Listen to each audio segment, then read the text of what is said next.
Hey boys, almost regular Elich pouring in. Started a Locker campaign yesterday. Played for about 5 hours. This is first pretty much Locker campaign Warhammer 3. And we're using the AM mod, Victory Conditions Overhaul mod, and we're trying some unit caps mod for the first time. Other than this, we got the usual house rules going.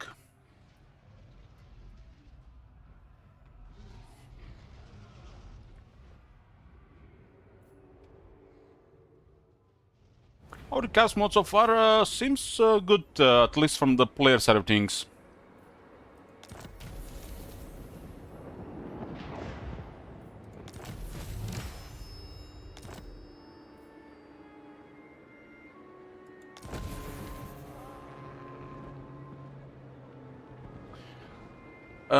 Request for rename denied. We already got top manager. Gotta put some different name.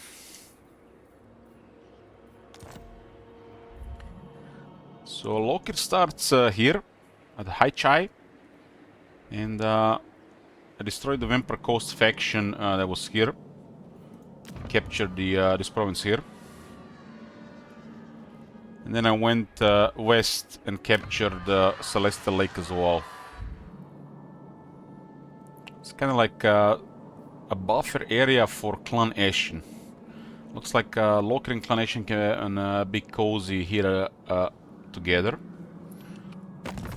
Locker does start pretty strong and has access to a lot of strong military early on, which gives you initial advantage for some diplomacy deals. And scaling like this, so I can open diplomacy with Clan Ashen, no problem.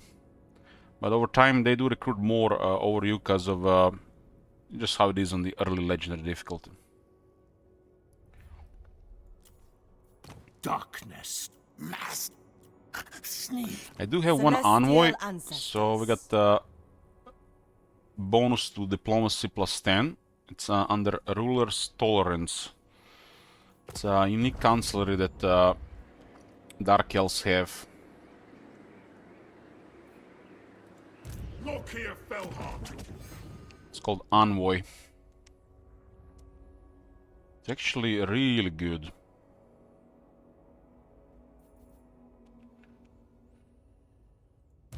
Master Druki. Sorceress Got of me Naggaroth. 2 armies, although one is just Lord in training, and we got 3 Black Arcs. One of them is a unique one. And look at this.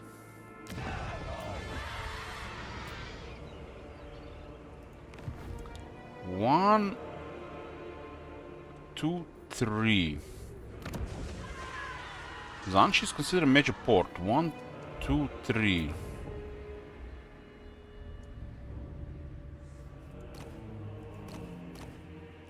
So why we don't have another one that could be recruited? The Druki are restless. I have to click under the bottom. Do Black Arc bombardments stack? No.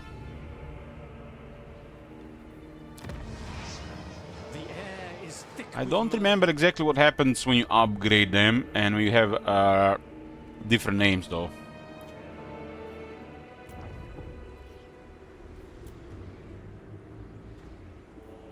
Another Fleet Master. Lord of the Black Court. So it's turn 10. It's turn 10, and I have 4 Black Arcs. That is insane. Locker has a unique one.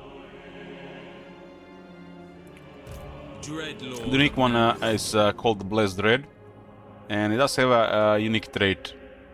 It's basically additional growth, which is triple the base, and some reload time reduction. But it looks like reload time reduction might only just work for the general. Dreadlord of the Druki.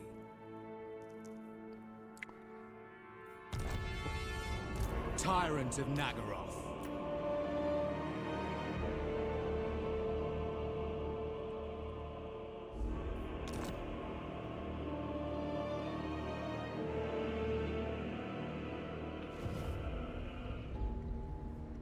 What stakes on the arcs is Lord of the Black whatever buff they provide in their zone of influence, as in the Black Ark slavery building.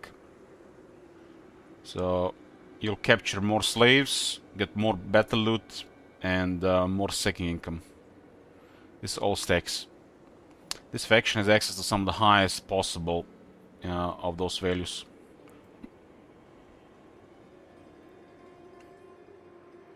Dread Lord of the Druki. We have a deal. What now? So it makes sense to go fight the vampires now. Considering this position.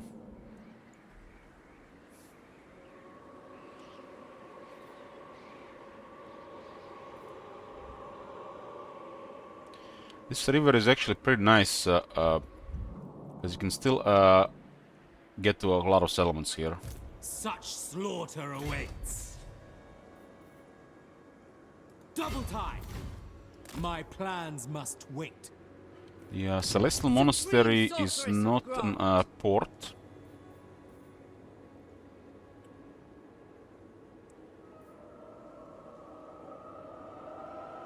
Let's get a little bit of control going here. Black-hearted Dreadlord. Aboard the Tower of Blessed Dread. We do have one replenishment buff here. Lord of Fear. Dreadlord of I think Nagaroth. Eggman can stay in vile Zanshi. I approve of these dark deeds. We have available some units. I got some more military buildings. This many Black Arcs, each one has their own unique recruitment capacity.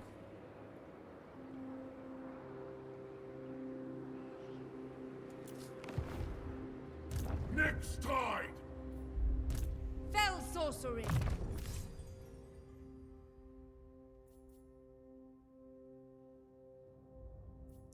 Level Conjuration actually pretty good with some basic units. Should probably try to recruit with Loki because of the Daft Master. This is rank 12. He does have a couple of poor stat-wise skills. Don't really fit the amount of stuff for being a Legend Lord. Like this, this, and this. The values are just too low.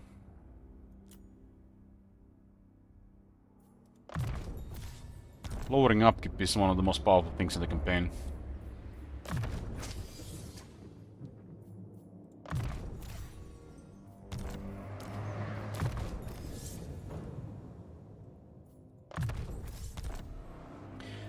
Master with a growth passive basically counts as a farm.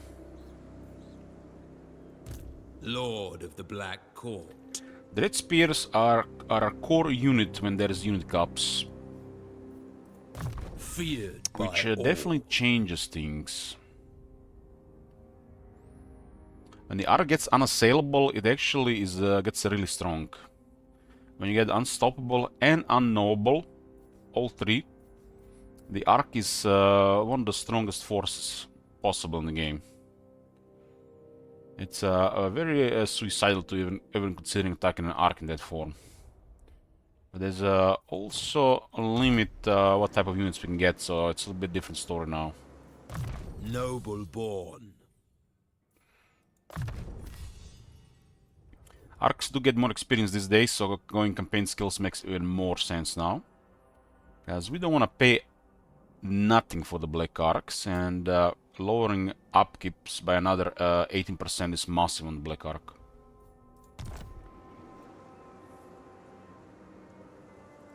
Dreadlord.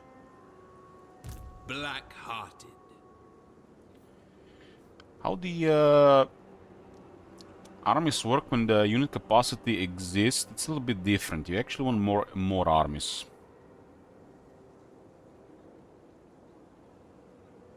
until you get reach a certain size, I guess. You never played much Dark Elves. When they get names of power, names of power available on rank 10. So on rank 10, you can choose a name of power. It's random, you don't really choose it. There are different types, and then you roll the random name.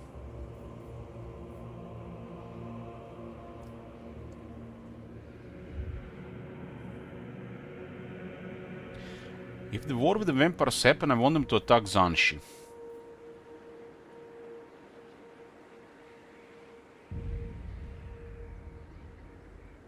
But this arc is too valuable to not keep moving.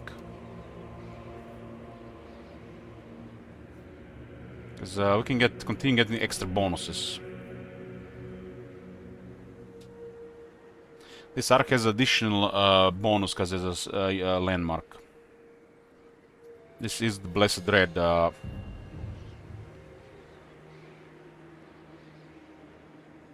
It's the name of his black arc.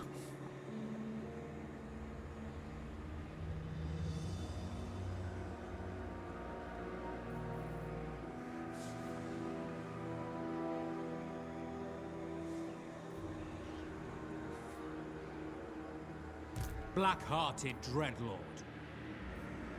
Tyrant.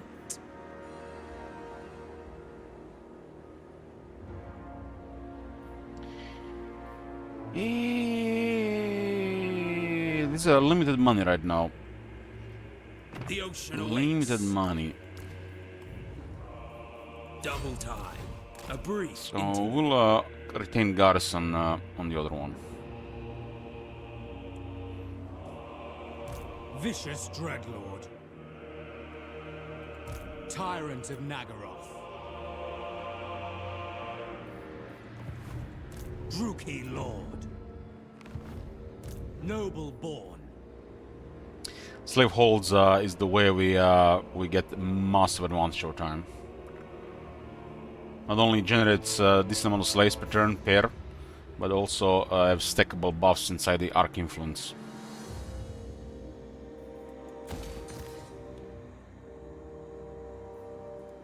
Lord of the Black Court.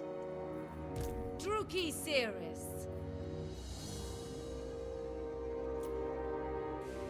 I guess I moved this arc a little bit further so we can recruit units for them.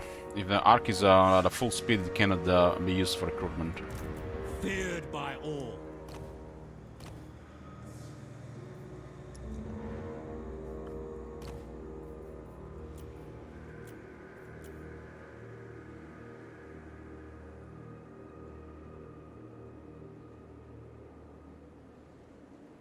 Vicious is also pretty good for a Supreme Sorceress on the Black Dragon.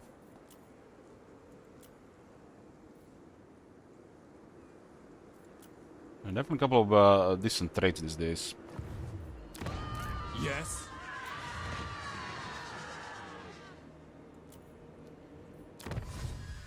The Dread Spears are not very reliable until we get a couple of technologies for them.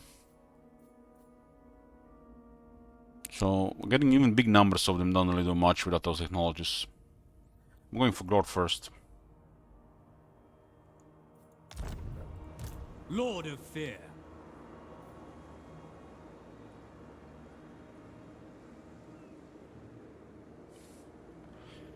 Is that bug still in the game where the AI would not count Garrison Black Arcs and attack the settlements? I'm not sure, probably.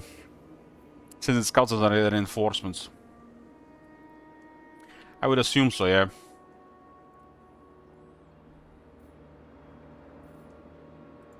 Sorceress of the Dark It's a feature at this point if it's still in the game.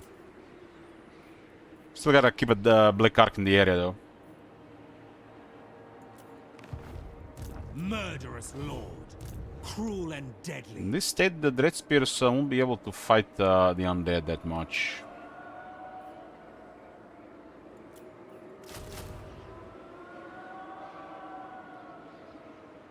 But we should still get some.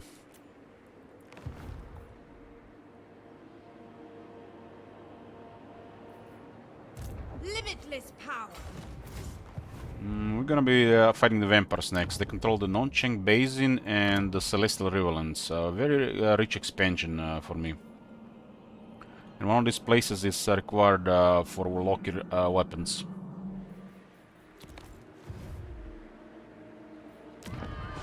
We should probably sell some slaves for money now. We have 4 arcs, so this would be 3,000, right?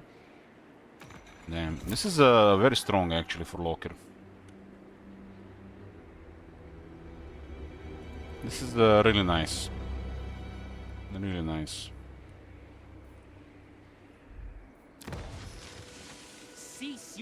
We need some tier 2 industry buildings to get some core income going. Dark Hills have some of the best income buildings in the game.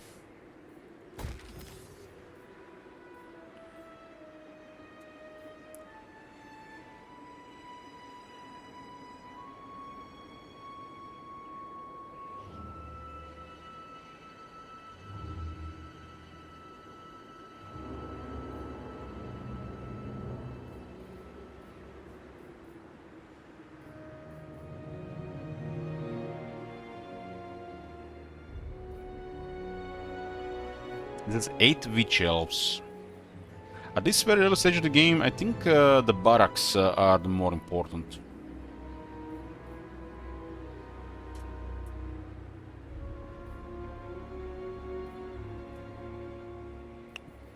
Considering we had to build military buildings, the growth technologies matter more.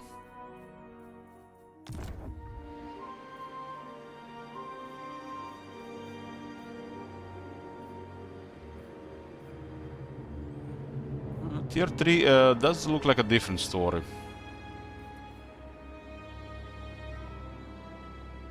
This is currently a luxury we can afford, and this is a small province.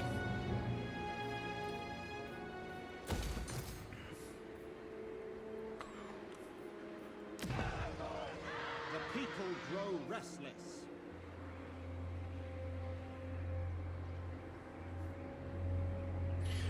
This is also a rich place here. We do need tier 3 to get the economy going. And on tier 3 we also get ports, and these ports produce slaves as well. This building is missing the slave income. They forgot, I guess. But the other ones are gonna be a good amount. Loki is basically here invading Gran Kate. But this is he's set up to get strong. So it's a place to stay for a bit.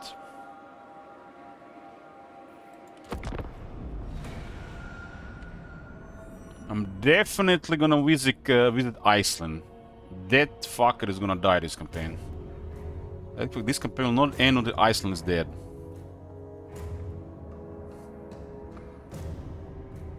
That's a promise.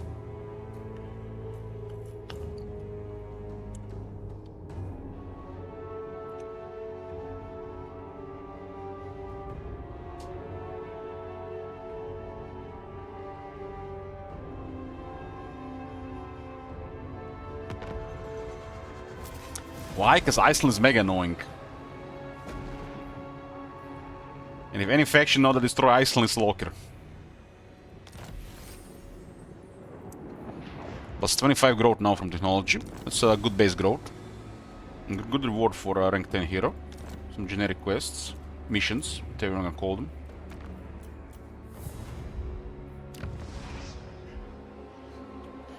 So we should not be doing double full speed with Isaac the Sartosan. Malevolent law. This is a port. It is night. Bridge of Heaven. Hey, Park. Vicious dreadlaw. This arc should always be on Dread Expansion, unless we are moving far away. We have a deal. Dread Lord of the Druki. Ready! Underway. Tyrant, I admire your darkness. I will continue later. We actually have a treasure here. Such slaughter awaits. A vile plan. River is actually a rough moment, though. I approve of these dark deeds. Fear my malice.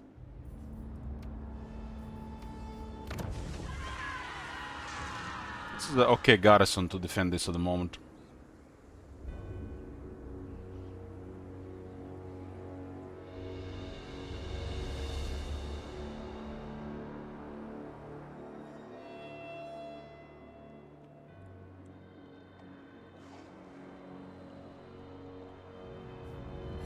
This is a separate water surface. My powers are yours. A separate one. Guided by authority. We have a big base here currently. You have words to say. We have ears to listen. Clan Nation is very useful, especially if we can serve each other as buffers. The territories they are targeting are not really of our interest in the short term, so it's very good.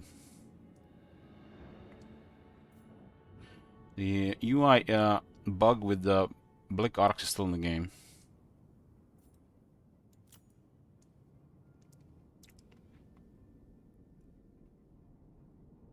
The only one who can deal with the snitch is the dragons, but they are busy currently with other stuff. But since we're offering a buffer here, Ashen will be more successful. If we deal with one dragons ourselves, Ashen will be in a very good position. This is a really menacing faction if they get any size.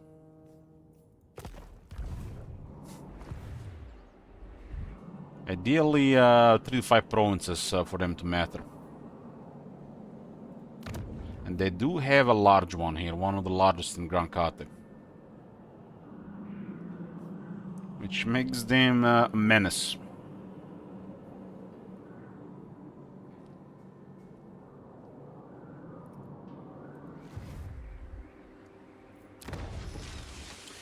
Most important thing right now is get guild halls to start the economy going. That's the initially where the slaves are going to go. And it does look like we can pay for it with just ports alone. But we actually in this campaign need building slots. Without building slots we won't be able to use a variety of units. Which is not a horrible thing, because we can, you know, I like the idea of a factions having core unit. And not just recruit whatever they want.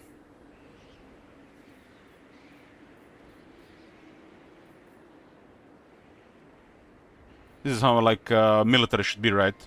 You should have, like, a core soldier unit. And not like circus, right?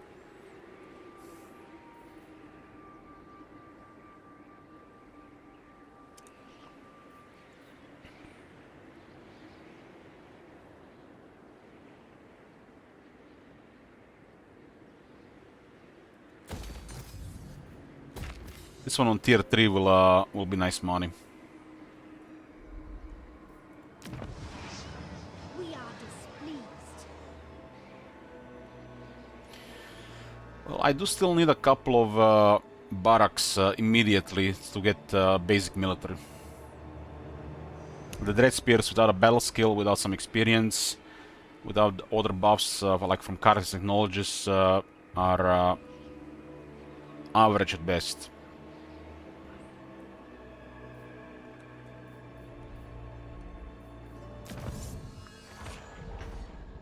This is too weak, should be at least +2 or +3.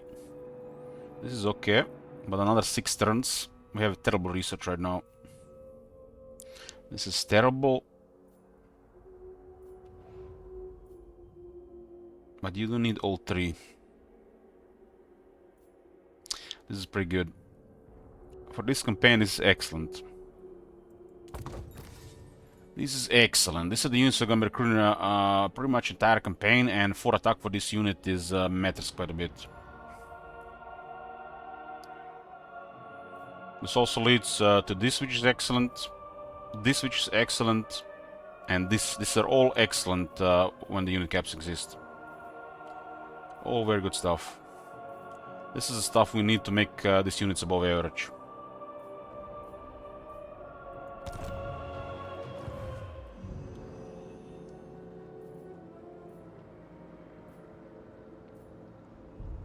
Economy is tight, but I'm pushing 6 forces here. That's you know, that's kind of crazy on turn 11. It really feels like almost like a Bretonnian opening. Except these are mostly Black Arcs, which are extremely powerful forces. You want to recruit them because they're not part of the supply lines, and they get growth per turn. Even if you can afford buildings for a while. Having an extra lord right now to generate some experience and potential items, the Isaac Concubine, is the way to go. You should always, if you're intending to play a longer campaign, always at least work on the second or third lord. And if you're playing a shorter campaign, that's kind of like the limit. But if you're having the resources, you should always have a second lord or third lord already in progress. And not recruit a fresh one when you're intending to recruit an army. Because these lords can follow very strong armies. And they don't even have to have anything. They just one guy. And they get experience. And as they participate in battles, they also have a chance to get magic items and ancillaries. There's basically an extra chance to find magic items and ancillaries. And you're leveling your future general. Characters in Warhammer 3 are not that good until like rank 25. Like rank 20 bare minimal. Bare minimal to be decent. But around 25 you get a good general. And that already makes the army way better. For example, this one is quite poor on the low ranks. Has quite a bit of skills. Desirable spells, desirable battle skills, desirable campaign skills. And it will unlock a Black Dragon on 22, which makes her one of the better lords in the game. The only weakness of the Black Dragon is she doesn't have access to hard to hit, Blade Master and such skills. But this downside can be mitigated a bit by getting a trait that grants you a lot of attack plus something else, which is a desirable trait to have on a character like this. These Black Dragons are that good. It's enough to have a strong trait for attack on the Lord to deliver a very good Lord. And these days you have a couple of traits like this. Malevolent being one of the best. To make sure the Black Dragon has a high attack even without magic items. This was a great addition with the trait rework. Because the Supreme Sources over-select in the strength of the Black Dragon. And now we have several options for this, and these lords are gonna have more consistent strong traits, because you pick out of 5 of them. They're all good. Trait I think matters more than lore, at least in my book, because of the dragon. Like discipline is 10 attack and 8 defense, so 18 valuable stats for this lord. So one of the best. Malevolent has other benefits. It's in that case, if you have to compare, then you pick which lord you want. But Supreme Sorcerer's top priority should be attack. Once you equip her with items, the Black Dragon is going to feel very powerful. The Black Dragon is going to be barely above average with items without a good attack trait. It is noticeable when a Black Dragon has over 8 attack. Really noticeable. If you ever played Vampire Counts, the zombie dragons like attack. They don't have stuff like this, and their base attack is slower.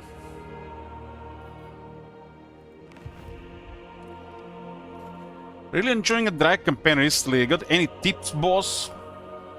Nothing in particular, just do what you want. I like working with vampires with drag campaign, and it's a very strong faction. Got the mercenary recruitment, so You can do whatever you want, really.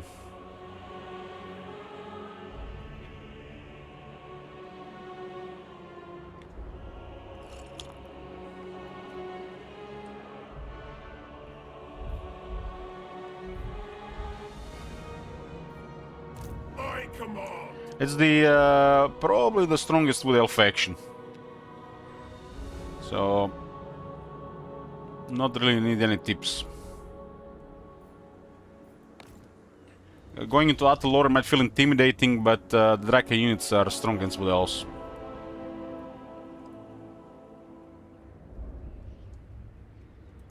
Dreadlord of Nagaroth.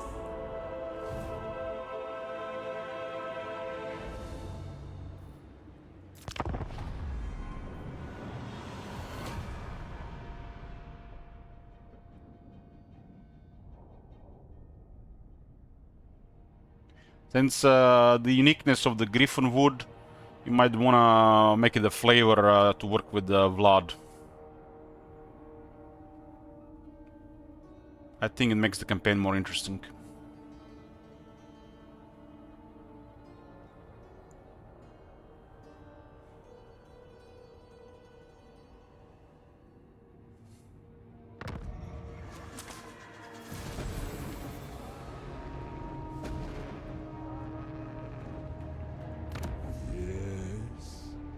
Yes. Yusek has captured Wei Jin. What the? What brings you to me?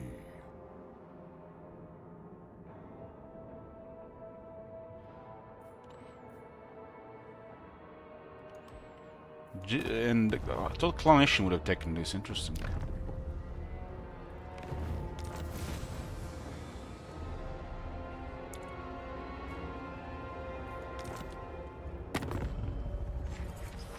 Sneak, sneak.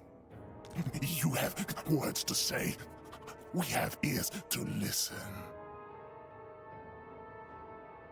I just love it how there's a distance penalty when we're adjacent. It's another thing that only works in their heads.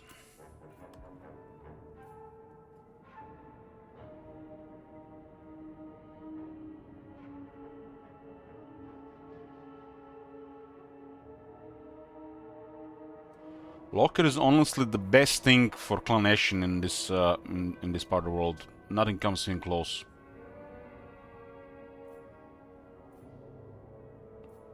This is such a good strategic location for both Clan Nation and Blessed Red. It is a perfect combination. And if it was in any other way, this area would have been terrible, I think. This fit, this really fits. It's like it's perfect. Both for the player and the AI, no matter which side you're on. It's a buffer for a Clan Nation in a really bad position, and it's a somewhat a buffer for Lockyer as he decides, you know, where to go here. Because Lockyer is supposed to go more south and southwest. And Clan Nation is opposite. North and northwest.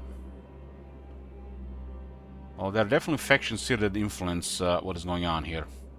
And these vampires in the south here is another factor here. But this middle of Kate feels perfect, really.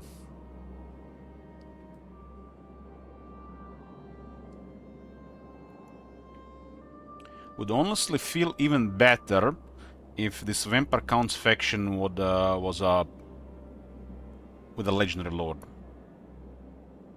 That would probably be perfect.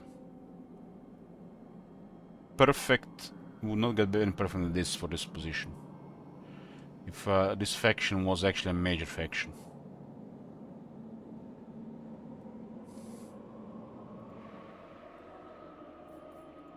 Hated landwalkers! Immediately! So be it.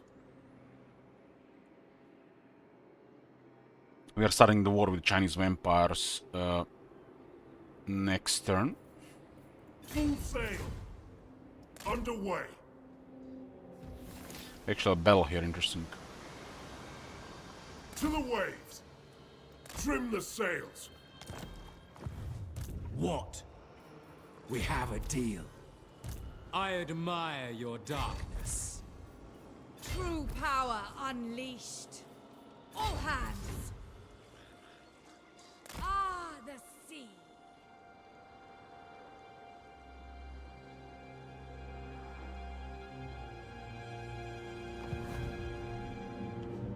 There is the main objective of the early game. This is no brain. It's cool that the game actually directs you here. There is a reward to unlock red blades, slaves, replenishment buff, and some gold. It's a strong item as well. This is like a top priority once you deal with like the early stuff. More sleep shines. Tyrant of Nagaroth.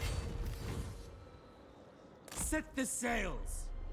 Black Arcs in tier 3 become amazing, but take some time to get there. Black-hearted Dreadlord.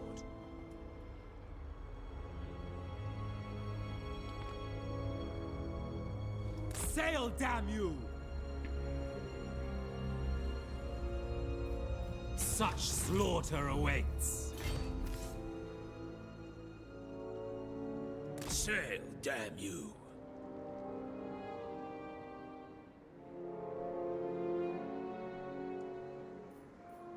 I approve of these dark deeds. Who's the leader of these Chinese vampires? You dare. I have a feeling would be a higher chance for them to attack us if we didn't get an envoy. So envoy gives us a preemptive strike here. Fire and metal. Zhao Ming and Gelt Ready. are still warring the Burning Wind Nomads. Zhao Ming. Zhao Ming economy is rough. It is time. A face such as yours would make for an interesting gilded statue. Looks like the Burning Wind Nomads are almost beaten. So basically, after Burning Wind Nomads, after Jade Custodians, after these Vampire Coast there, the Minor Skaven, the next big thing is in the middle, and they're these Jiangxi rebels. They do control 2 large provinces in the middle. I guess 1 large province in the middle and 1 smaller one.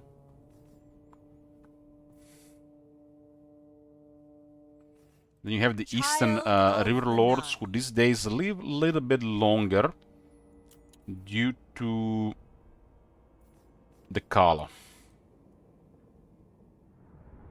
Going into Mount Lee earlier would have made conflict with Nakai earlier, which makes no sense. Let them keep busy with the Kala.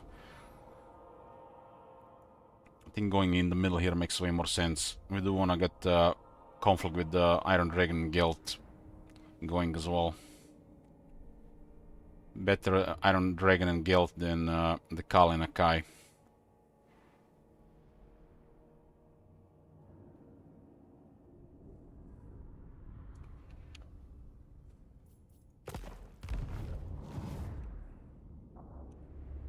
My most loyal ally, the sea.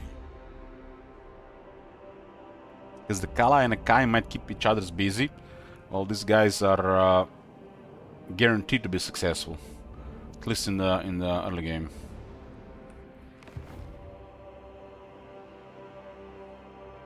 You don't want to deal with somebody that already is busy when 2 factions that you're gonna have to deal with no matter what get more powerful by ignoring them early. By the cruel seas.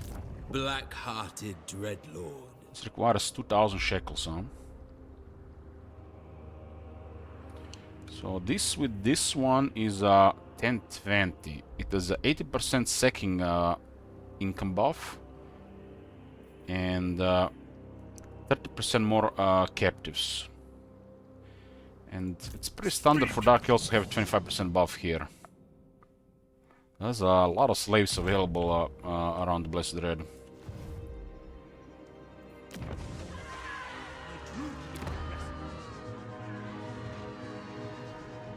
We have a way to get 700. I lead. Snake. Want to barter trade slaves, Elfin? Good, good. Well, this can be temporarily. Darkness. Temporarily. Death. We can cancel in 10 turns as well. Dreadlord of Nagaroth. This is 20 slaves per turn, this is 40 slaves per turn. The tides are mine to command. For this faction, the slaves are income that scales with number of Black Arcs. Or you can use them in the usual way. Because we can use dictate called naval markets. 400 cells are converted into gold. Currently 3000.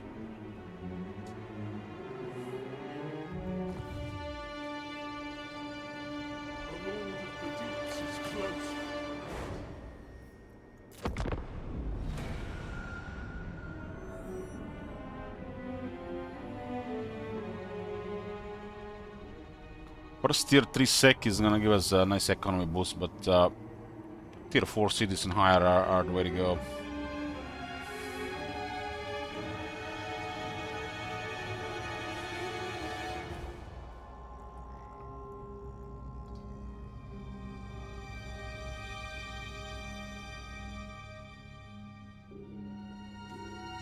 The Kraken Lord comes, and all you may do is beg for mercy.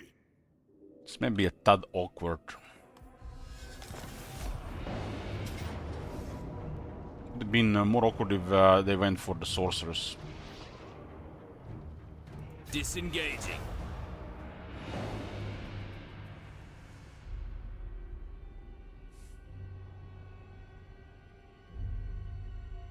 That's perfect. Murderous Lord.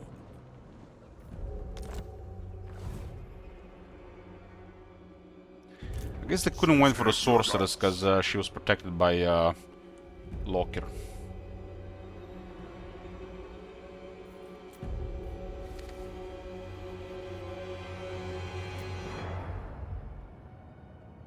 Aha, the Pox makes an regular attack their caravan. Mami Ying has declared war on Clan Ashen. Puppets of Misrule at war with Warhorse of Zar. Okay, so North is gonna be slightly favoring Mami Ying for now. This is definitely good news for Mami Ying.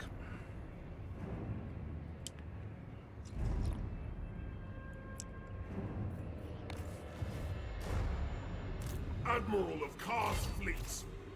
Dreadlord of the Druki. Dreadlord. Such slaughter awaits.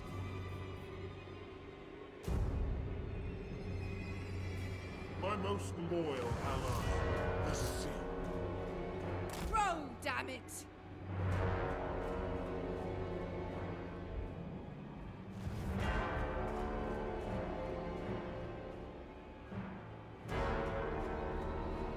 Obey!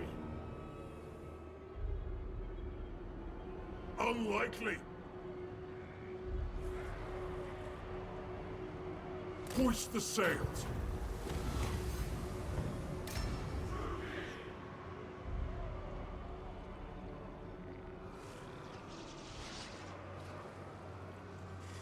Oh, we haven't seen it in a while.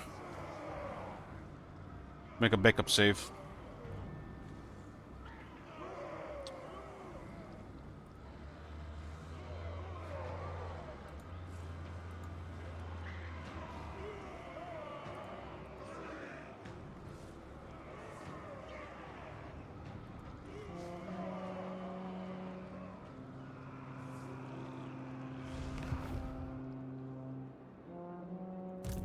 What?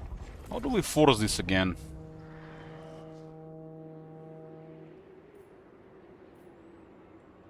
I've taken a battle with the treasure, and the battle didn't pop up. It's probably because of this island here.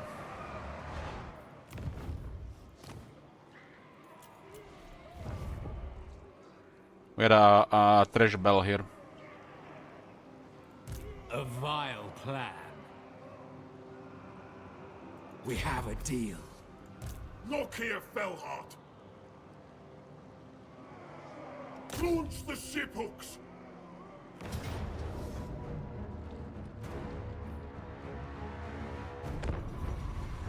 Well, that's unfortunate. We could have gotten 8,000 there or some event for income and growth, cheaper construction. This still happens. It's kind of a pet finding issue, I think.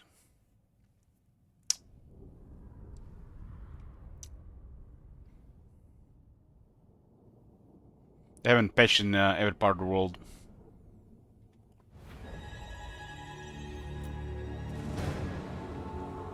Feel my wrath.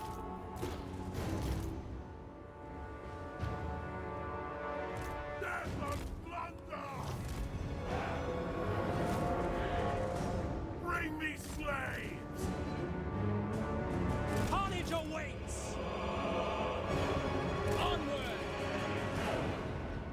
Taruki, forward! Dread spears! Moving out! Advancing! Corsairs!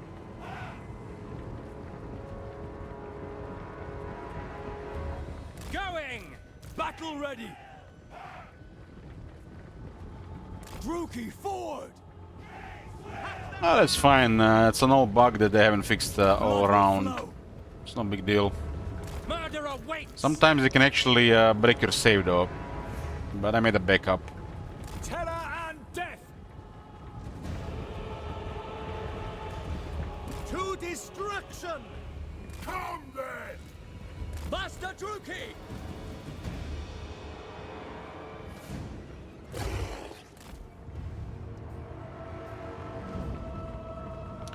Dark Yellows like large, tight formations. Even more so with Unicaps more, I think. And again, it's Prismark what the High Elves do We as are well. ready. Merciless warriors! Dread spears!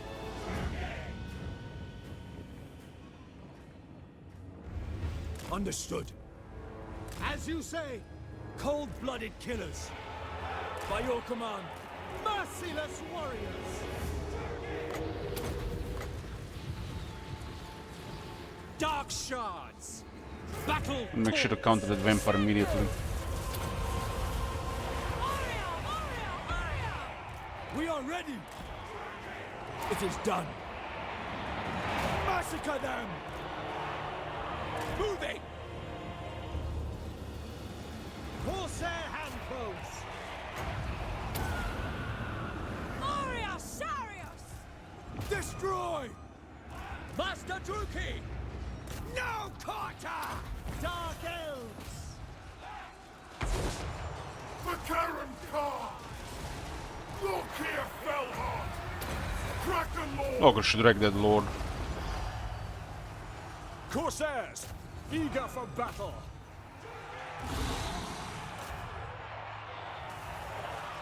Dread spears! At once! Corsairs! As you say. Attack! The merciless host! Dark shards! Dark elves! Orders understood. It is done.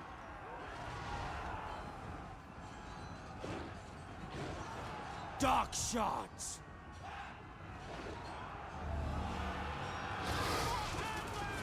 Leap and slay! Come, Melee! Summon my ship! Sorceress! I will! For Cain! Okir has very good stats for fighting. It's kind of like a better Blood Dragon. Corsairs! That's like a closest comparison. We understand! my god. That's a strong black dragon. You seen that shit? Holy shit. Dark shards! At once! Understood! Slay them! Sarathan! Hellfry! Our sorcery is Sorceress of Grund! by Cain! Destroy! Behold the eager for battle! Going! This guy's melted with 0 armor on. Nagarothi! Agreed! Has an ability called Dreaded Duelist, which tells you everything. It is so! Dread spears! Druki! As you say! Death! Servant of Hecate! Look here, Fellheart! True power! Eager for battle! Druki! Following orders! Onward! End them!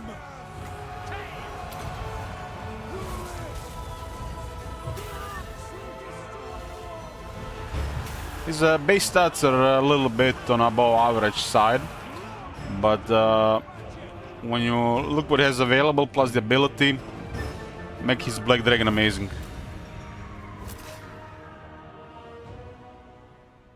So his Black Dragon is quite scary. He has 2 very good items which make him very good for the AI as well, because the AI cannot optimize the gear as much.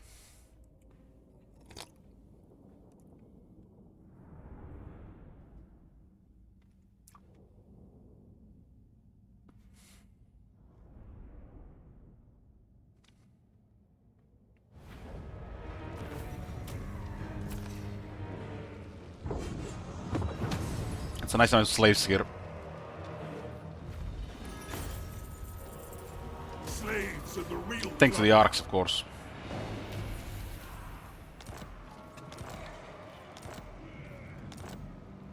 Look here, Fellheart!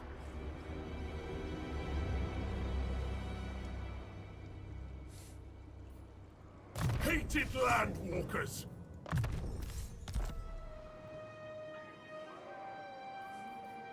Full sail! Dreadlord of Nagaroth. Set the sails.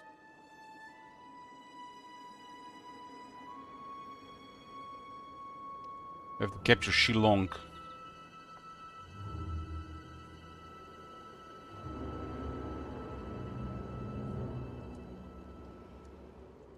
Sail, damn you. Plotting a course. We have a deal. Such a thing is impossible. Attend me! Black-hearted Dreadlord. Dreadlord of the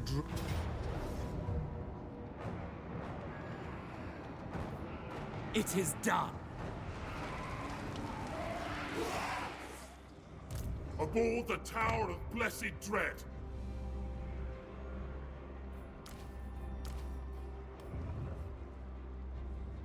What?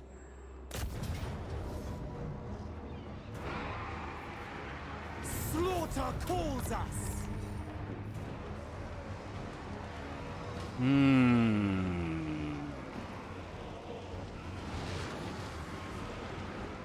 I think looting this one is okay.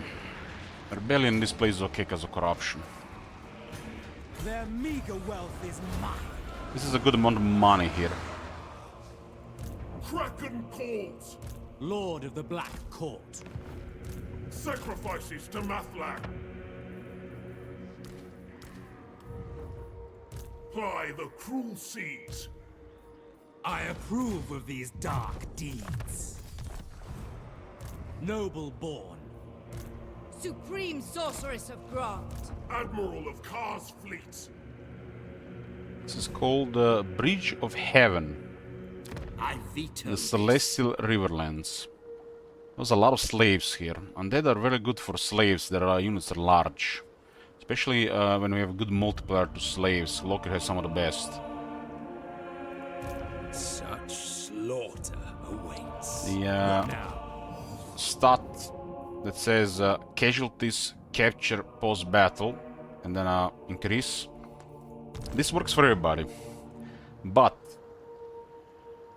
we actually have slaves mechanic. The Empire doesn't have any mechanic with it. So it does work for the Empire, but it doesn't do anything.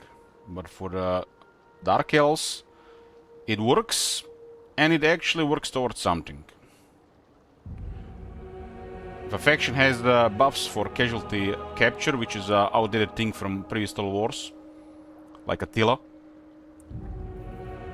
and the faction does not have a resource which uses captives, as in slaves or laborers or souls, it doesn't do anything.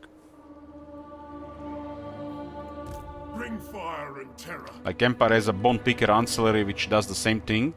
It works, but it doesn't do anything because the Empire doesn't have slaves. Death to the weak.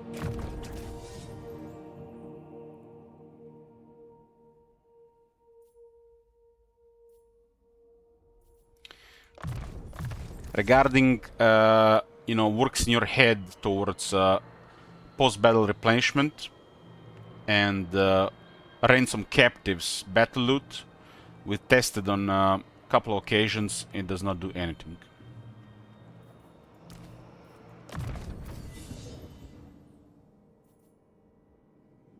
So it possibly it worked at some point, or they thought it worked at some point, but it stopped working.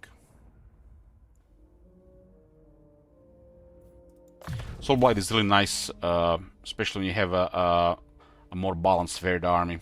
Makes it it's a very good spell.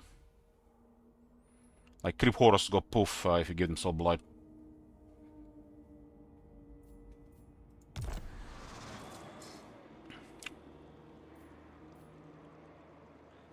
Dreadlord of Nagaroth. Limitless power. For Dark Elves, stacking casualties capture post-battle buff is one of the better things to get. I would say it's as good as upkeep reductions.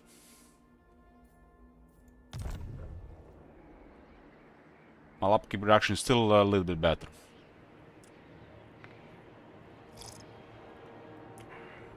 Because this faction is special, you know. I didn't even know this before until we started playing yesterday. But look at this. We can do unique dictates in every province. While the first a little bit flavor, questionable if they're gonna be of any use or value. But in theory, they could do something. I have currently 4 Black Arcs in the same area, so this one potentially huge, right? Or if we wanna disengage fast, right? Or engage, you know, easier. But look at this. I can just do one click here. And I get 3,000 gold. I can go here. And I get another 3,000 gold. That's very powerful.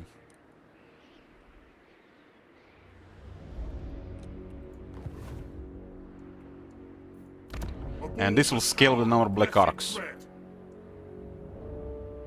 So this is Celestial Lake. In Celestial Lake, we do have 3 Black Arcs.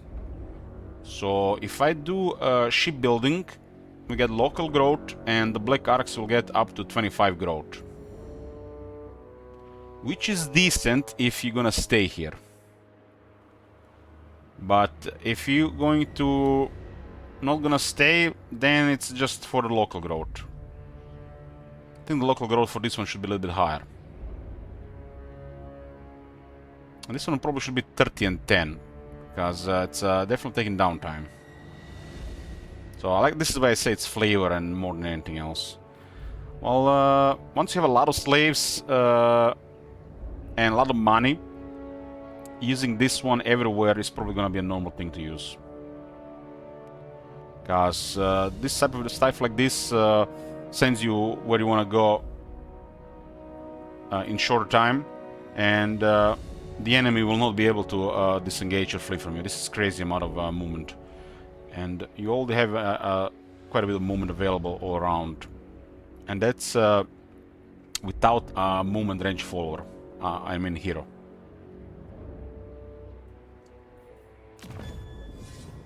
We got replenishment battle loot, training, and scouting. We don't have companion range.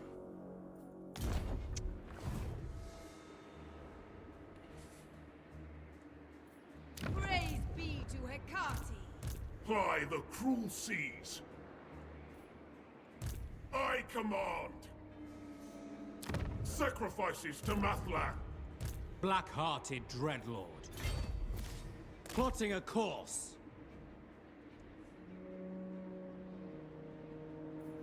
A vile plan. Technically, they all do something, but the middle one is the weakest. So, unless you can get a lot of value out of it, it's probably not worth using slaves here. Unless you have a lot of slaves, and then it's just an extra buff. We have a deal. Such slaughter awaits. Tyrant of Nagaroth. Yeah, I can have another master, but in the past you would just build barracks to unlock masters, and you just drop them until much later, where you get more masters. But now we don't not pressured to just recruit them, because we're not removing these buildings. These buildings are important.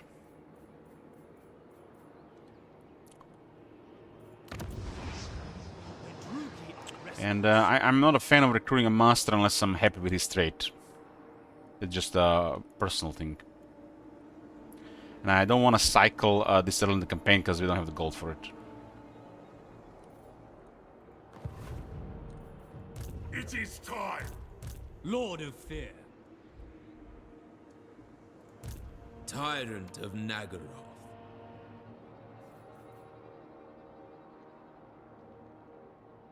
I'll be upkeep reduction -6, and that's 61% for the Arca. And like for names of power, we haven't had any rank 10 characters yet. I mean, just turned 13.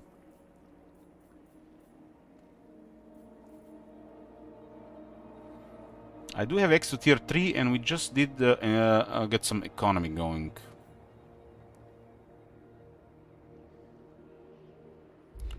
The House of Exile is probably one of the best things to garrison the Ark.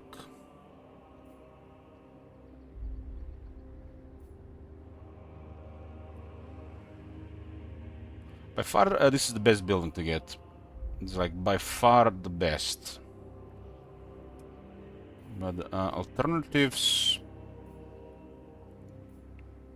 There's a couple of alternatives here. These are nice units to supplement the base stuff, especially with the unit caps. It does lead into the monster holds.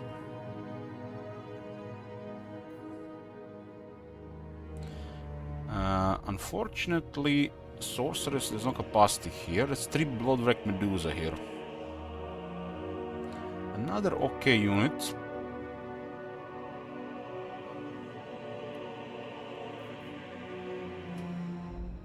The sorcerer's cabin is a little bit better than Harpy Cages, considering what units you get.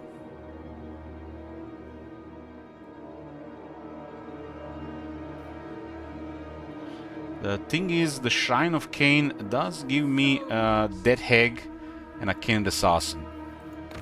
I currently don't have any of those. And the base capacity is 1, so meaning 2 extra characters immediately. This seems to be the best option. It does also give 9 capacity for the Witch Elves. Witch Elves are slightly better Bleak Swords.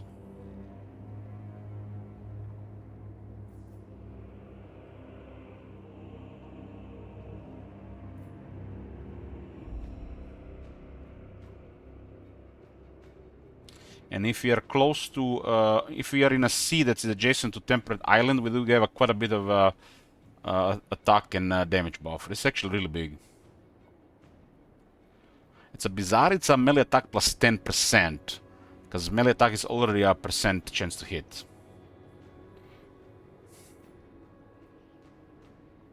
I guess 10 flat would be too much.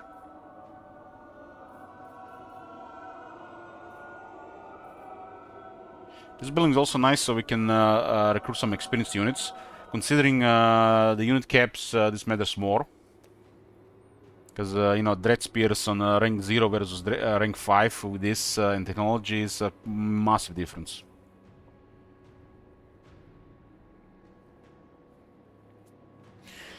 Lokir has a special thing going on the Black Arcs.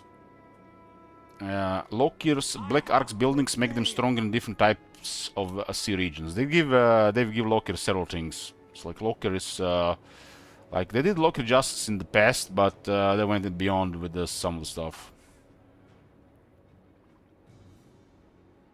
I do have extra capacity for male manticores.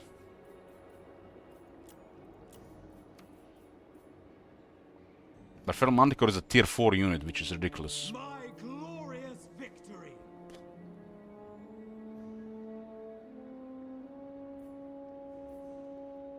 This building is supposed to be here, together with a Feral Manticore.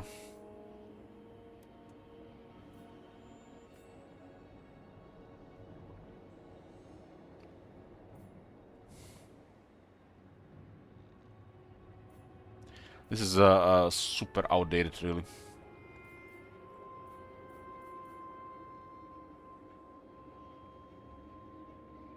Wonder if this is really fixed. This value is extremely low.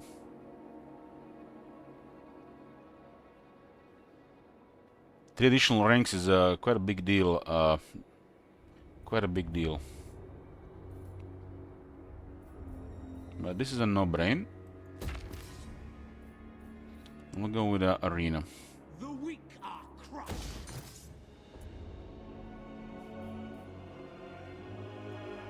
This is a Dead Hag and the Keened Assassin.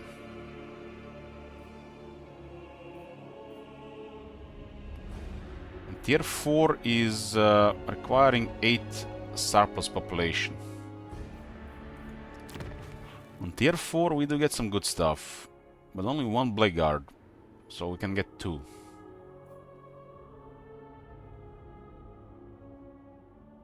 I mean, I guess it's just 1, because you have 0 right now.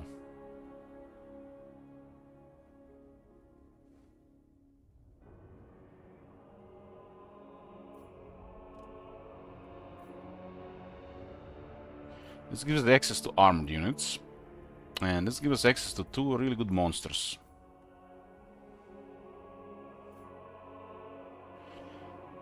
And additional Manticore. I think we should prioritize enormous Black Arc over additional building here. Because there is a landmark upgrade as well. It's pretty big. But we'll get Arena before that. A bloody victory. Dread Lord of the Druki.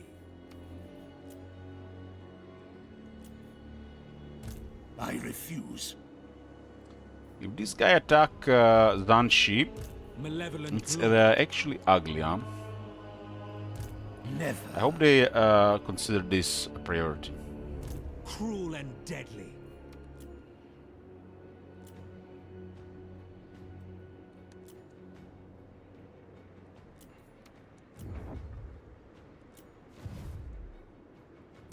Fear my malice. Somehow reason this guy's out of range. Dreadlord.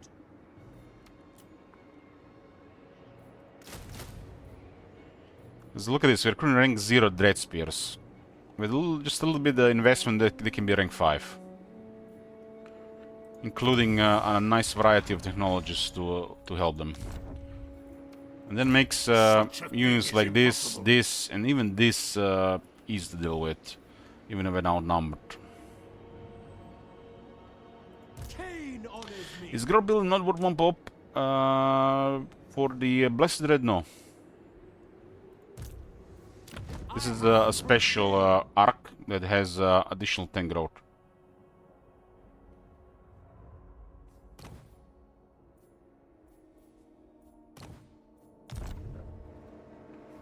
So it has already the tier 3 plus 4 extra growth.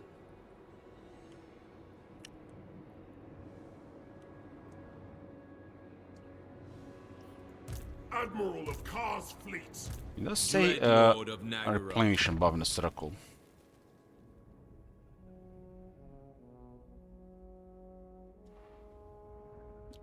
One, 2, 3, 4, 5, 6, 7, 8, 9, 10, 11, 12, 13, 14, 15. I got 10 slots. There's a landmark. There's definitely no room for this. It does something, especially if you get money ahead of time. But it's not really needed due to the extra tank road here already.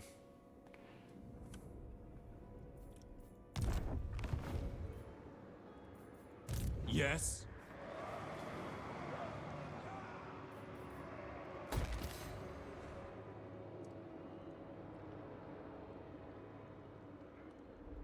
$857 available. I can get a sacrifice to Cain.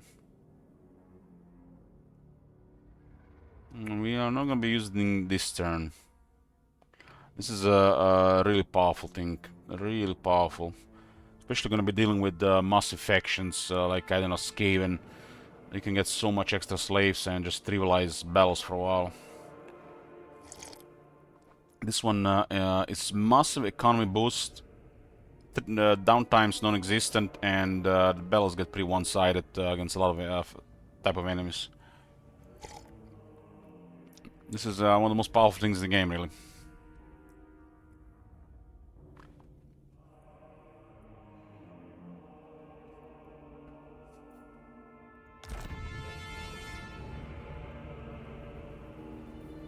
Tyrant of Nagaroth. Fellheart ready. Black-hearted Dreadlord. I have some units available here. I will consider recruiting them.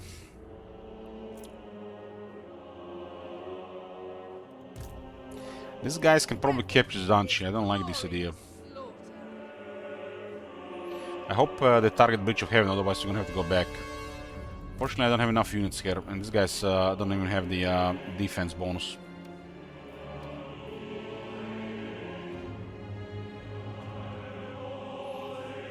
Might get away with it, who knows. Maybe he can reach it next turn. Cease. I mean, when you look at the movement, he has enough. So, Severus the King might make the difference. I'd wither first.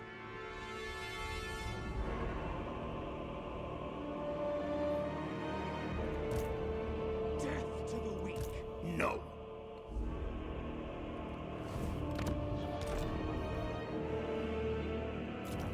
We'll leave it. We'll take our chances with this. They might not go there. There is growing unrest. This is 40 slaves per turn.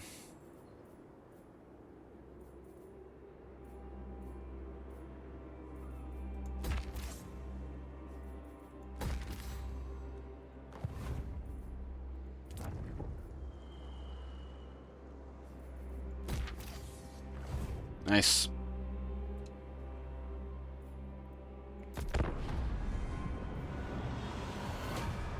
I guess they could technically attack Bridge of Heaven.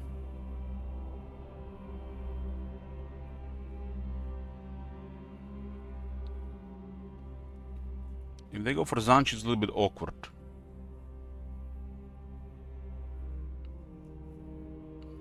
But it's just a low tier infrastructure, doesn't really matter much. They lose everything else if they do that. Ahead of time. Bow before the Kraken, and I may hold a sliver of mercy. These guys really want to work with us. They'll pay for it. Oh. They're respecting their military in the Bridge of Heaven.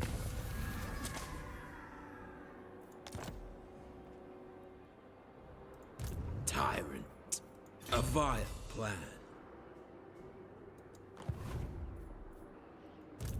Bring fire and terror.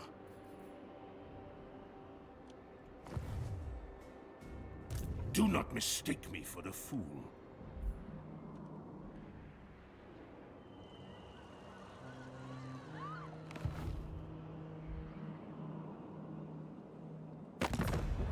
Never. I am a little bit surprised nobody else attacked them. We are going first on this real estate here. This is a really good area to get some slaves and experience. Lord of the Black Court. This is cool because we can march into Shillong, but we cannot attack it.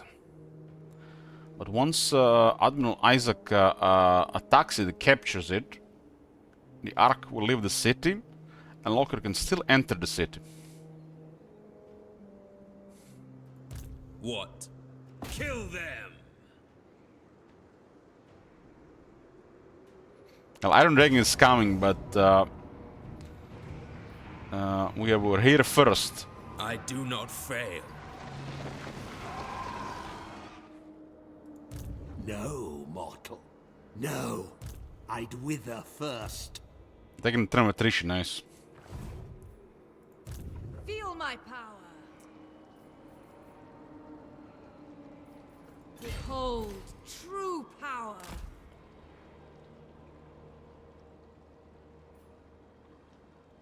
Aboard the Tower of Blessed Dread. Set course.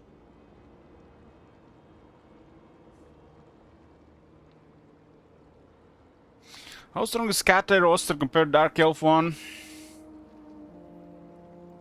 I think the Grand Cat roster is overall a little bit stronger.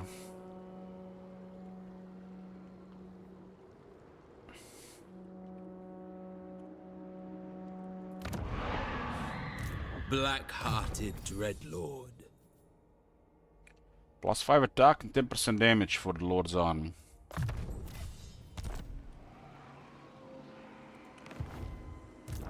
Feared by all. Building buildings grant quite nice experience to the Black Arcs. Dreadlord of Nagara. And make sure that the slaver buildings are always in range of battle.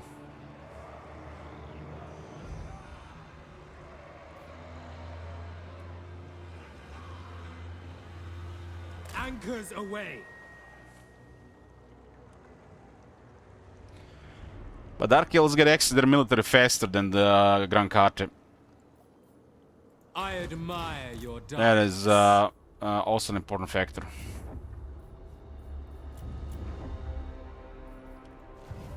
I approve of these dark deeds. The top manager is in range, but not Kurjak, huh? Tyrant of Nagara. Death and carnage wait.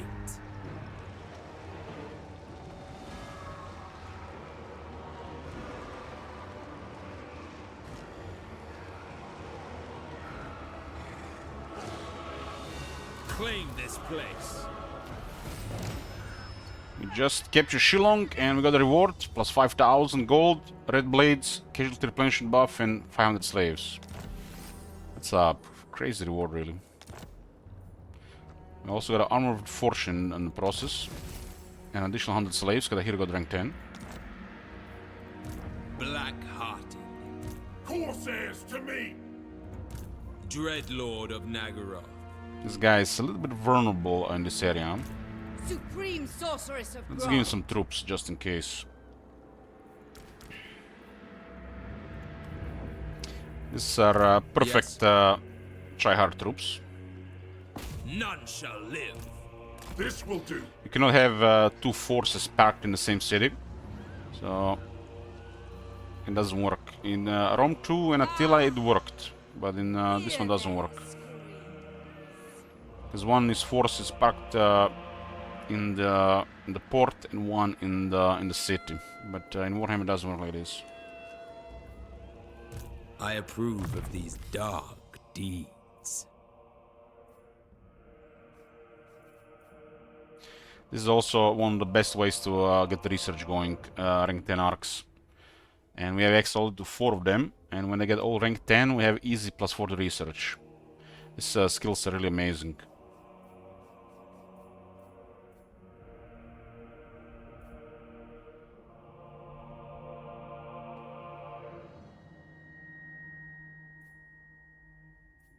Both of these don't really anything. Ready! What do you seek? This one will still take a turn of attrition here. Lord of the Black Court. Dark Seeress. We have a corruption here, 87 vampiric.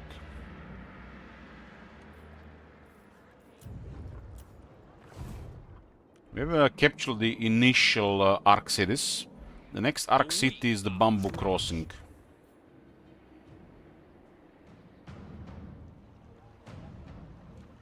And then there is another one here. Man, Black, this is a crazy area really to get a lot of these big cities. I have currently 4 arcs, and from the looks of it, what, I can get 3 more.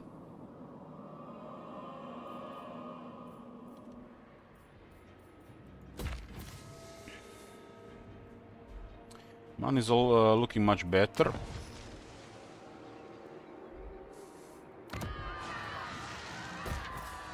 Such a thing is impossible.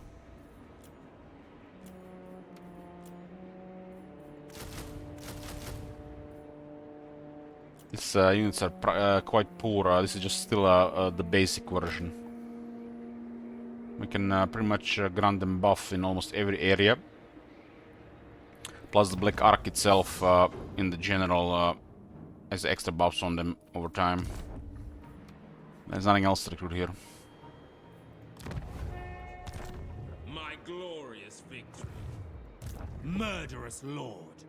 I'm prioritizing the Black Ark slavery buildings because of slave and stackable economy buffs. Dread lord of the Druid. As economy buffs in the affect provinces, and economy buffs that affect battles. Black Ark is the one that affects battles, while the slaves can be used in a variety of ways.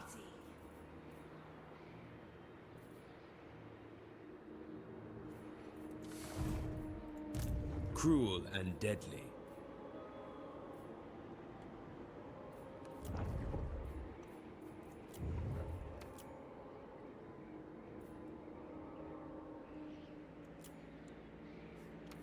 It says here, recruit rank +1 for all units, this force, and all forces in circle of influence. This is this force. No experience to be gained. So still bugged on the force. This was one of the most bugged things in Warhammer 2 and Warhammer 3, and it still doesn't work how it's supposed to work. They can never really get it right. It used to apply twice. It used to not work on one force. Now at least it doesn't apply twice, but it doesn't work on the force. So it's been patched, but also it's bugged. Tyrant of Nagaroth. So I can recruit off St. Isaac's Black Ark, and I get a rank 1 unit. But the same force which provides this unit is rank 0. That just feels bad, man.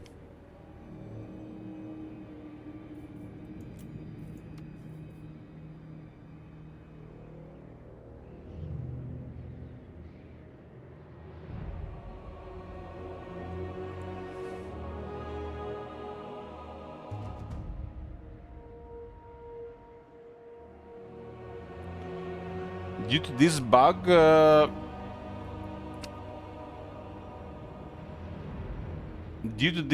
to recruit rank 9 units, you need to have 4 Black Arks in the area. If you want to recruit rank 9 units.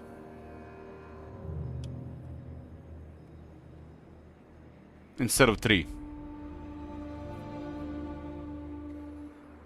It's supposed to work for this army and everybody in the zone of influence, but it does not work for the army.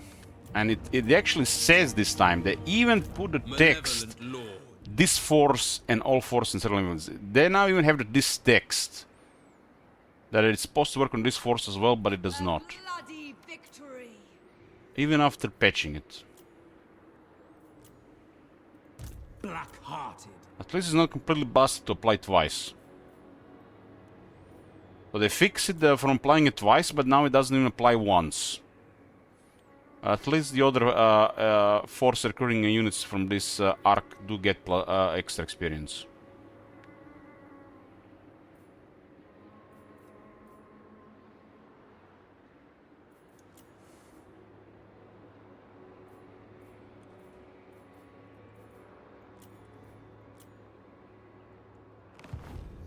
Chosen of Hecate. 2 turns for the Sisters of Slaughter. It's a really solid unit. Man, I don't want to wait 2 turns right now with these forces, so we're on the go right now, we're capturing stuff. 4 unit capacity, huh? Ply the cruel seas. Shame Locker is always in a march stance, because we could have used Draft Master, right? This works, but this only works for his army. Dark sorcery.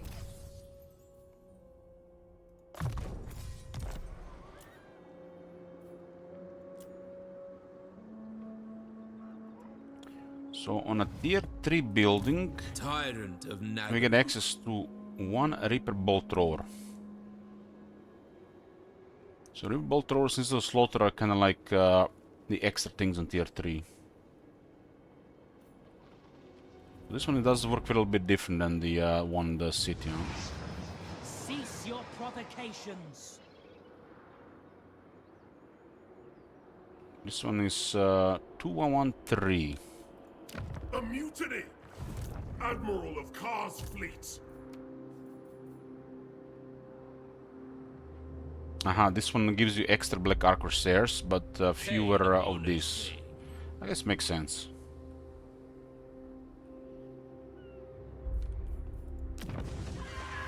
The Druki are restless. Reaper Bolt Thrower is a type of unit that grants you advantage of on the battlefield.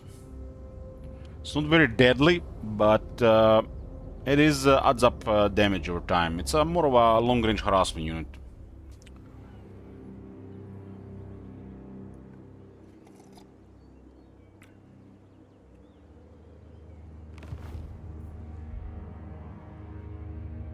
Look here, Fellheart. Master Druki. If the AI is absolutely terrible regarding using unit caps all around, we can also sometimes just enable this mod for the player. There's a sub-mode of this mod that only works for the player.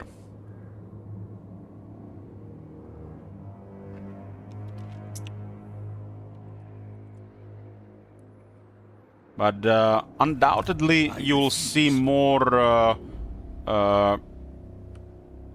more basic units around. That's a normal thing for the player and the AI. Dreadlord. Next tide. But you see a lot of basic units on the AI anyways. It's what's available.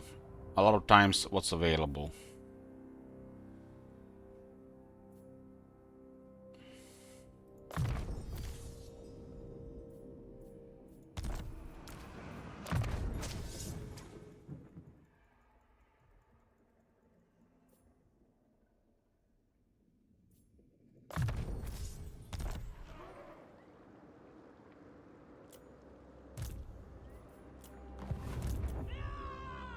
This money does give me more troops now to use on the Black Arcs, but the Black Arcs also live by the unit capacity, which makes the Black Arcs more balanced. Black Arcs are crazy strong in vanilla.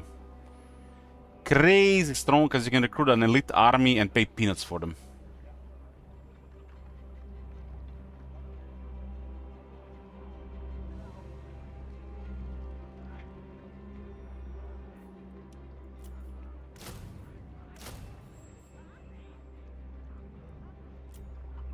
Sacrifices to Mathlan. Dreadlord of Nagaroth. Lord of the Black Court.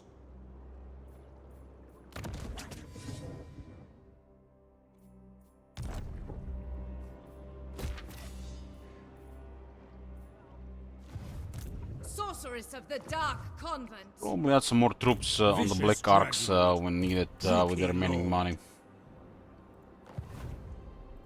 Lord of the Black Court. Dreadlord. Oh my god. Have you seen that shit? Holy shit. What the hell? So much death. We have definitely split the Celestial Riverlands here, but realistically we can go left first. We have to go into the Non-Cheng Basin first, before we go here. And this will start a conflict with the Iron Dragon, and we want this. This is also a border that starts conflict with Gelt, so Gelt and Iron Dragon are our next enemies. They have to go if we are to control this area.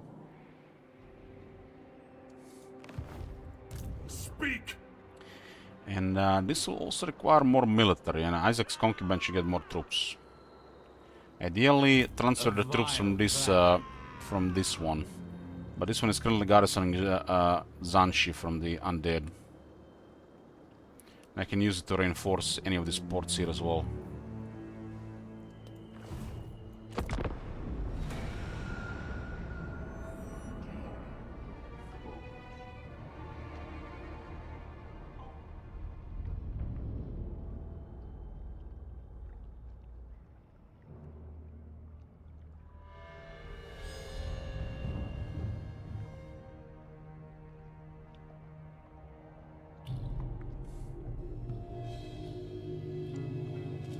So far there's been one off thing in this campaign, and that's how fast the Karon Car went down. So that mission does not make any sense to work like that.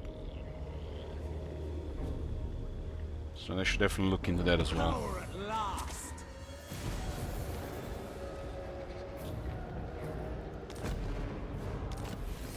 We got Driven by Vengeance. Cheaper recruitment for Dread Spirit, Dark Shards, Bleak Swords, and +4 attack for Dread Spirits, Bleak Swords, Black Arquebusiers, and Dark Shard units. This knowledge is doing better than Euroka's unit caps.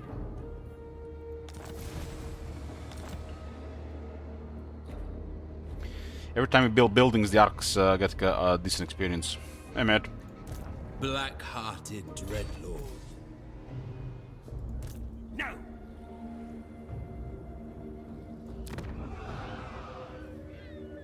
So Hanyu Port is a port as well, so there are 3 more ports from the looks of it.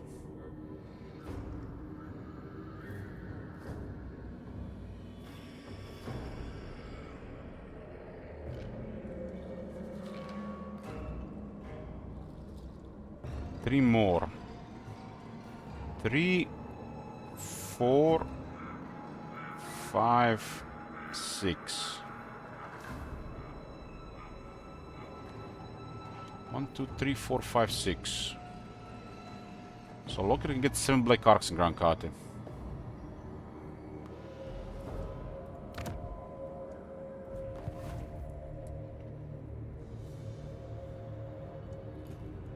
Black-hearted. Wesman Boyna Kai probably having fun with the Kala in the south. There's a Slaneshi faction blowing a Kai now. Dreadlord of Nagaroth. Tyrant of Nagaroth. Dreadlord of the Druki. This one is really nice to have if the Ark is gonna be attacked. Lord of the Black That's why this Court. guy needs to build a building. Yeah, the building has enough experience to level up over time. Hated landwalkers! Hit the left area first, and on the right, these guys just retake these territories. This area is in range, it's perfect. The Kraken strikes! Do not order me!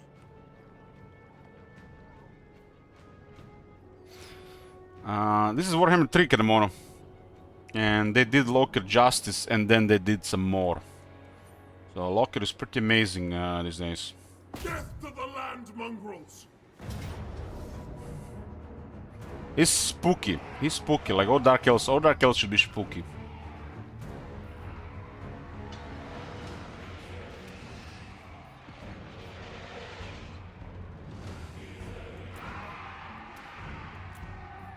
Slaughter and enslave!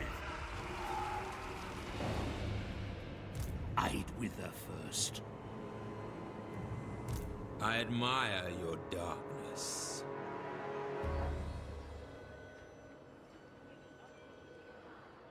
Rest for the wicked.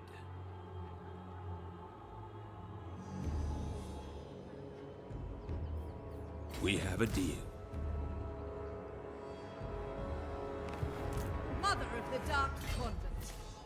Traveling.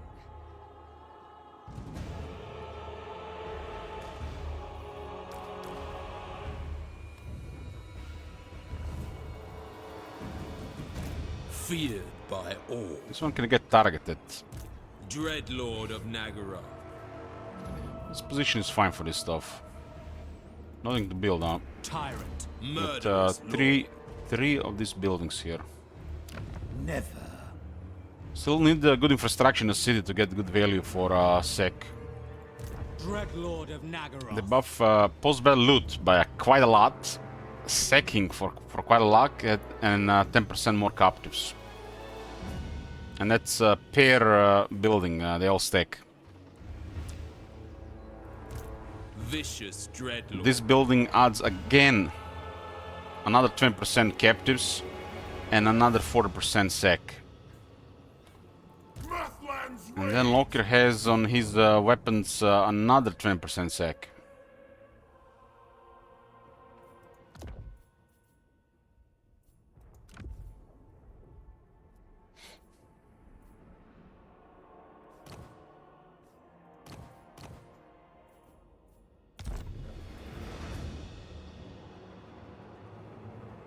Dark Elves can have a really crazy second going.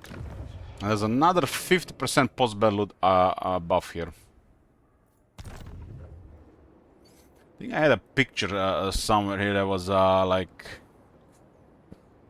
yeah, showing you know, some of the values, some of the values that can happen.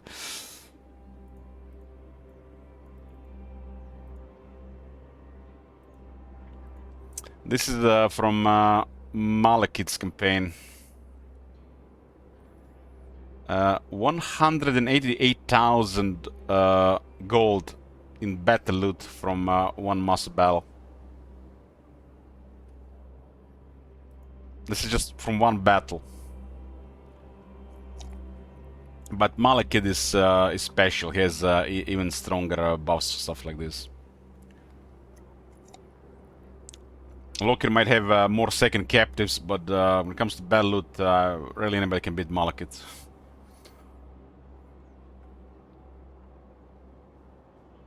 It tells you how much the Black Arcs add up in mass battles. Yeah, like I said many times, Dark Elves are they are a slavering nation of warmongers. Warmonger nation of slavers, I guess. They are a top warmonger. Top warmonger.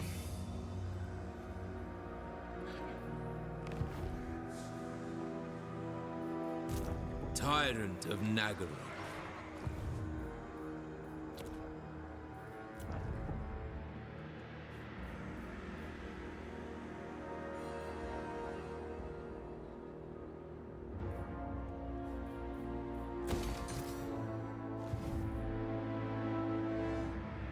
There is more buffs for a sec as well. You can get even more.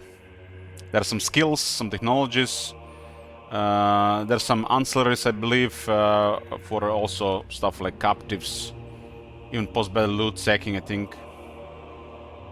But there's even more buffs. But why is this so crazy in the first place? Because they got a good base already. The people are displeased.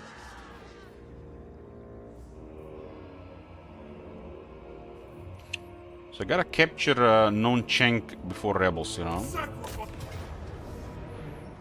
Yan did are spooked, they don't want to leave their city. There is no mercy. 1,000 captives. I mean, I have to take that. There's a 5,500 sec. That's a good sec, but I don't have the range to occupy, huh? We have to loot and occupy. Let the pillage begin. Let the pillage begin.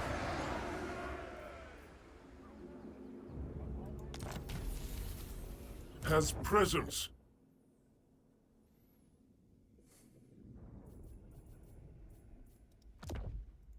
Cruelty endures.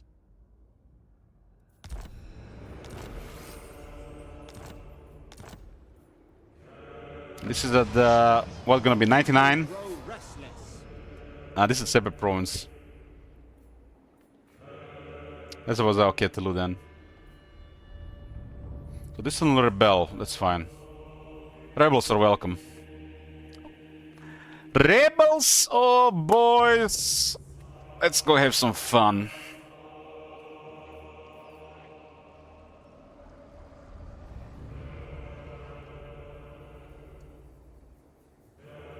Bring fire and terror. This army is quite cheap.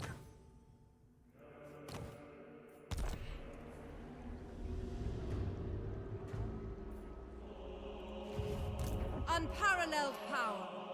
Do not mistake me for So I don't have Non-Cheng in range, huh? Attend me. Don't have in range unless I use Isaac Concubine to get closer to the city.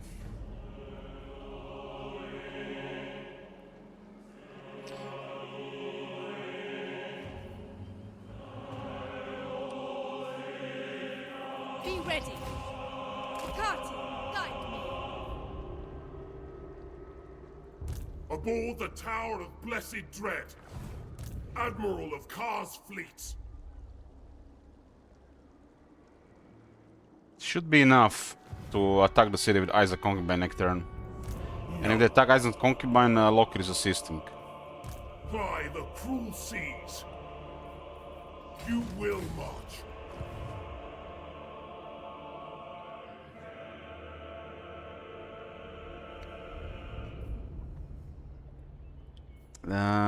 Such a thing is impossible. Bring fire and terror.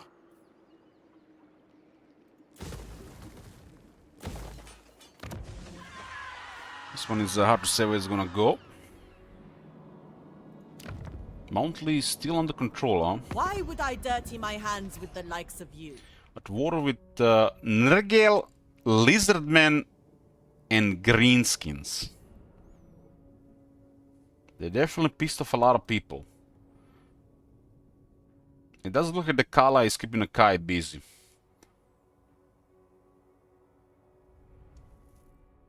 This is also a solid province to capture. But it looks like conflict with Gelt and Iron Dragon makes more sense than going there.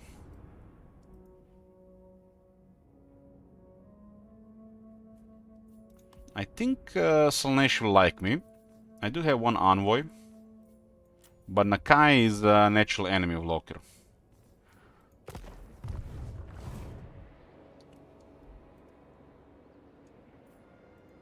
Fear my malice. It's a nice tier 3 arc here. I'm saying for tier 4 so I can upgrade the landmark. Feared by all. As you build building on the Black Arcs, the Black Arc Command Admiral gets experience. It was been a massive change. It's still noticeable. Cruel and deadly.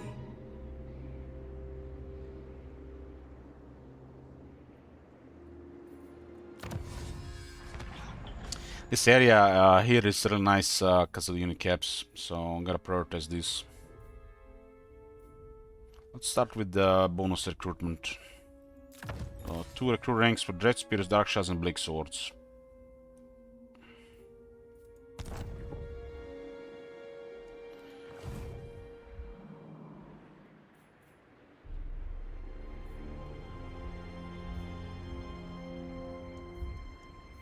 We'll see how this mod will work for the AI, but I can totally see using more of this mod in the future with a sub mod for player only. Because I think stuff like this should be definitely in the campaign settings as an option.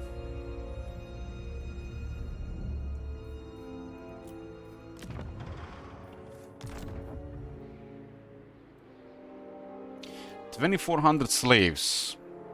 A vile corruption. I think next turn I'll turn on one of the rights.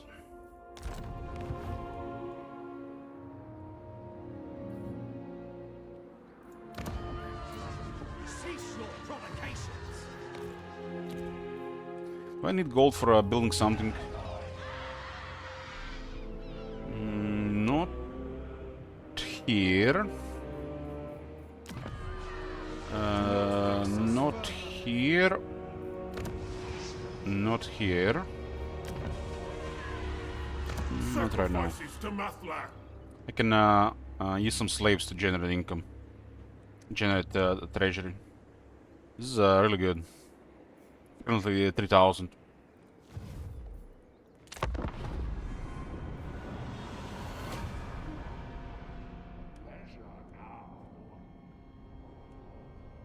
Considering we might be exposed in the east, we have two options. We can use an emergency force of a separate lord plus instant recruitment of regiments renowned, for example. Or we could have a Black Ark patrol that area.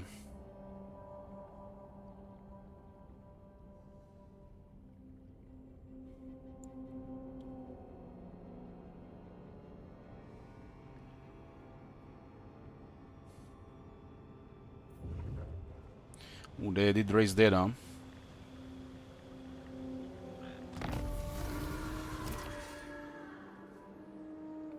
Well, Celestial Riverland's a war zone. Interesting how this is one of the few ways of Dark Elves to get actually more control.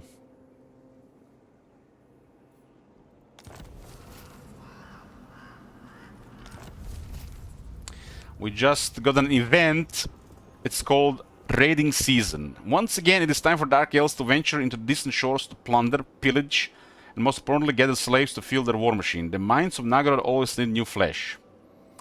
And this event says casualties capture post-battle loot plus 20% all armies, income from raiding plus 40% all armies, income from sex elements plus 10% faction-wide.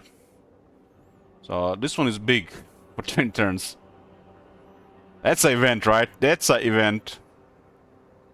This is just a minor bonus. This is trivial, but this is really big.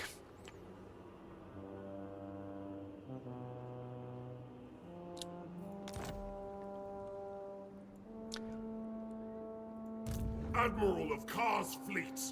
Calling the winds. Oh, look at this, perfecto. Just enough movement. Grand calls. Been so effective here. I just missed one turn of early attacking Zanshi.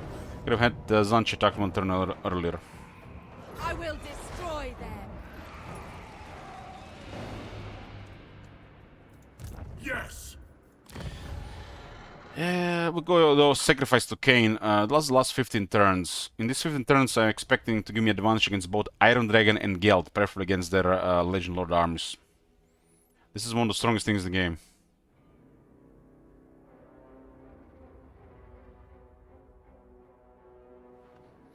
So you get another buff to casualties captured, which is really poor for the economy. You get plus 50% more post-battle loot, which is on the best buffs for money. You get replenishment buff, basically just recover like this from battles. And you get an ability, which is one of the strongest abilities in the game. It causes an explosion and one-shots most units. And why is this so powerful? Because every time you turn on one of these, it just makes the campaign snowball quite a bit because of this. It is very important.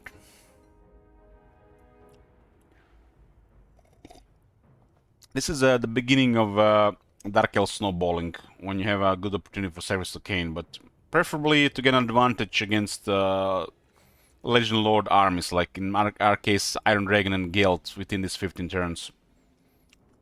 I think this right should be balanced a bit. They should lower cooldown and lower duration. I think it should be 20 turn cooldown and 5 turn duration. Or something of sorts. I think both of these are absurd. Having something like this for 50 turns is even more absurd.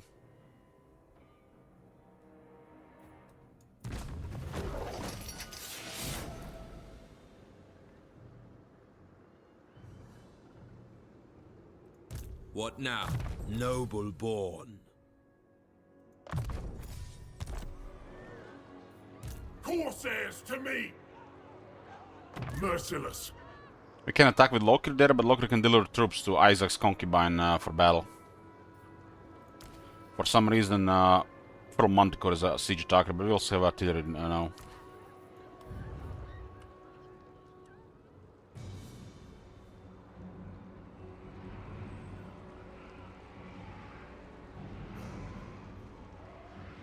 I want them dead.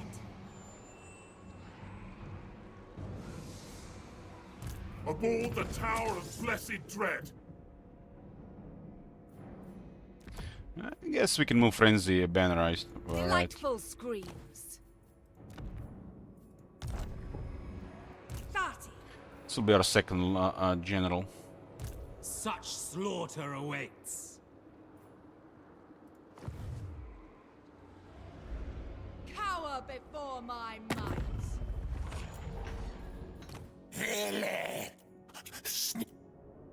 Why does Loki weapons look so anime? Because Loki himself looks like an anime character. Be slow.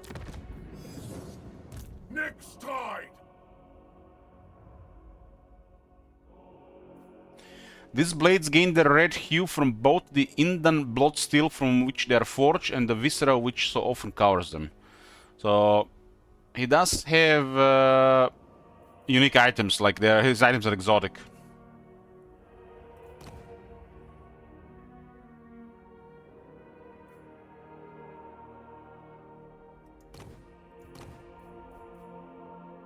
So it comes from Ind. It's apparently unique steel.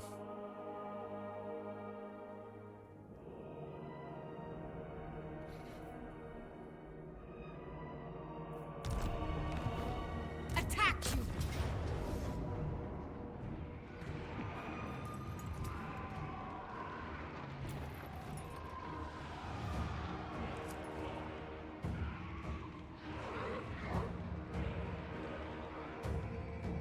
Fortunately, she doesn't have extra captives, right?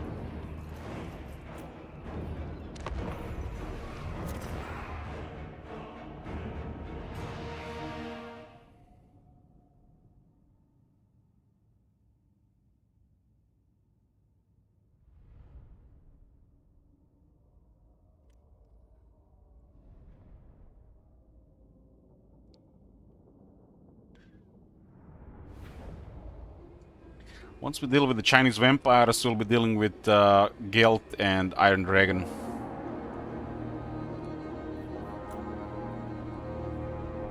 Dark Elves can actually work with the enemies of Grand Kate, no problem.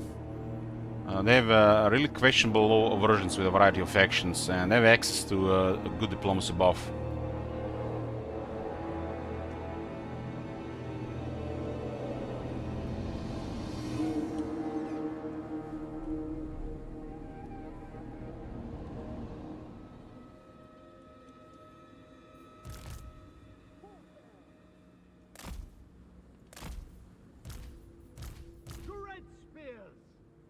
We don't need to expect any shooting here, right?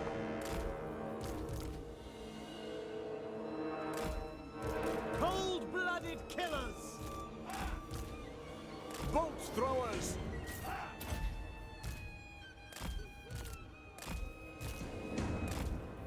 Dearest.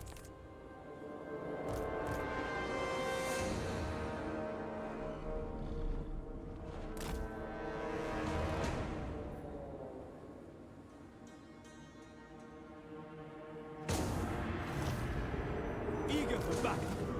As you say. Slaughter them. Bolt throwers!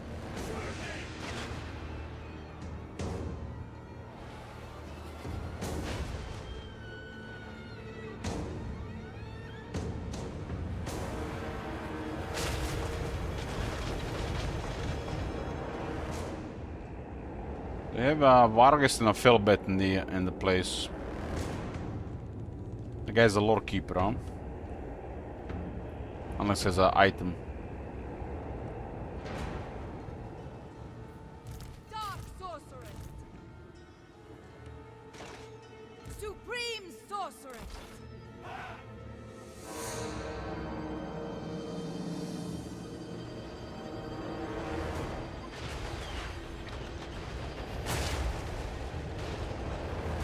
Eager for battle. This is fire wheel already 2400 damage. It's a little bit on the low ground here.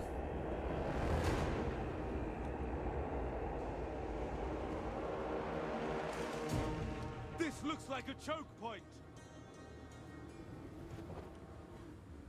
Advancing. We understand.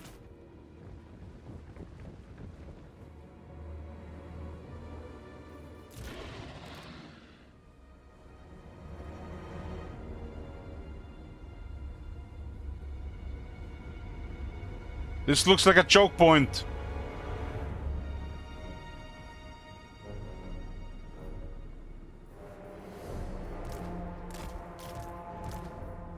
Sorceress of Grund!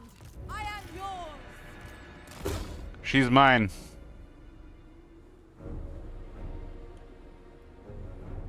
Dread spears. Eager for blood! As you say! Understood. We understand. To destruction!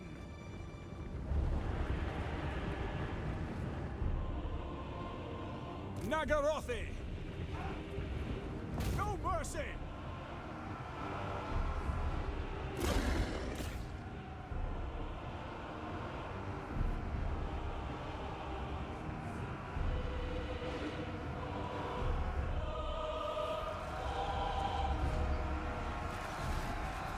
Merciless warriors. No survivors.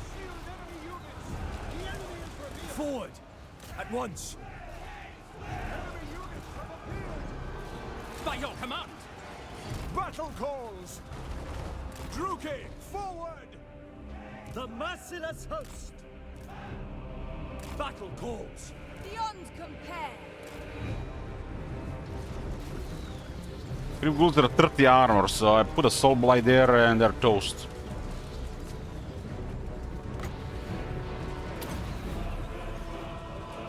Sorceress of Grund!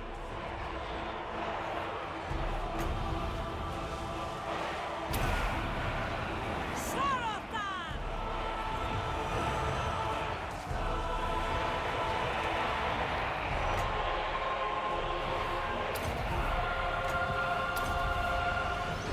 Hey, Rubio.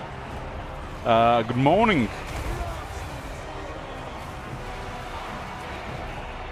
Druki, as you say. Nagarothi. Orders understood. Druki, understood. By your command.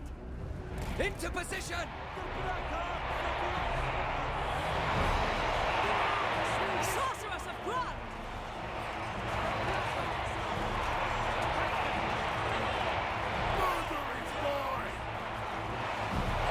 It will be. Where's the graveyard at? Dealers in death. Kill them! Eager!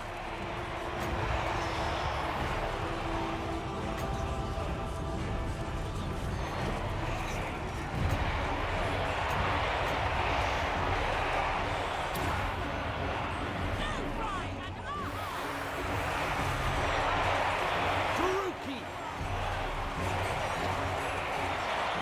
Corsairs! It is done. More troops on the wall. Thunders. Bleak swords! Hack! Cut!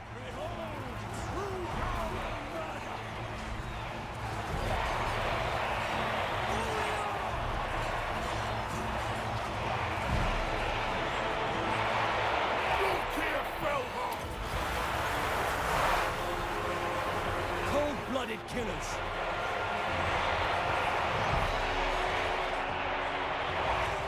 Bleak swords! Corsairs! Slay them! We understand! Without question. Bombs throwers! By Cain!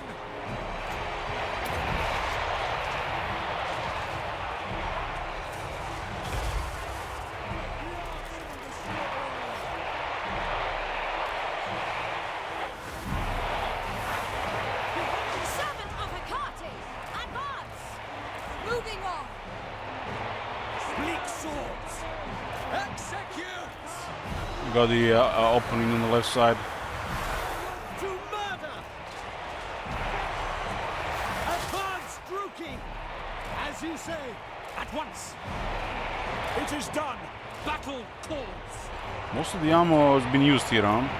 We understand. Doesn't look like they hit Following much. Orders. Orders understood. We are ready. Following orders. Slash! Kill!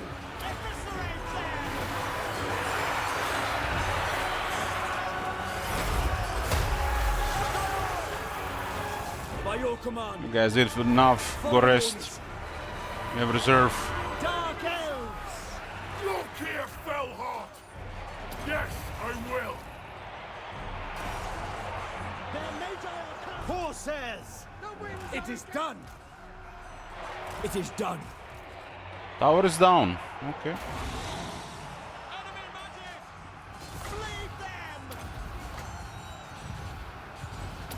Supreme sorceress. I summon thee. Chilblain is a really cheap and effective spell. It's all armor piercing damage. It also slows down the enemies for 20 seconds. It just builds up damage over time. You can't even compare it with other spells, because it'll have a lower cooldown and lower cost. So you have to compare how much it will do per Winds of Magic. That's 2 casts now, 8800 damage. For 8 power. That's very impressive. Ready. Devoted to bloodshed. Come to me. Look here, Fellheart! Well, does all get his dragon? I think on 18. Nagarothi! Moving out! Onward! On to slaughter! Dark shards! Understood! At once! Without question! Orders understood! Sorceress of Grun. Go!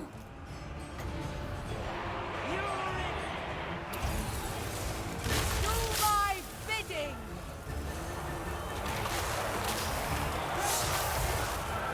Dread spears! On to battle. Look here, Fellheart! Battle calls! Merciless warriors! Come, Malith. Sorceress of Grun. Dark power.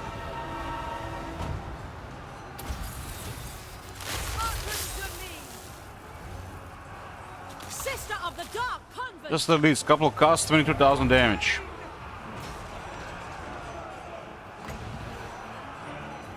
Merciless warriors!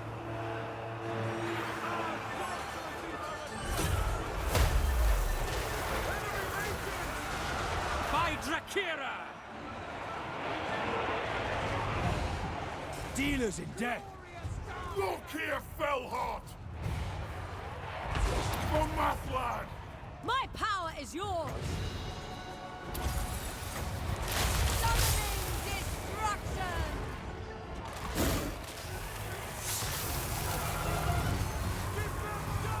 Sorceress of Grund. Behold the Kraken Hell! All powerful. Warrior Sarius. Strike! So hairy for them with the Necromancer went into Mela. Hack them! Corsairs!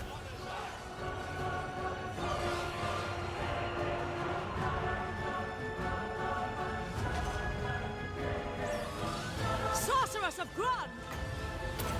Vargas went after the artillery though.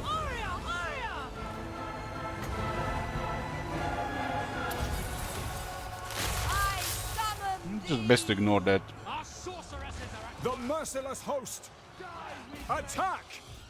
Destroy! Doesn't really do anything. Battle ready! Battle calls! Go down from the wall because those Vargas come back. Death! Where to? Vargas get killed by the Red Spears. Pain, suffering, death!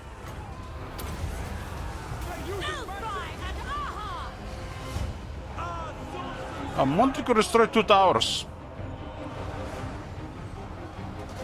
Look here, Fellheart! Corsairs! At once! Sorceress! My bidding! What attacked bolt thrower Vargest. Now they just died on spears. Red spears! It didn't kill them, it just routed them.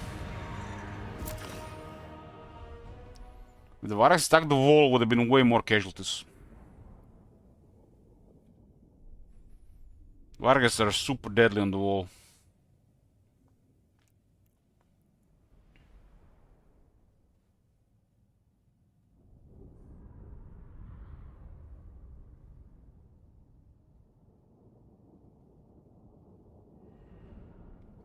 Well, the Black Oak Crusaders did 457 kills.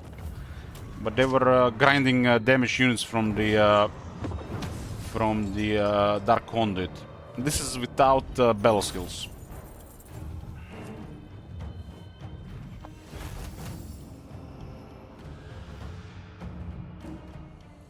Sorcerers did over 3000 damage with just Chill Wind. Just Chill Wind. It's such a strong base spell. So I think it's one of the better one on a starting spell.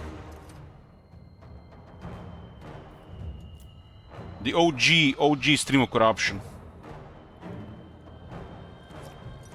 I got 10,000 gold from this, including 4,500 experience, max amount of slaves from the battle itself, and another 734 if we when we capture the city. This passes for treasure. Dark Elves, ladies and gentlemen, Dark Elves.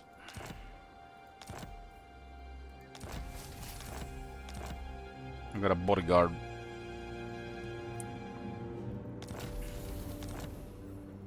Supreme Sorceress of Grond. Got a strong growth building here. This landmark is okay. Nothing special, just okay. It would be way better if it was a tier 1. If this was tier 1, don't have to do anything.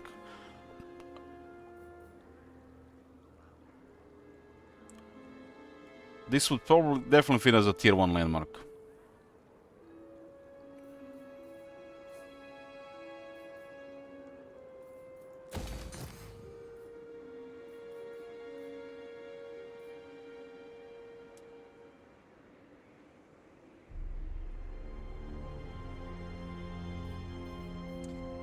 I am pretty sure it only works for the character, Top Manager. It has to say region or province to apply otherwise. What is your dark purpose? I'm pretty sure this will just be for the character. So if this character is getting targeted by an agent, will have 10% less chance to succeed.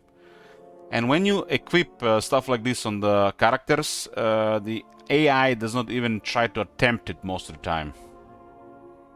If they have enough heroes, especially heroes that are immortal, that survived after, you know, that got kicked out of the army as you destroy the army, they might start targeting heroes even with this.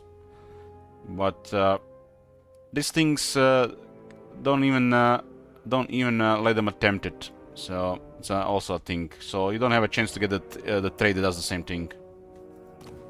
It's a really good thing to have on a very high rank in like late game.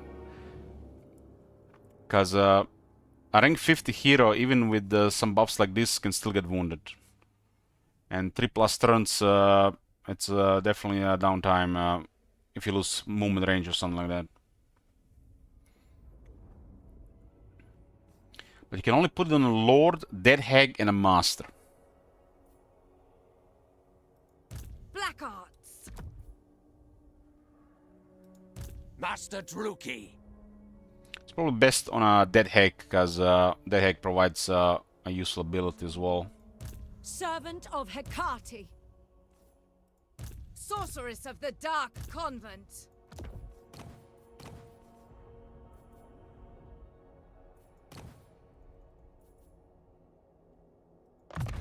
This guy looks really good with this splint. 53 attack and 66 defense. This is without Blade Master, hard to hit.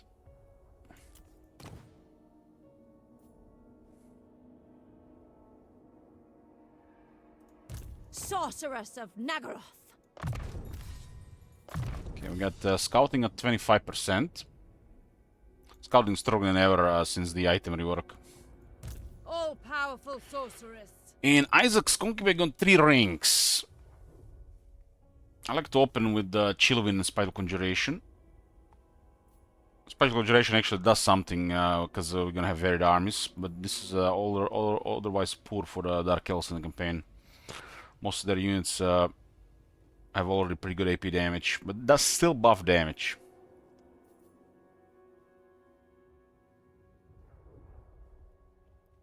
Especially if using units like Witch Elves, Harpies, Sisters of Slaughter, this does then a lot.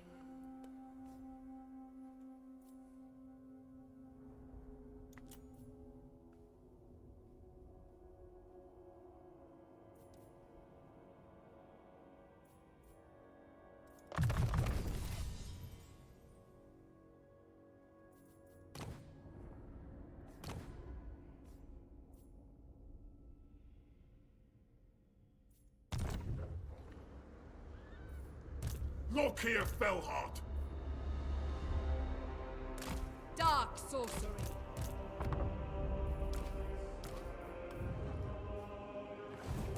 True She lost 2 power loyalty unleashed. from switching army. Haven't had the loyalty events yet. Be ready. Best thing about the loyalty mechanic is the events. The loyalty is a terrible mechanic. You only do something when you're doing really badly. Plus, it's inconvenient to switch stuff around. It's almost never.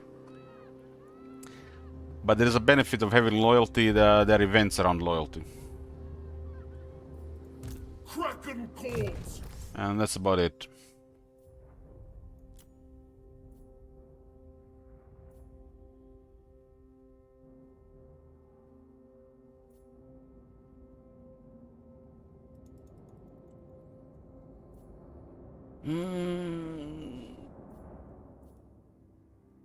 Would have been cool if Elven Healing was on the left side. Much better skill than this.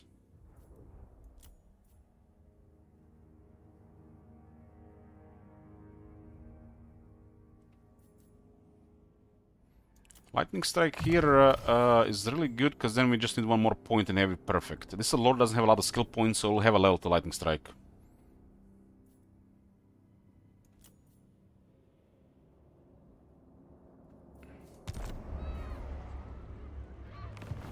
Aboard the Tower of Blessed Dread. We had 2,500.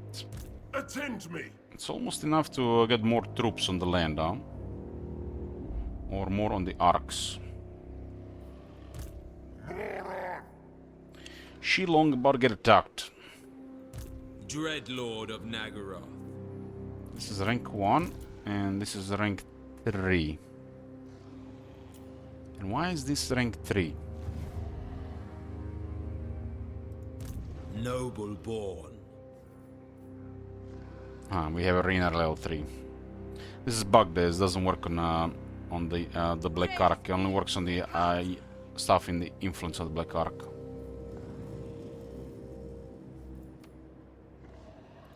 Black-hearted dreadlord. So we want to recruit units on the adjacent thing then. I think this area will be peaceful. We do have 40 aversion with humans. List of the Grand Kate. The fact they're already at war with 2 strong factions I think they're just gonna stay there. This is not a good area to go. This is a better area to go. Deal with Iron Dragon Guild instead.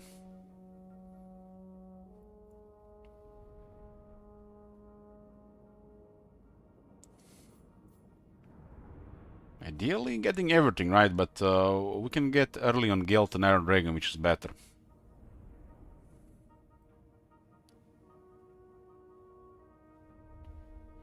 And if I'm not mistaken, 2 regions in this province are mountains. If I'm not mistaken. Cathay needs no other. It's a Mount Lee. You can see a red one here. I think this one might be mountain as well.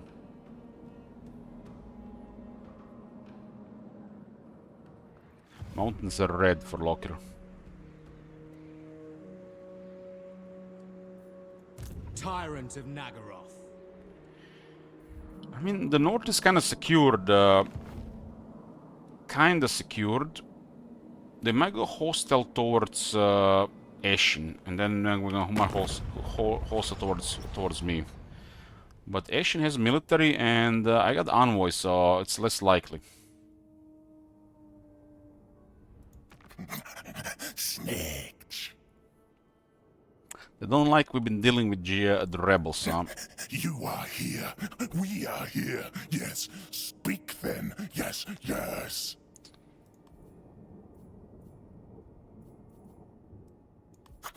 Snakes will. Okay, they don't care anymore.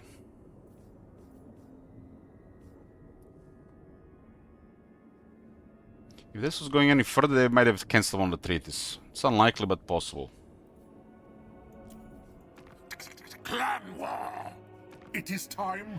Guild is at war with the Kala. Damn, man, it's like Lockyer is just like... this is a buffet for Lockyer, this area. Not even a Kai bothers him, and we can attack Guild or Iron Dragon with impunity. I guess Iron Dragon makes more sense since the Kala is keeping him busy in the south.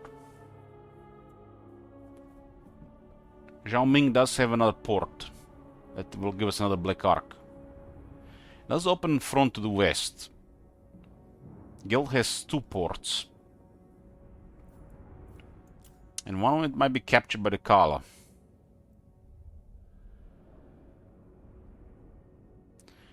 This guy's going north, so Clan Ashen is likely, but he might also just go to war with us. Iron Dragon natural enemy is in Clan Ashen area. Whoever is in Clan Ashen area, which is Lockyer and who might come from the north.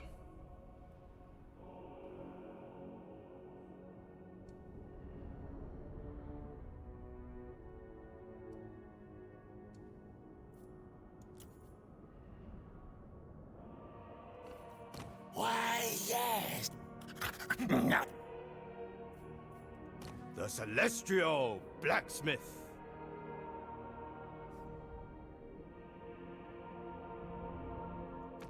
Yes, yes.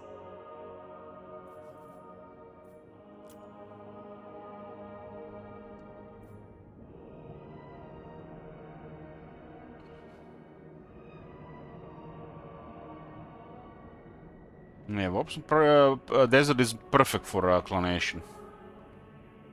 There's also a gateway to west. Snitch needs 3 to 5 provinces to be very good.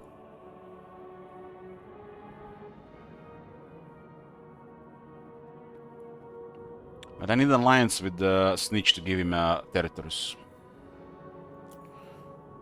Would put some work, but we are similar in the military, so it's likely early. You have Solid money 7. We have ears to listen. So it's a pretty straightforward alliance here. This is at 4.2. So we could get it already like this, for example. And then we sell him a settlement for our money back. If we get warps on desert, for example.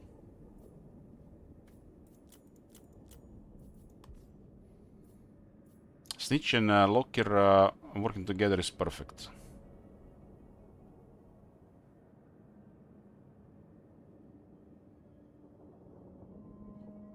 We definitely want this province here. And this too as well, right? That's all the Black Arcs of Grand Kate then. I can tolerate the Kala. I can work with Ashen, and then I can go for Aislan after. Grand Kate is already not in a really good spot here, just because we're in the middle and Ashen has a buffer. Wei Jin is controlled by Norska, which is bizarre. So Clan Ashen lost city there. Could have been amazing for them. Spit out your feeble words while It's worth 38 for them, for example. We don't really care what happens with the main lane of Grand Kate. Building Armada and destroying Iceland. The Chaos and Skaven can fight for it. We are unlikely to be bothered by any of them. Unlikely. We actually seen it tomorrow. We have seen Clan Ashen kill Miao Ying.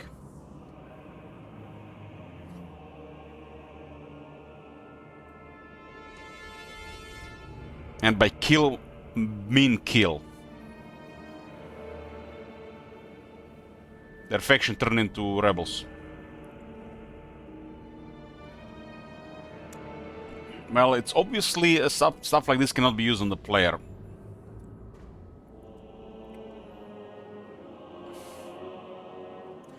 And also, I think it might have been a bug that it actually happened.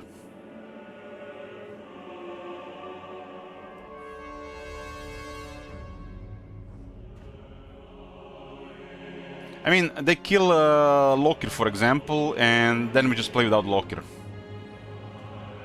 It just would feel off, right? I honestly wouldn't mind if they could kill the Player Legend Lord. I wouldn't mind, honestly, but I think everybody else will be furious. Most people will be furious if that was a chance to happen.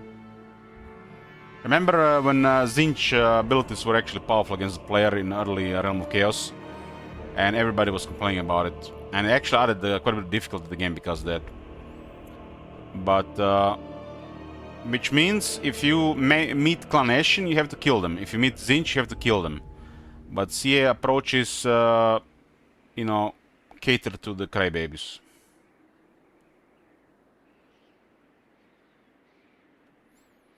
So basically, if Clan Ashen is there, and they had this ability, you would have to prioritize them, right?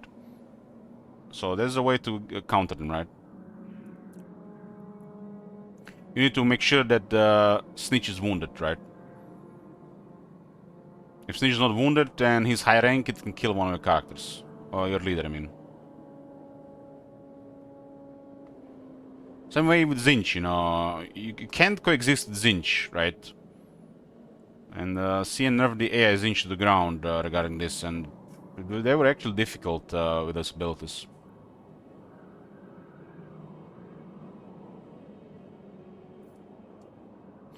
Yeah, the Skaven are really generic with their flavor all across the clans, which is doesn't really fit. They need to be more specialized around among the clans. Every Skaven having plague is nonsense.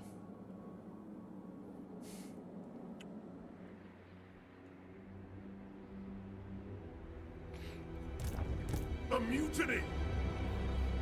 Black-hearted Dreadlord.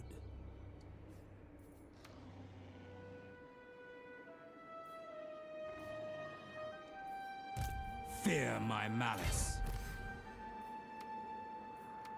Hey, Bloomcools. With haste, anchors away.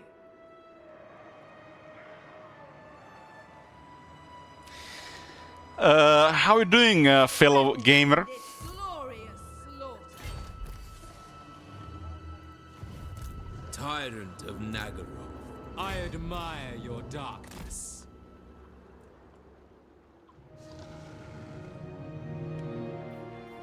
approve of these dark deeds. Druki Lord, we have a deal. Good to hear, good to hear. Set the sails.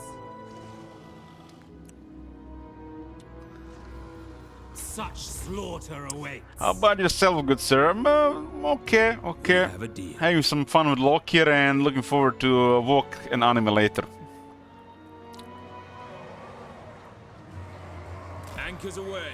It's one of those days where it's like you're happy to be alive.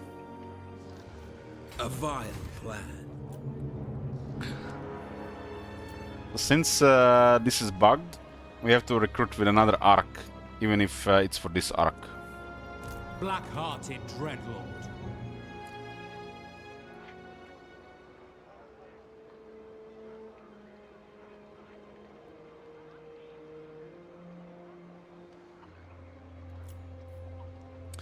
Treasury looking good. It's almost enough to get the Isaac's concubine a standard army. But reinforcing arcs with some military is also a good thing.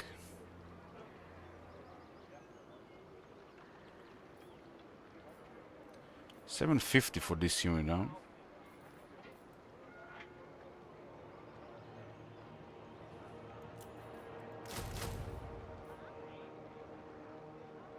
This unit does have value, we can move it around.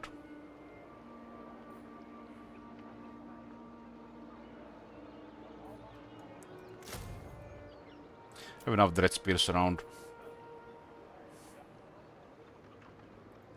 These guys have to move around, and the Dread Spears cost. So basically, instead of moving them around, we can recruit rank 3 and they'll pay for themselves as well. Yeah. Dreadlord of Nagaroth. I'll just all be over a couple of turns. And not all at once.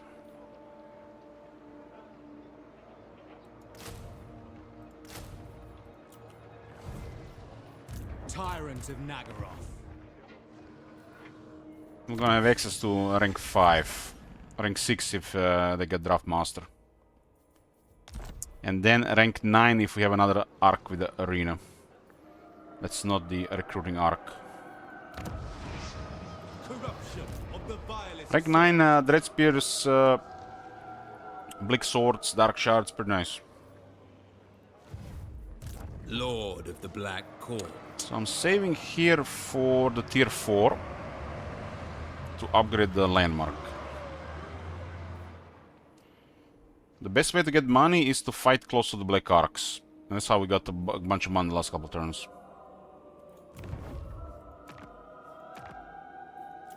There's a Lord reward here. Some slaves. I really dislike sword and crossbow.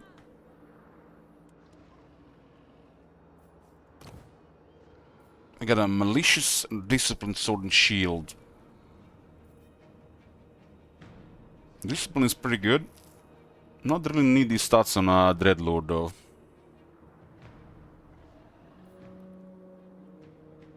Malicious is terrible.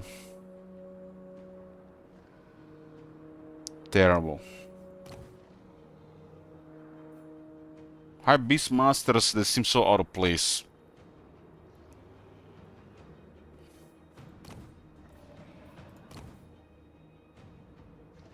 Okay, so we have a Disciplined Dreadlord, which is okay. And another Supreme Sorceress. Vicious is good. Strong is good.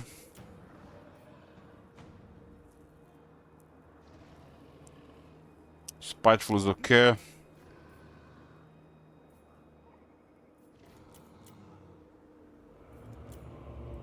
So we got Shadow, Death, and Beasts.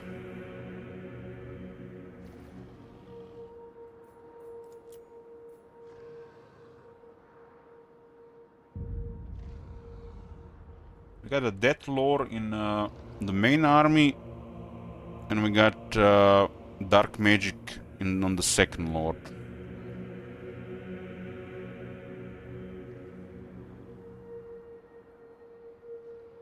And he's still gonna be at rank 1.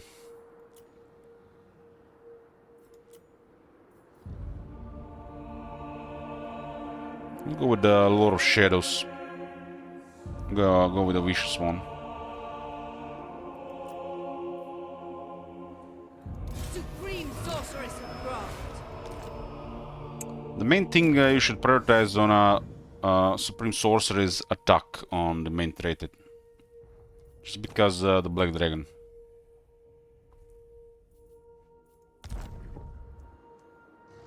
Vicious and Malevolent are some of the best options. Malevolent is probably the best option. This is just crazy good.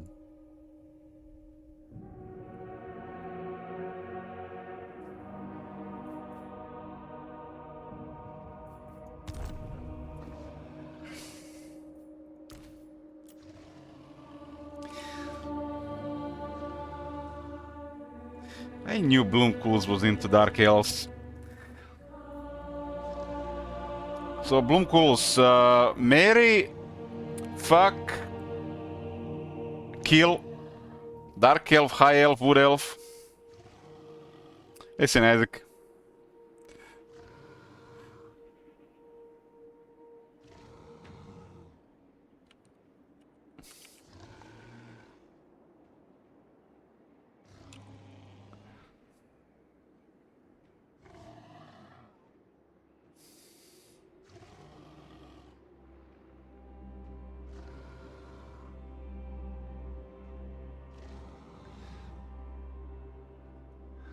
The third option, only I'll do them all. So you would, but they would kill you.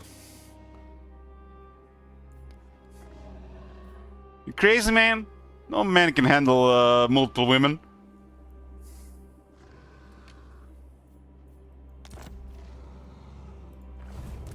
Supreme Sorceress of Grant. I can't put a dominatrix.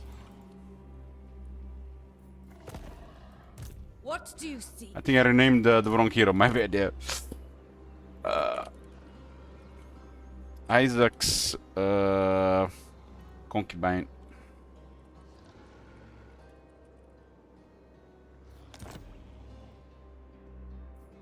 Dark power.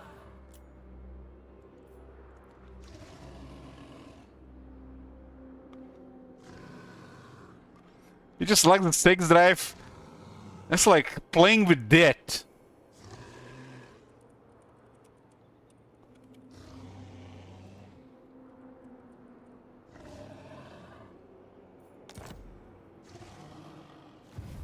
Black arts.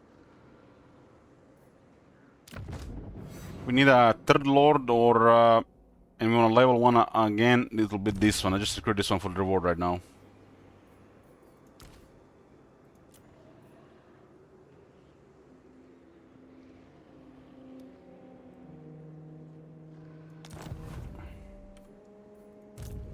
I command.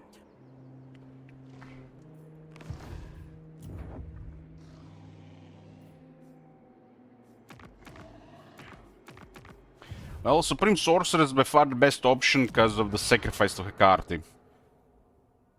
And it's already a better option than the other ones. Just look what this does. So you're gonna level them up faster. And Wizard Lord is always a better option, and Supreme Sorcerer is a solid Lord because the Black Dragon.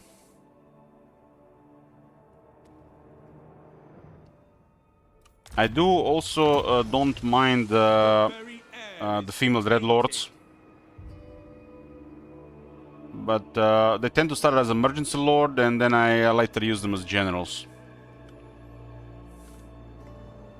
I just want a different traits on them. Supreme Sorcerer is also the best option because you have 5 different lores, 10 total offered, which means you can always have a better trade option. So it's easier to get what you want. All the lores are fine. Here you get only 2 picks, 2 picks, 2 picks, and here you get 10. So you almost always get what you want. Well, here not so much.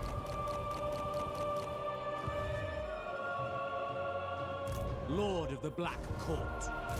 Murderous lord.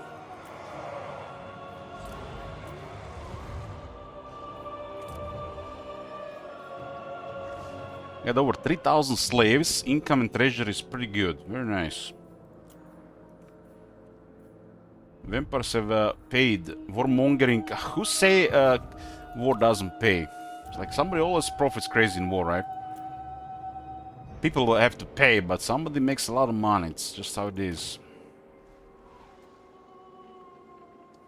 Tier 3 and this province is gonna be huge.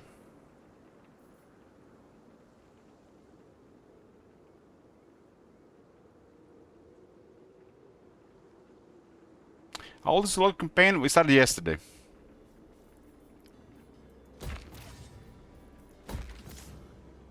The Dark Elves have one of the best income buildings. But this one will be using a lot of slaves due to terrible control. But instead of building a control building, you just use more slaves, which makes the control almost pointless. Since they have one of the worst control buildings in the game. It's absolute trash.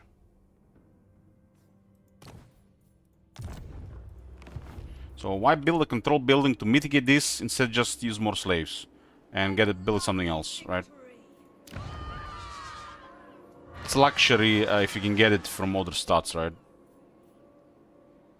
As long as they're not rebelling, we don't want them to rebel, it's fine if we use double the slaves.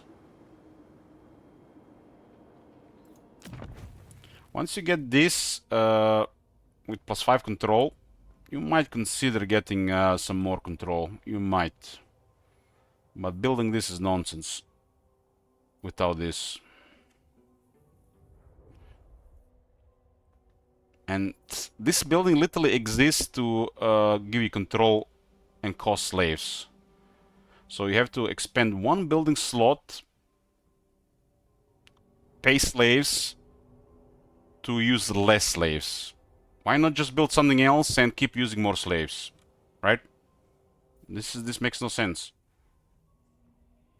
And it's the values are terrible for tier 4. Terrible, really.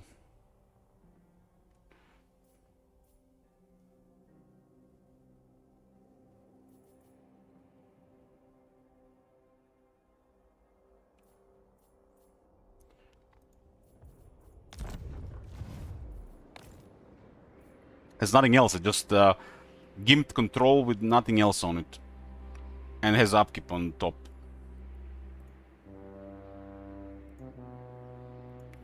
Just use more slaves and you avoid rebellions with sacrifice to authority. If you don't want extra tedium and bells around.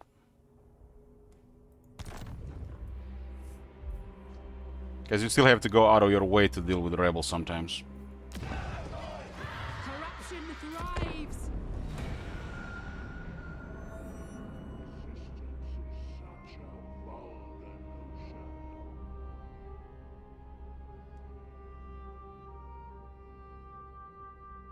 Now we're gonna be the finishing of the vampires here and probably looking to start a war with the Iron Dragon.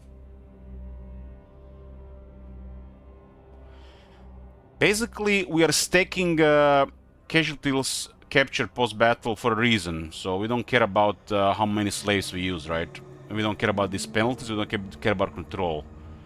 We get tons of extra slaves, no matter what. So these negatives to low control are irrelevant, and we get building slots or something else, right? If everything would go your way, you would then have nothing to do with them, right?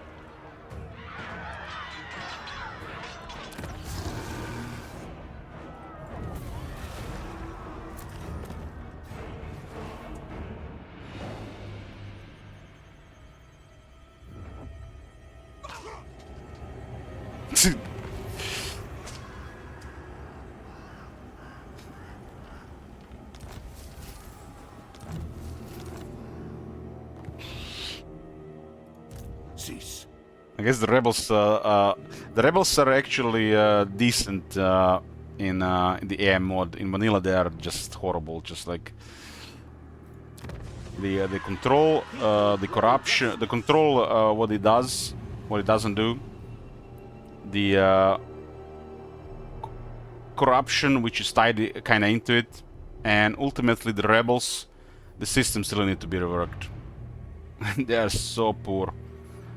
Like, if you've seen the Warriors of Chaos campaign, literally rebels are a guy with 19 warhounds or a guy with 19 marauders against one of the most powerful garrisons in the world.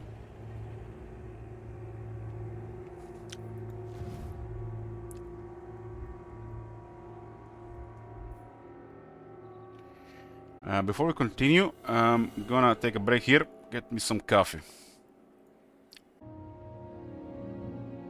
Back, boys, got me coffee.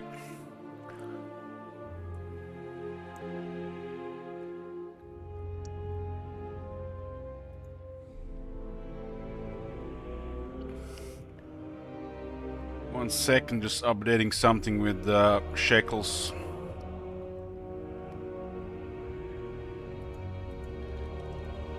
I got a new channel redeem, just for fun.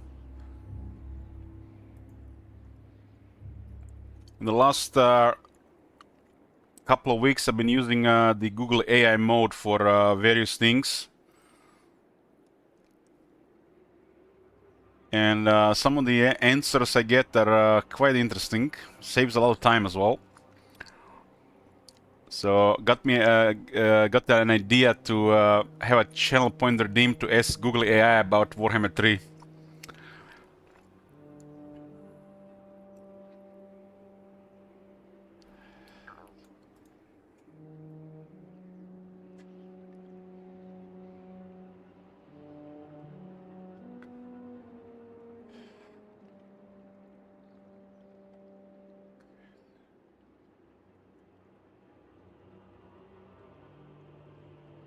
Yeah.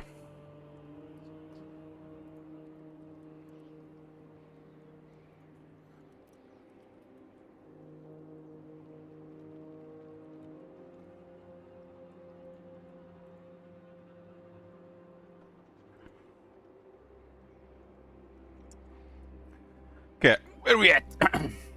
Sounds promising now. I mean, it's for the entertainment purposes.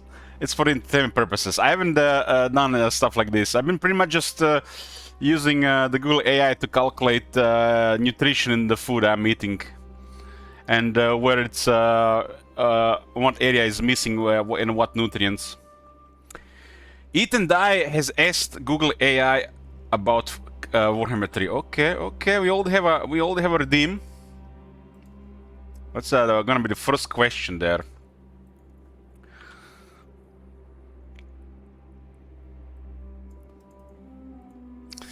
What should we ask Google AI?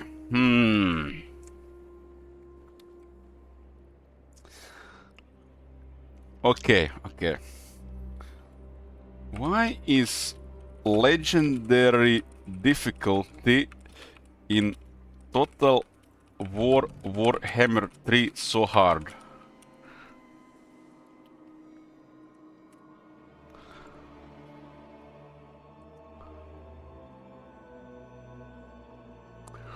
Okay, the answer we get, Legend Difficult Total Warhammer 3 is designed to be punishing by removing the player's ability to correct mistakes while granting the AI overwhelming economic and tactical advantage. The primary reasons for its extreme difficulty include Forced Iron Man mode. You cannot manually save or save scum to undo tactical errors or bad luck. At least it says manually. Because some people still save scum on Legendary.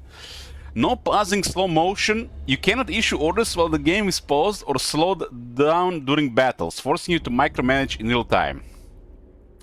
2.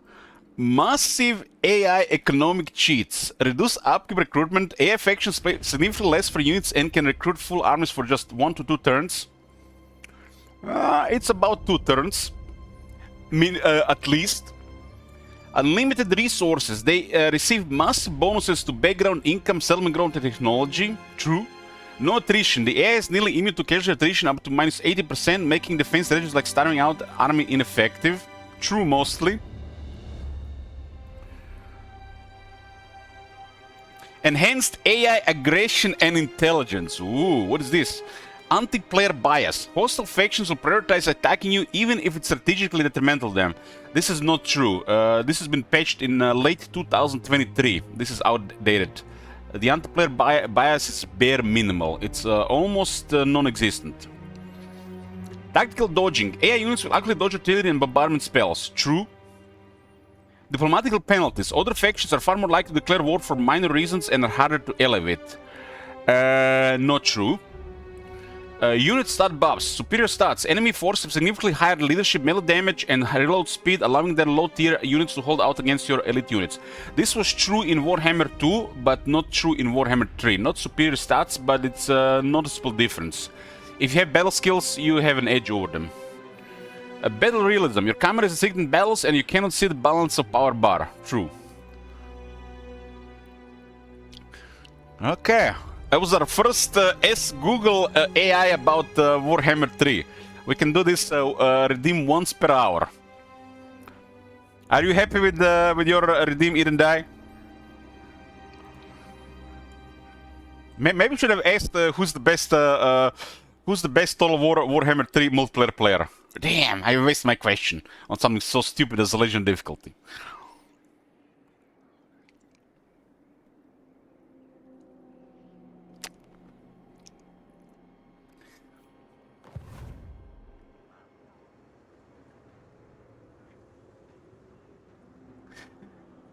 Well, I have limited this redeem to once per hour.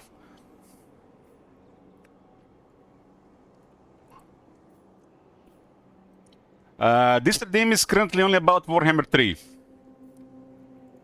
Bring fire and terror. What I have a question about Lisa Ann? Well, if you have Google Chrome, go ask Google.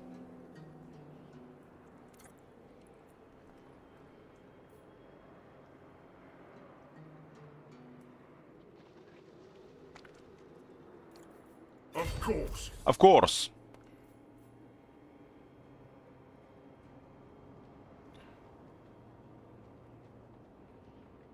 This is, in a way, an advantage to position lock your round. It's really interesting. It's definitely better option to lock your main army. Cruel and deadly. A vile plan. I approve of these dark deeds. I admire your darkness. I will continue later.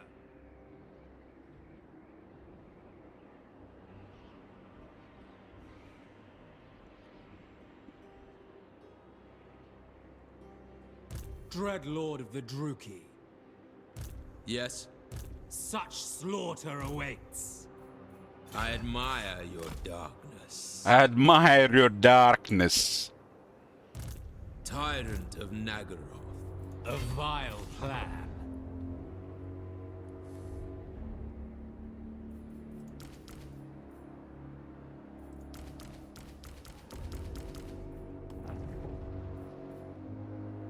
My plans must wait.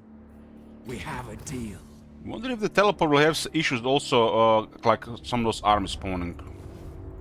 Murderous Lord, I approve of these dark deeds. We'll stick to the main river here.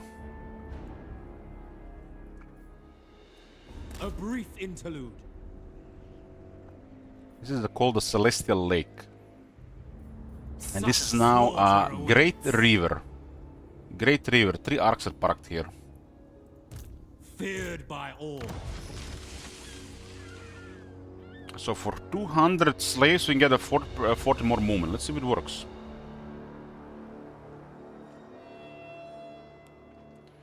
They're currently at Dreadlord of the they're currently at the 120 movement. Black-hearted dread. Why 120? 110 base, 115, 120. Okay. So it says here, campaign mode range plus 1% while at sea, armies in nearby sea region. This is Celestial Riverlands, and there's adjacent to the Great River, Celestial Lake. I feel like this is gonna be on and off if it's gonna work. It's only 200 slaves. Let's see. This is 3 turns, but the movement is a refresh at the start of the turn, so which means this is 2 turns. This can never be 3 turns. It's 2 turns. I hope they know this is intended, because this is 2 turns, not 3, because it only starts working next turn, so it's 2 turns.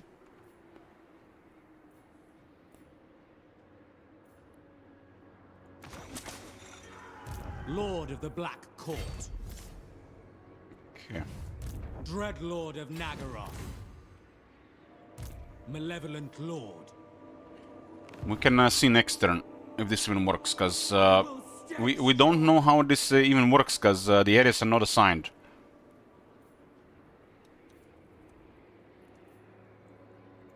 Kraken Lord. I mean, you can see the area here, but they affect multiple areas. It says here, armies in a nearby sea region. But this one has 2 sea regions. Obey!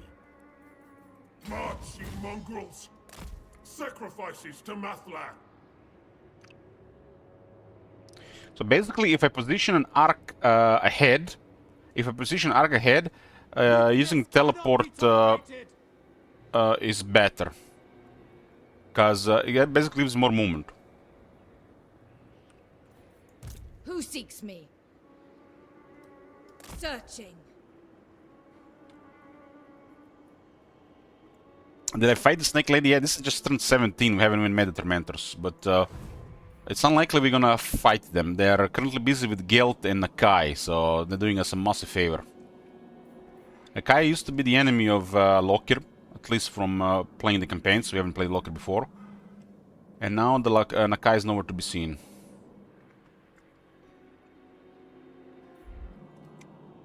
Slaanesh is friendly with elves, usually.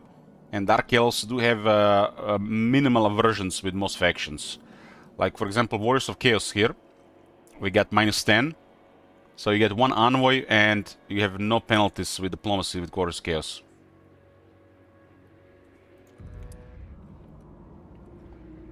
Remember, Dark Elves have envoy ancillary. It's not an easy one to unlock. It's also random most times, situationally random. But it does affect diplomacy quite a bit in the long term. Especially if there's no big aversion. So unless you want to kill them, you don't even have to fight them. Dark Elves should target factions that have big manpower. And it's a convenient fight. Like, better fight vampires than the lizardmen, because the vampires will produce more slaves. A vile plan.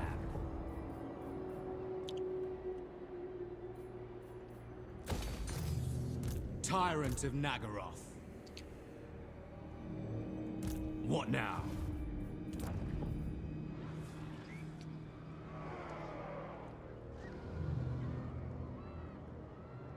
I approve of these dark deeds. This is a pretty good economy to stack 1 black arc with troops. Black-hearted Dreadlord. I do want to transfer these troops to a lord or another lord.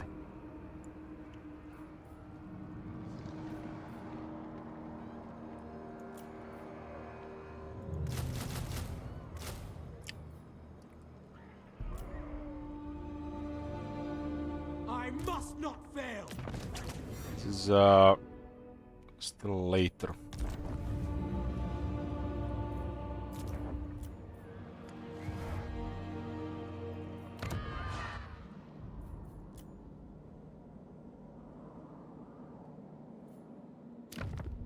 This area is vulnerable to attack, but we can also get stuff going there as well.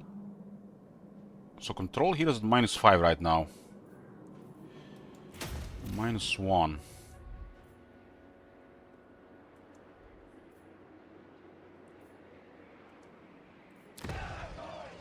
The people are displeased. This one is towards the rebels. It's currently at -1.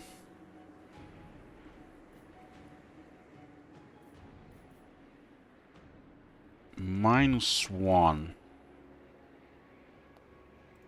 Admiral of Kar's fleet.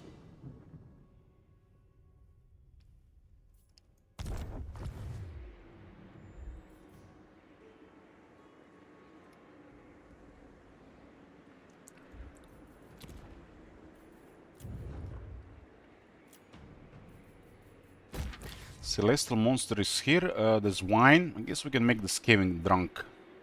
It's a control building. It's a shame it's in a 2-region province.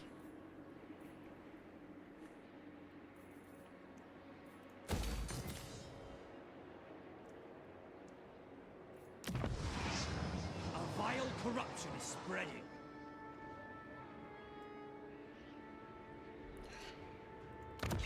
What? These guys haven't been attacked by the Iron Dragon, so Iron Dragon is trying to finish off Skaven in the north. You have both. They almost finished them. Almost. Skaven warlord. The next enemy for them looks like vampires or the Skaven. Gelt is busy with the Kala. Both Gelt and Nakai dealing with the Kala might mean the Kala might lose. But the Kala is the latest addition to the game, so probably we should do fine. By the comet. But it definitely is causing a stalemate down there, which is amazing for Locker. Then Locker can focus on his stuff. In this case, right now, the Iron Dragon makes the most sense. And buffer the relationship with the Skaven further. Do you have any intention of playing the upcoming 40k Total War? Of course. Of course. Definitely.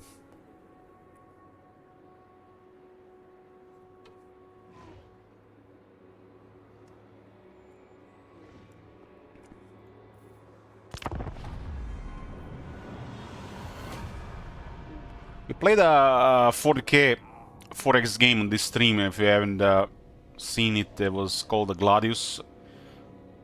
Warhammer 4000 Relics of War Gladius. So we got some got into a little bit of 4K universe here.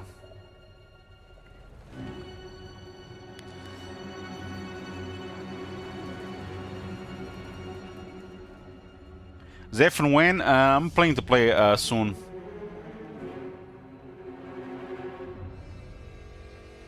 My crew thirsts to spill your blood. Tell me why I shouldn't let them.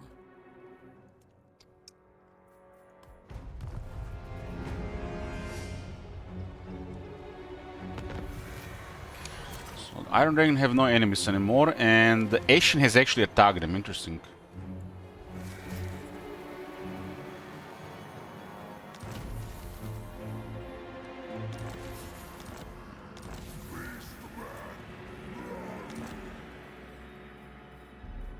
It's a pretty stunned development for Clan Nation here. Which puts Clan Nation under pressure here. Sneaky, Make. We have the first move against Iron Dragon. The addition of the Kala has definitely made the Eastern River Lord survive. Because Nakai would have killed them and all the bodied Locker at this point, right? So, The Kala is keeping both Gelt and Nakai busy, and these guys are also locked in a war. So kinda, I guess Southern Grand Card has a different situation nowadays. We're going for the middle cut here, and keeping Clan Nation as a buffer. We got a lot of freedom here.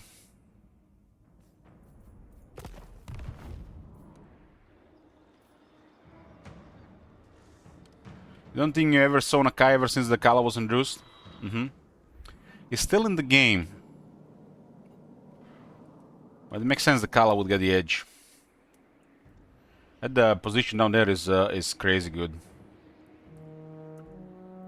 Black-hearted. We have a deal. Plotting a course. This arc does have a Shengwu in The range. price of failure is high. I admire your darkness. Lord of the Black Court. Plotting a course. Sail, damn you.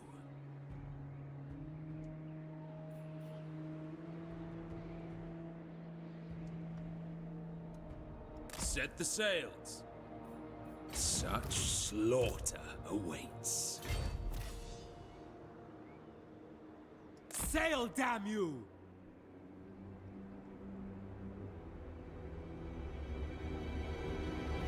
Such slaughter awaits. I approve of these dark deeds. Calling the winds. Lord of Fear. Do not mistake me for a fool. Vicious Dreadlord. Going ashore. Limitless power.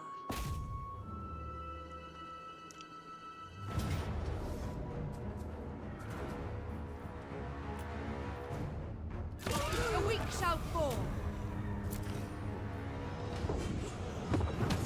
Be gone, worthless creatures. Worthless creatures. Feel my power. No rest. Noble born. The ocean awaits.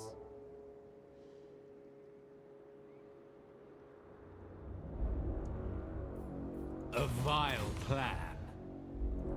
This will be an arc number 5, arc number 6, and arc number 7. It's quite the armada. Limitless power. This place will rebel again.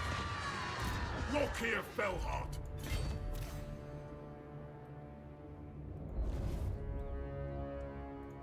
Aboard the Tower of Blessed Dread. Might need to tolerate this beastman for a turn.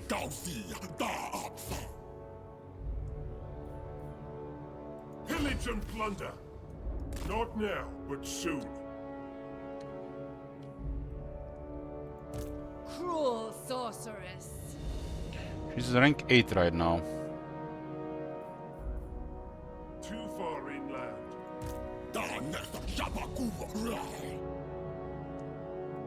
Chosen of Hecate. There's a minus 40 aversion with the beastman.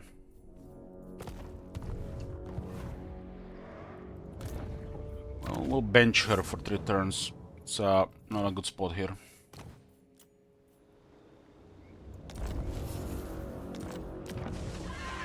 Madness fills the air.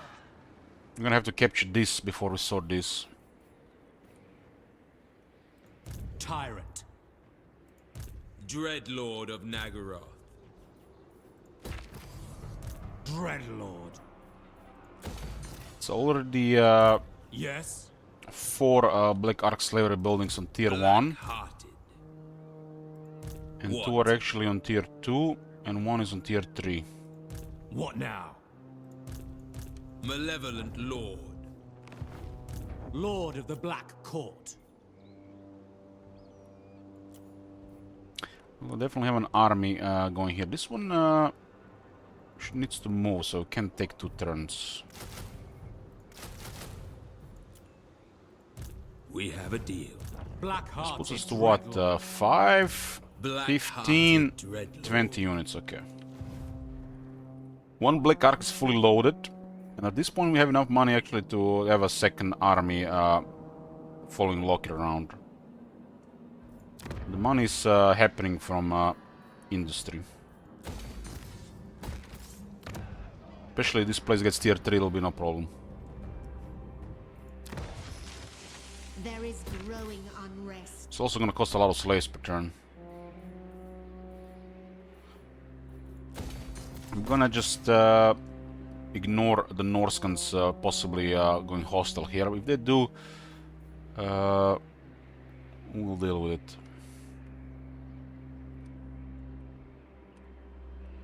The Druki are restless. Don't need 3,200 slaves. Don't need 3,200 slaves, we'll use some. The people are displeased. We don't need the penalty, right?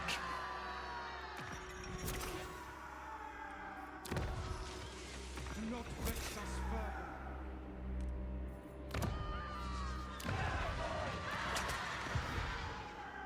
And it went from -1 control to +1, so 2 difference.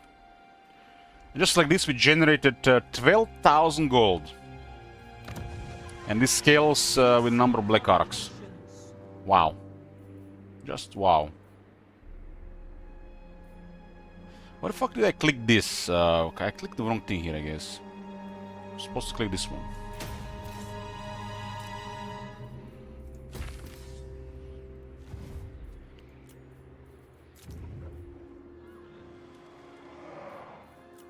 It's a war zone, so it is what it is here.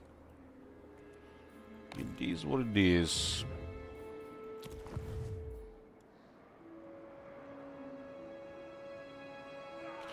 Military is at the rank 30. So the only one that's stronger in the area is Iron Dragon. Like we're similar with Clan Nation. Clan Nation declared war on the Iron Dragon. So ideally clear the vampires here and take these two on the same turn.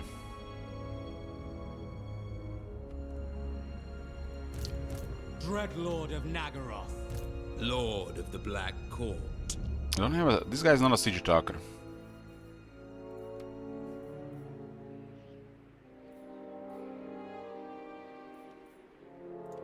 Tyrant of Nagaroth. I could rush this for the bolt thrower.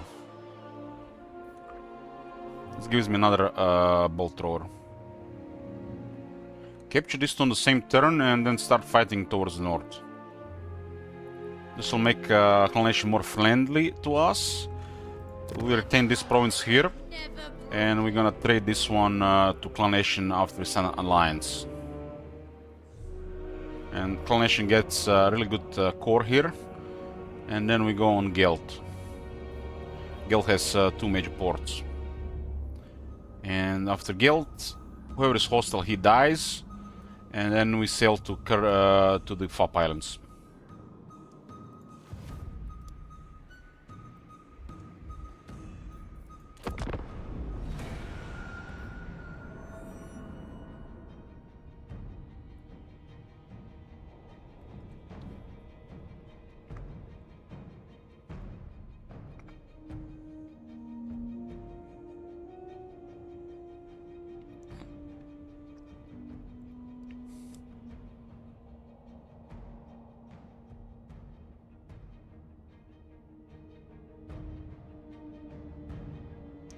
So Gobi is another viewer that has been watching Total War but never played the game.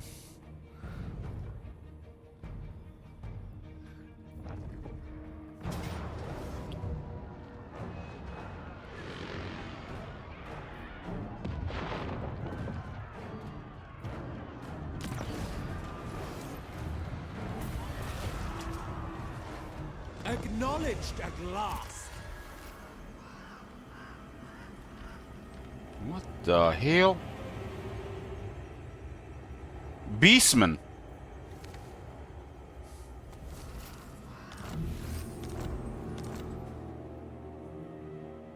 Man, they immediately activated. Lord of Fear, we have a deal. I will continue in time.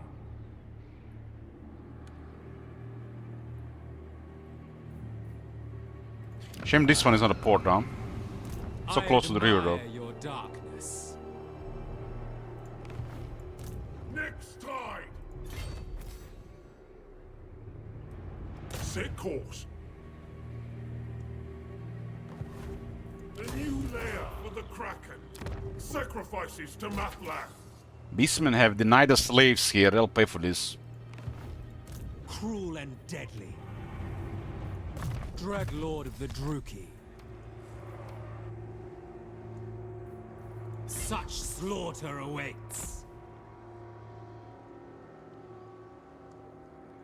Anchors away. A vile plan. Dreadlord of Nagaroth. I admire your darkness. Yes? Tyrant of Nagaroth. Vicious Dreadlord. We have a deal. Noble born. Plotting a course. Rest for the wicked.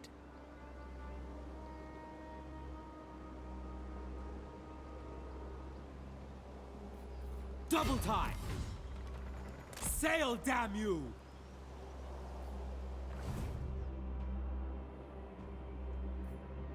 Bring fire and terror. Nema supervisor yet.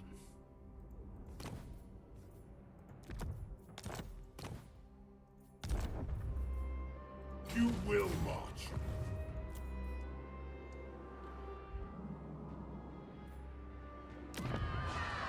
Corruption of the vilest sort.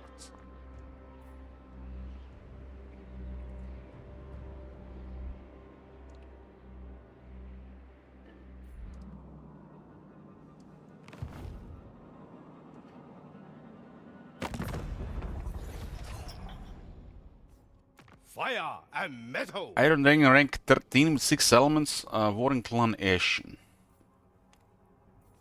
Child of the Eastern Night. River Lords war with Kugat Nakai, their vassal, and minor greenskins of the Badlands. Somehow still alive. Looks there's a stalemate between the Kala, Nakai, and Gelt. With the Kala getting a slight upper hand from the looks of it right now. Death, Master. Snitch has actually suffered a defeat recently, which might make Mummy Ying come to the mountains. Or might have been even against the Iron Dragon. This makes things inconvenient, because it does look like they got backdoored. But even if create some Whack-A-Mole here, we can totally cripple Iron Dragon here. Most of our military is going to be on the move. And all this is adjacent to the river. I mean, it's unfortunate the Clan Ashen is gonna get backdoored here, which means more Whack-A-Mole in this area would have been more straightforward if they resisted. Would have been better if Iron Dragon declared war on me and not Clan Ashen. They would have had their military in this area. One would have had part of the military had to pay attention to arcs and one to a locker. Probably had 3 arms at most. Now they go around. If they were successful against Ashen when we attack, they're gonna start attacking our other territories here. But it's still a turns to do anything here, so it's fine. Once we clear from the bottom, we catch them on the top. Snitch, master of death and kill, hear you speak. Yes, yes, yes. Clan Ashen might get destroyed in the process. Which then I have to deal maybe with the Mummy Ying as well. I crave. Master of misrule.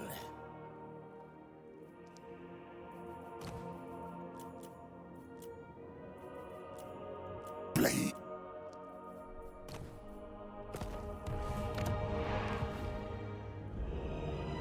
Definitely get more military with this economy. Definitely. The people grow restless. Unfortunately, Dark Elves is part of Warhammer 2 factions that have garrison building on tier 3. They have never corrected this. It's supposed to be 1 tier lower. So we can't really get garrison here.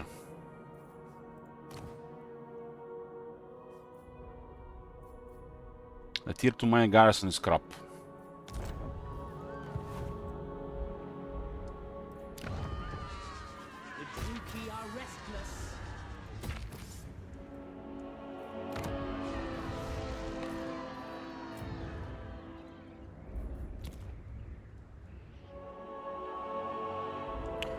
have a Hanyu port on tier 3. Oh, that'll be nice. Somewhat rich for this stage.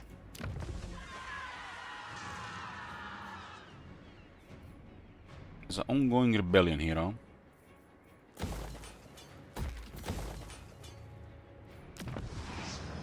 We are displeased. What is this in 8 turns? And I get me Sacrifice to Cain for another 12 turns. Will be just enough to cripple one major faction. Admiral of Kar's fleets, hated landwalkers.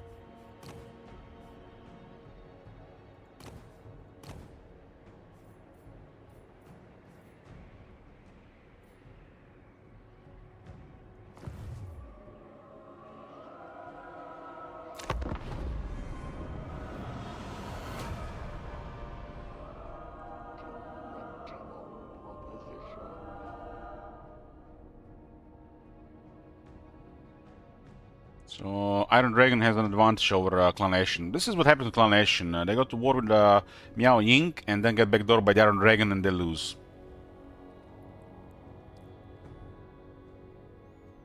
Iron Dragon is in a good position as the AI. It's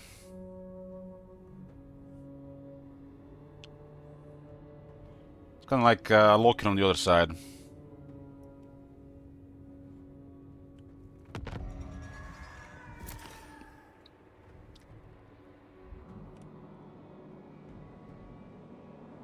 This doesn't mean anything, just a surprise attack.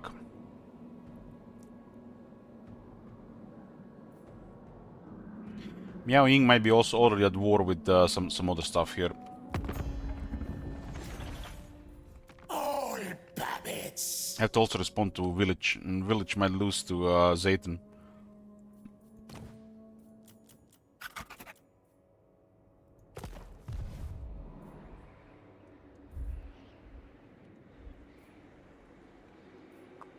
Ply the cruel seas. Unfortunately out of range here. Would have been pretty straightforward to have another lord with me.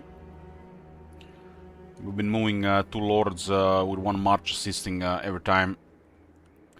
And basically it's still training extra 50 movement with the reinforcements.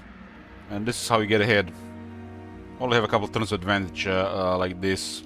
It's not the end of the world if this is like the second time we didn't get this. We could have possibly been here on turn 18. It's already quite a bit of advantage like this. Sacrifices to Mathlan. So instead of occupying the settlement this turn, we have to just get a position to occupy the next turn.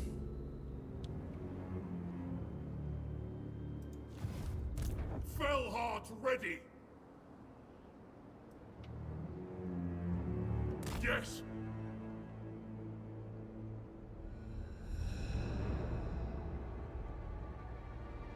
I'm missing about 10 movement. Admiral of Kar's Hey, Kurjek. Fleet of foot. Let's give me an opportunity to channel. Black-hearted Dreadlord. My plans must wait.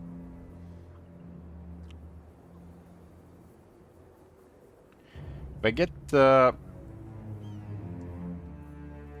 I approve of the if I get siege attack, I can attack Hanyu ports with Black Ark. That'd be nice. Like they think they're at the end of the river, they think they're safe, and then Master Black Ark appears, takes the city. I admire your darkness. Bolt thrower, huh? I have it available next turn, so yeah, I can capture the city all the next turn. What now? With haste. Possible next turn.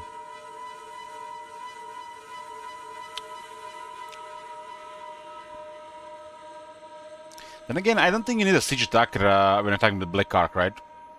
Why am I thinking you need a siege attacker? I don't think Black Arks need a siege attacker. Because they're attacking from the port. Lord. With haste. A brief interlude. I think Black Arks don't need a siege attacker.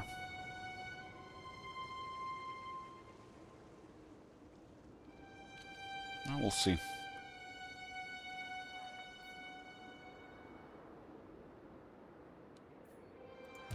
What?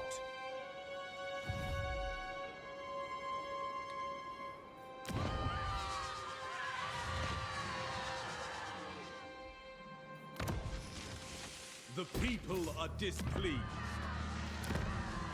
Good basic economy here already. This will be +1 black arc, +2 black arcs, +3 black arcs. There's 3 more. I can unlock 3 more black arcs in Gran Kate. This used to be a major city, but now they've switched it here, right? So there are 6 major ports in Gran Kate. So you start with the Blessed Red and 6 additional black arcs. So if you get all of them, you get 7 black arcs just from Gran Kate. That's a crazy strong military already.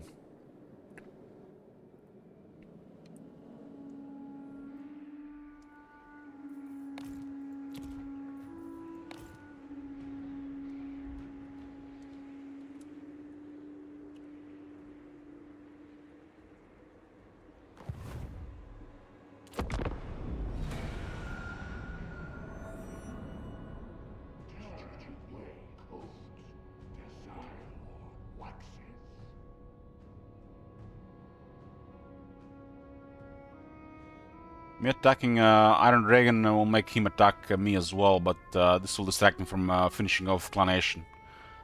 Clanation is useful, even if they've taken some damage.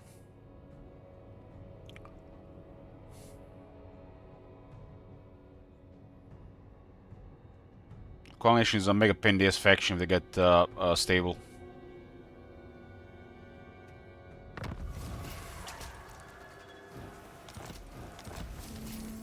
Got 2 additional ranks for Dread Spears, Dark Shadows, and Bleak Swords. Our research is very slow right now. It's really slow. This is one of the most outdated things in the game, Dark Elf technology. But once the Black Arcs start getting rank 10, we'll get a little bit faster research. By the cruel seas. So it looks like Iron Dragon going hard on Clanation. They'll switch on our settlements, and Clanation might survive. Snitch is still not easy to clear.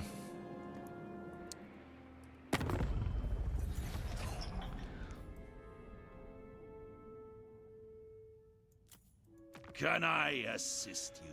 We've discovered Helmangorst.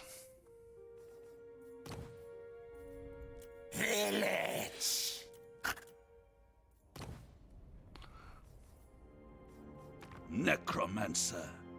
There's some crazy enemies in Helmangorst neighborhood these days.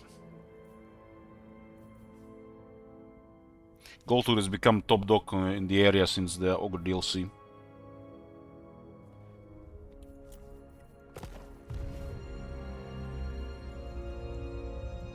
Black-hearted Dreadlord.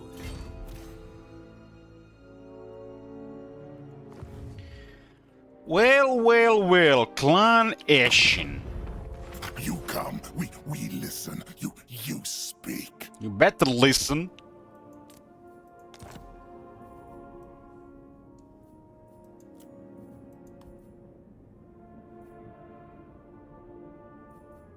We're gonna join war against the Iron Dragon in exchange for a defensive alliance to see exactly where we're at with this.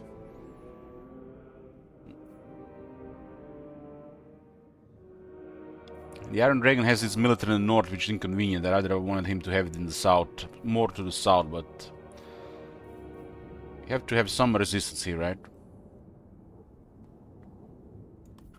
I can. Might still do something about this.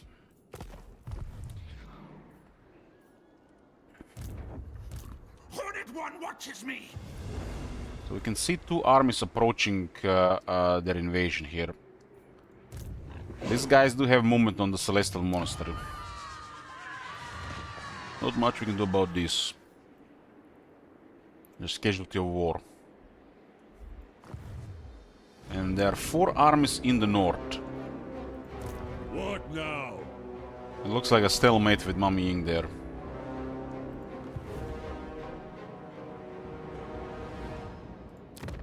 This is still a pretty strong position here. Doesn't mean anything for below.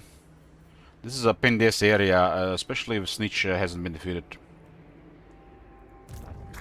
Chief Assassin, yes. You come to Snitch. What will you say? Okay, Kunlan has a 14-unit garrison. Let's build an outpost there.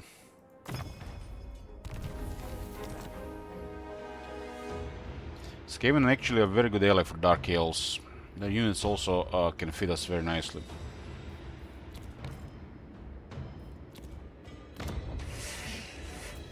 Master Engineer.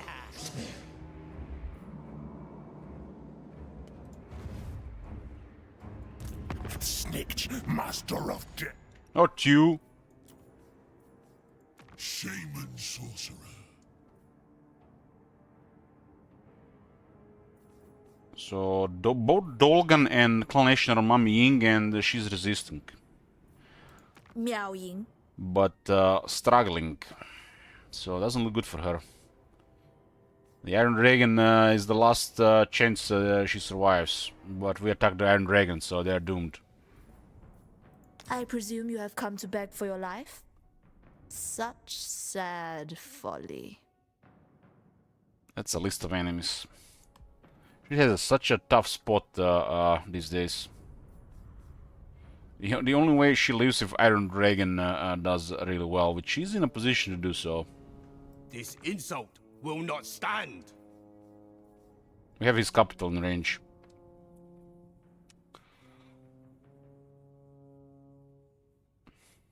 The plan here will be to occupy this province.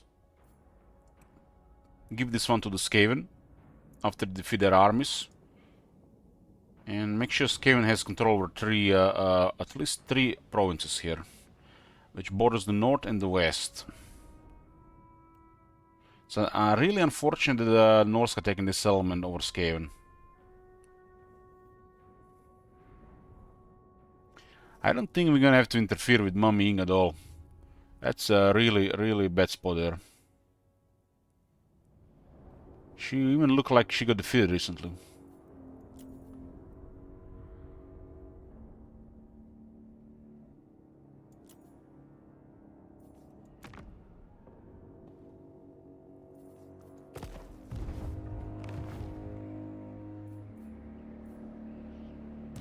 Tyrant of Nagaroth. Murderous lord. Die! So the Black Arcs don't need a siege attacker. To bloodshed. This is so nice. Black Arcs have reached Hanuport. Feared by all. That's something. This is their capital.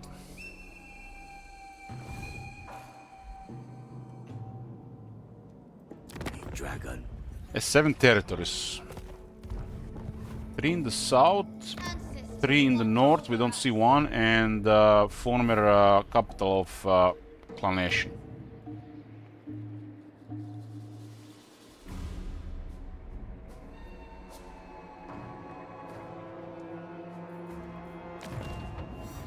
Magical forest, wasteland, mountain, ocean, and desert are all uninhabitable for this faction.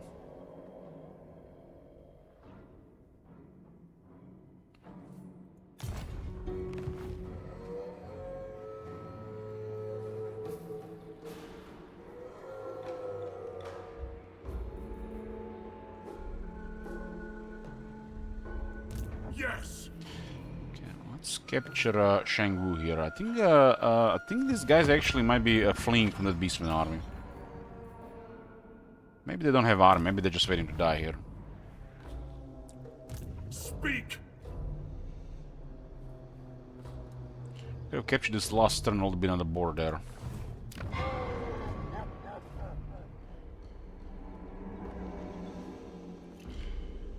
This guy's inconvenient, but we can capture the Black Ark later. Ready.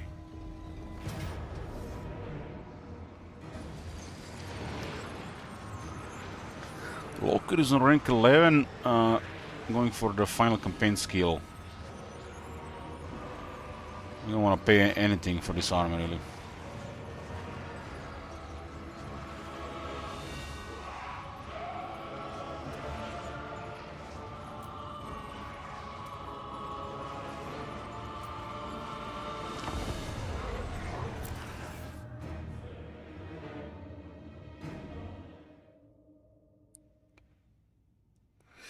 Shame we didn't get an army in this city. Would have been so many slaves.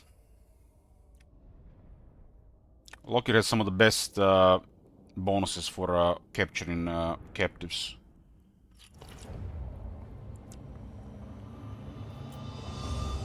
We attacked this last time, so I guess for the sake of variety we'll attack another spot in the city.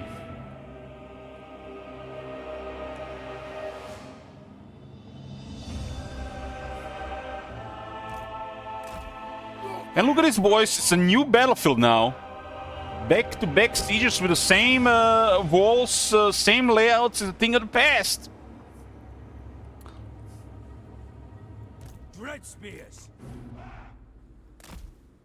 Corsairs.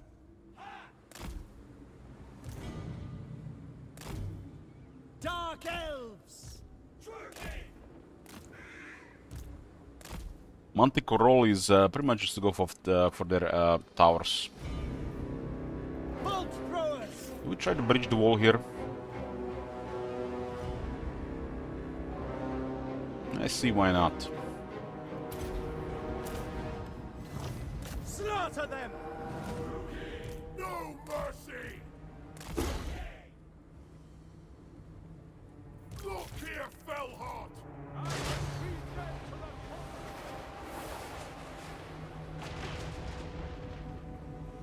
Bolt throwers. That was about 850 damage. Behold the Kraken Hell! It is so!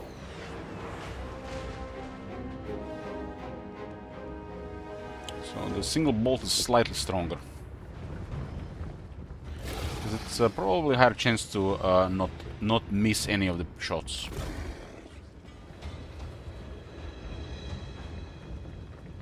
Eager for battle. But the ladder doesn't work on this one. This one is kind of bugged on. This path seems unwise. Corsairs. This one bugged as well. Huh? This part of the wall and this part of the wall is bugged. It's pretty common in Warhammer 3. Battle calls. Merciless warriors.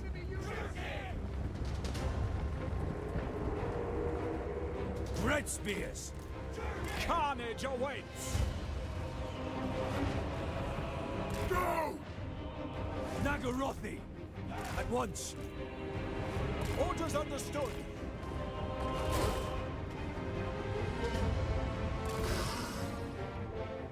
Might as well get rid of those fell bats.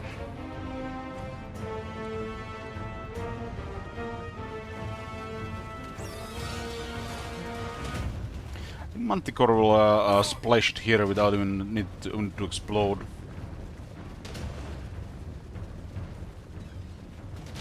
I guess the charge goes away. This saves us quite a bit of health.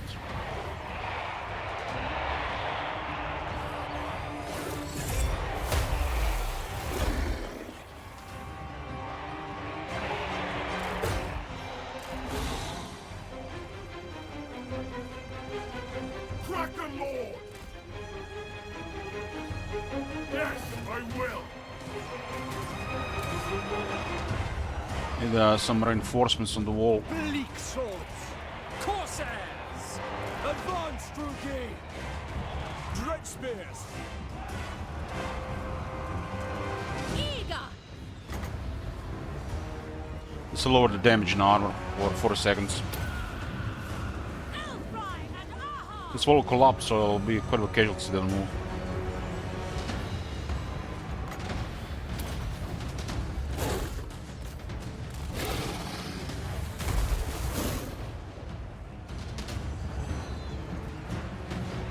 Druki. Following orders. On to slaughter. Druki forward. Druki. We understand. We understand. Dark shards. Carnage awaits. Druki, forward! Eager for battle. Without question.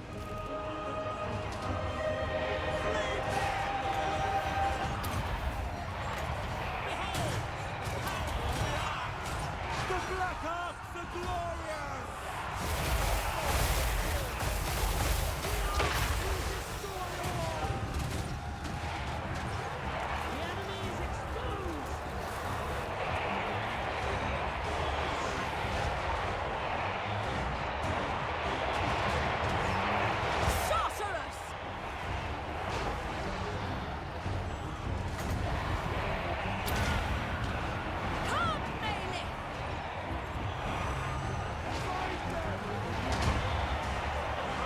Dread spears. Battle calls. Understood. Merciless warriors. By your command. Going now! Sorceress of Grund! Striking out! Red blades, gods! Master Druki! Going. Agree! No fear. Setting forth! Master Druki! Black Knight moving around now.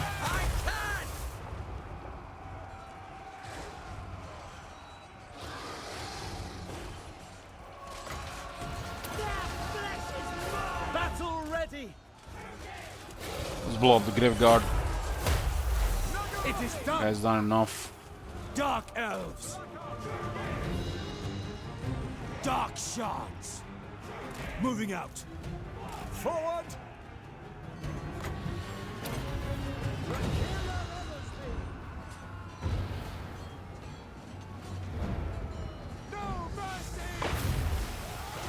This one's really good on the wall because it's a lot of it causes the blast wave. Dark elves! Going! Bleak swords! Death and plunder! I move! Sorceress of Grund! Going! I remember last time I casted 3 upgrade Soul Blights in the same fight. Dread spears! To destruction! Onwards to murder! Battle ready. Going. My blade hungers! Bleak swords! Agreed!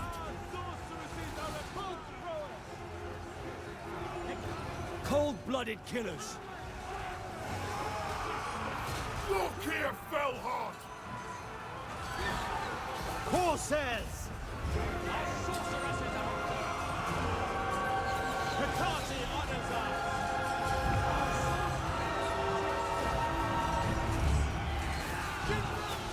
Look here, Fellheart!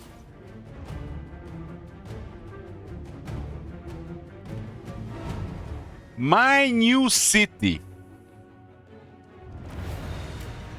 Should be the end of Chinese vampires.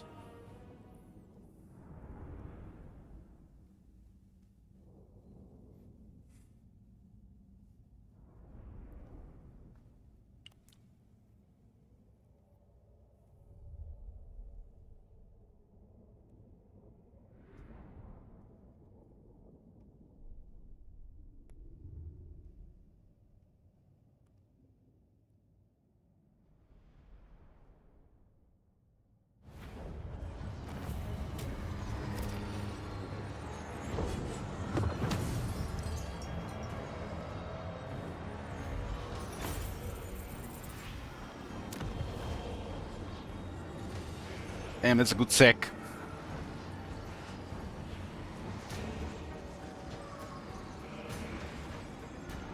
I think it's worth it due to multipliers, considering it, we can still capture it.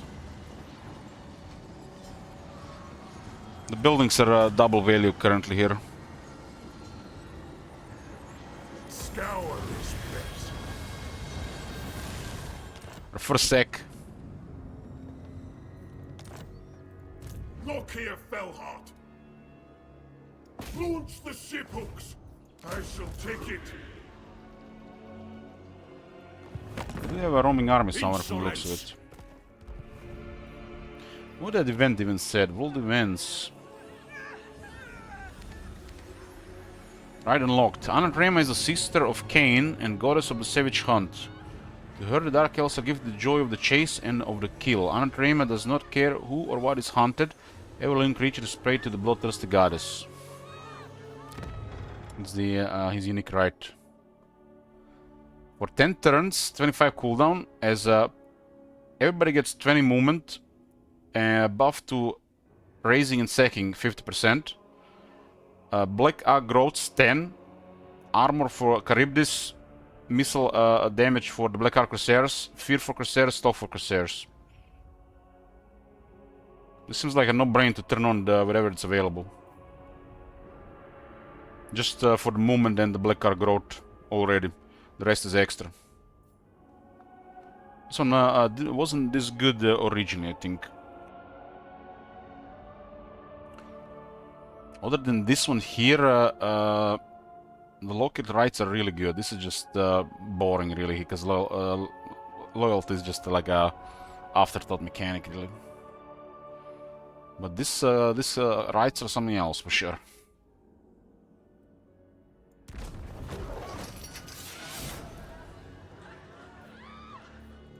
Tyrant of Nagaroth.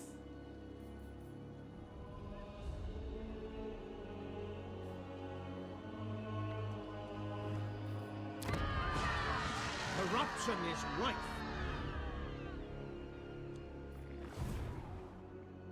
Okay. Look here, Fellheart. 6 ranks until his Black Dragon. His Black Dragon is powerful. His Black Dragon is powerful. Especially because he's just focused fighter. He's got renowned and feared.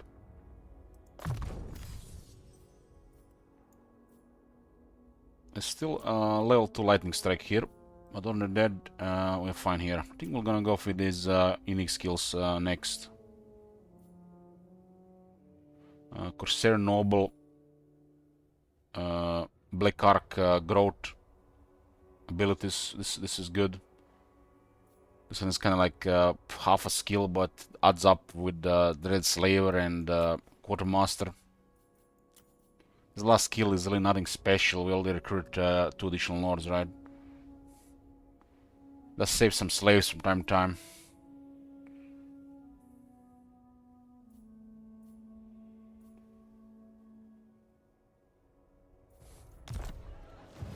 Corsairs to me! March, you mongrels!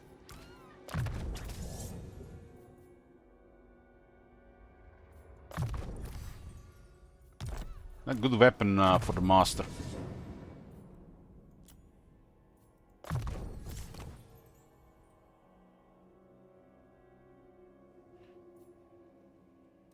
Sacrifices to Mathlan! You'll have one of the best Dark Elf items. Sorceress.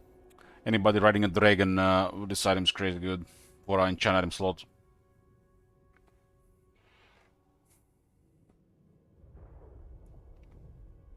It's really amazing on a Supreme Sorceress.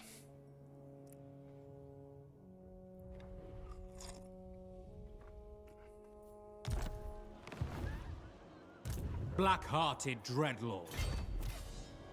Plotting a course.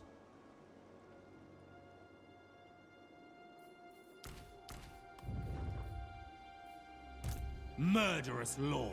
Dreadlord of Nagaroth. Set the sails. What? I approve of these dark deeds. What now? The ocean awaits. You got one full Black Ark already. Dreadlord of Nagaroth.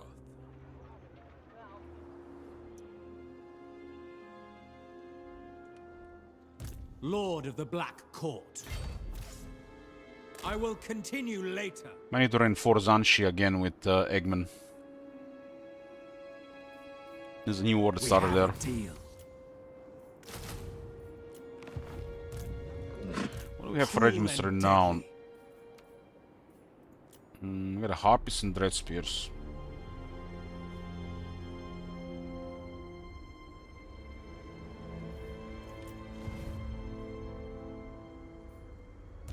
Ready!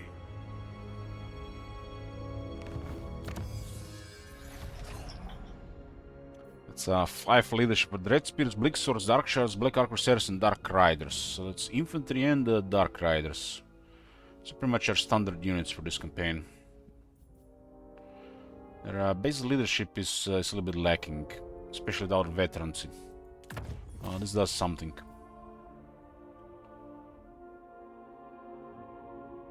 Isn't Empire tech this technology and this technology combined?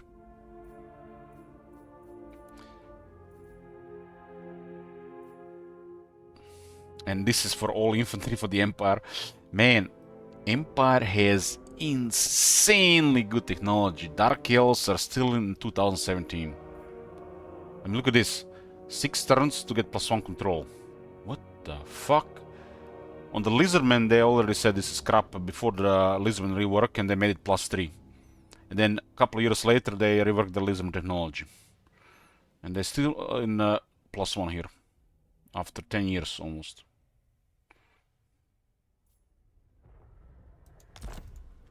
Lizardmen used to have 2 technologies +1 control each, and they made them +3 because probably somebody was yapping to them that those technologies are crap, how many turns they required. The old Lizardmen tech was super bad because everything taken forever. The new one is really good, and this is worse than the what was in the middle of the Lizardmen.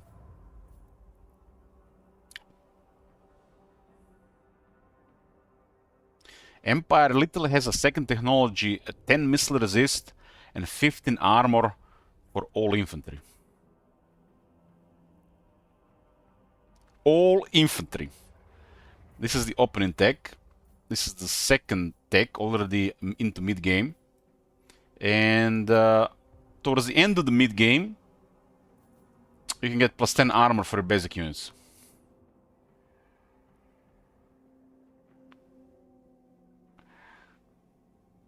At least these days, both Bleak Swords and Dread Spears have 40 armor. They used to have 30.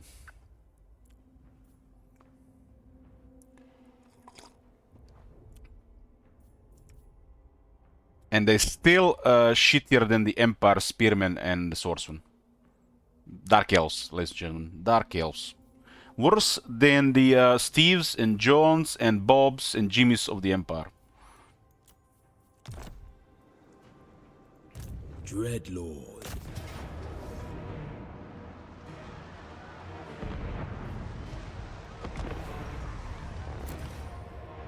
And people complain about Empire infantry. I mean, like, what game are they playing? I definitely have a question, next question for Google AI, if somebody redeems. Man, Empire infantry is crazy good.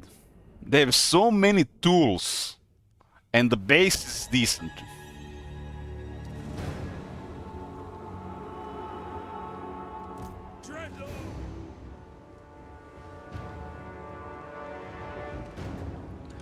To me, it is ridiculous that anybody complains about infantry when such technology exists. And this is not the must. Lord of Life exists. And Empire is a type of faction that has some of the most winds of magic in the entire game, which can easily use 2 types of magic in every army. As in spam. Damn, man, what is this? I'm having a deja vu here. I think we've been here already today like 3 times.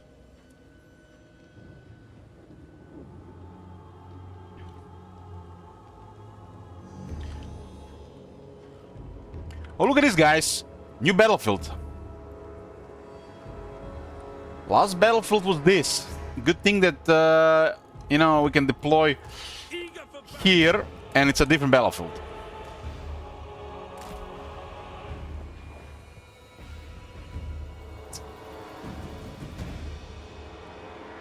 Dreadlord! Bleak Swords!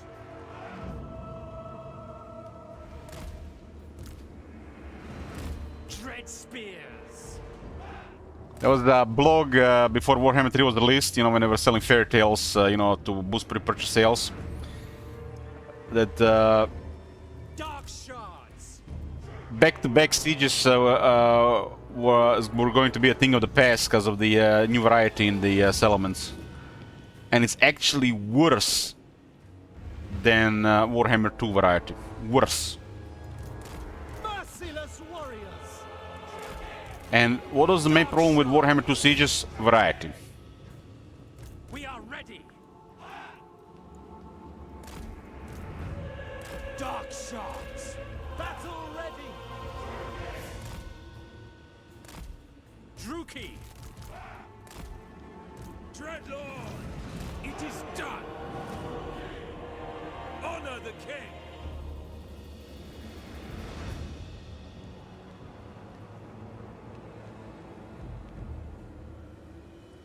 Nowadays, we don't even see minor settlements Bloomcools anymore. There are a couple of layouts in minor settlements that are kind of rare, and when you see them nowadays, like, damn, look at this new battlefield. They're so rare these days.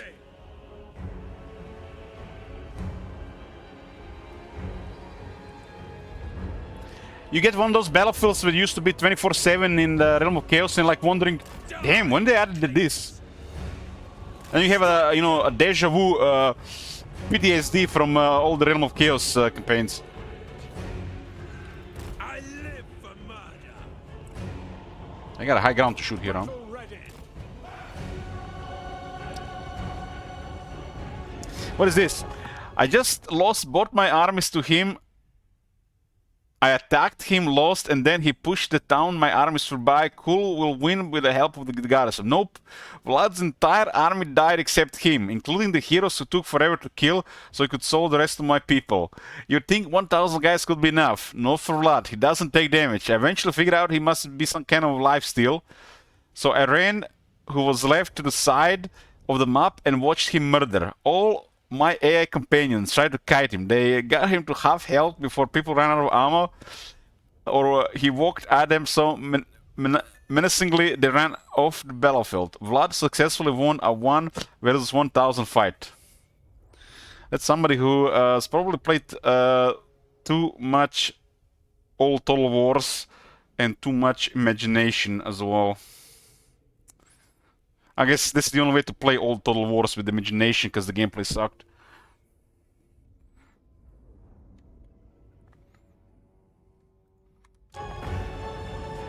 Black-hearted lord!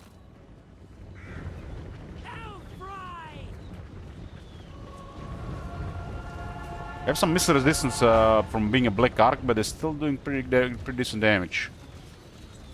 There's their crossbows. Dreadlord! Attack from afar!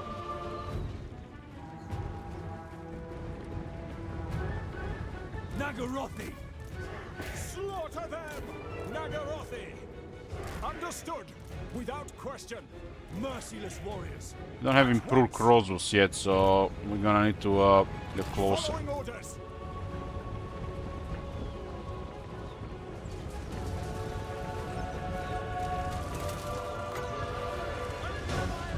Vlad has been in the game for 10 years and people still complain about Vlad. It's crazy.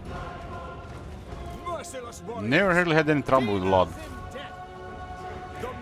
I guess it's the he really bullies new players or players that live in a tunnel. Orders understood. Cold-blooded killers. We are ready. Battle calls. As you say. That was the one campaign. I'm not sure it was the Warhammer 2, maybe Warhammer 3. We literally killed Vlad with handgunners. It was just poofed, even before the other stuff. Isabella poofed first, and then Vlad to the guns. That was like at the start of the campaign.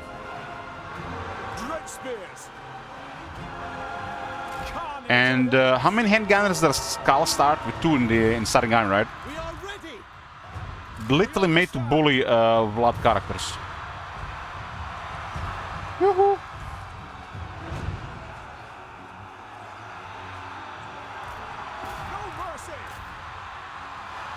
Vampires are tough, but bullets counter them just fine.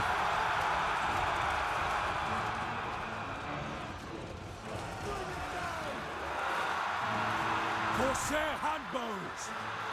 Advancing! It is done! Death! Eager for battle! Can we actually save a shot here? Without question. Understood. Cold-blooded killers! Massacre them! Die, weaklings! Problem with these people is they go into a battle without a plan. And then they wonder what went wrong, because they want to just win without trying. Well, it works like this against most vampire armies. Sometimes they got a pretty good character. Doesn't even have to be Vlad, it can be Strigon or Terrorgeist.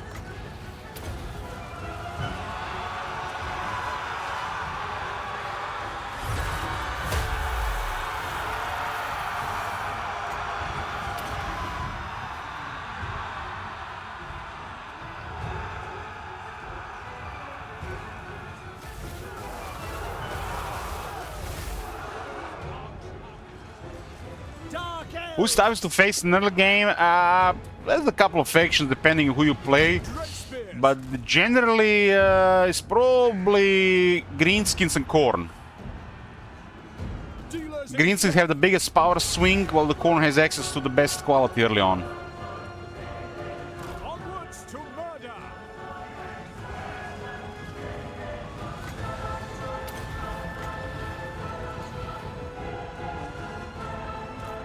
My blade hungers. Kill them. Yeah, this one is really good on the wall. Really good on the wall.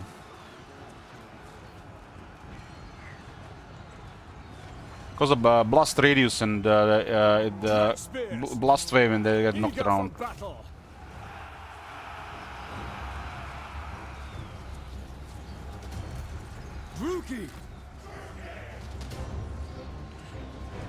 So if you want to have like a tough early game, just play close to Khorne and or Greenskins. Like Manfred or Setter or Volkmar, they're in the middle of Skarbrand and Wurzak. While Wurzak is one of the stronger factions, Skarbrand has even more steam in the beginning. Very well. Forward. Onward. Without question. No mercy. They did Khorne, they made Khorne AI pretty decent with the Skulltaker DLC. They get access to nice units early on, and they do recruit. And they got Mechanic to help them with more units as well. Same as the Greenskins. Well, the Greenskins units are not as good as Khorne units. They get Va on battlefield and on the campaign, and it's one of the better AI abilities. One of the better AIs because of this. It just works. They get instant massive troops, and they got one-click button, the entire army gets bonus. Dreadlord. It makes then the Greenskins and the Khorne definitely some of the nastier factions in the early game. Outside this, really depends where you are, who you play, and who's your neighbor. Some Legend Lords on their own can be quite menacing. I mean, for a while, Gorst was bullying Kugat, for example. People complained so much, they removed Mortis Engine from the starting army of Gorst. So people don't know how to deal with stuff, so they complain, and you can see, you know, where they had problems.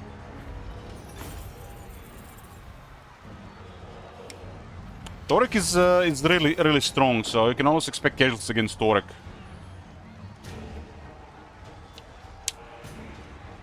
Torek is one of the better AI lords. But that's why it's such a good reward when you defeat him. He's one of the best rates.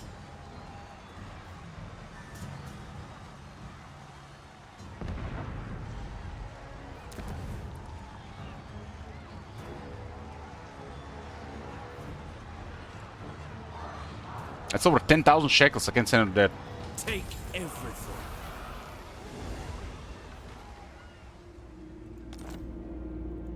Lord of the Black Court. I mean, for Khalida, the war's a nightmare. But the war is avoidable. Unless it's a terrible RNG. A vile plan. Black-hearted Dreadlord. I approve of these. This didn't work in the past. Nowadays it's so good. Tyrant of Nagaroth. Malevolent Lord. We are at 31,000 gold over 5,000 income, turn 21. Death to the weak. I admire your darkness. Yes. This is 10 research, magical attacks, and spell this for entire army.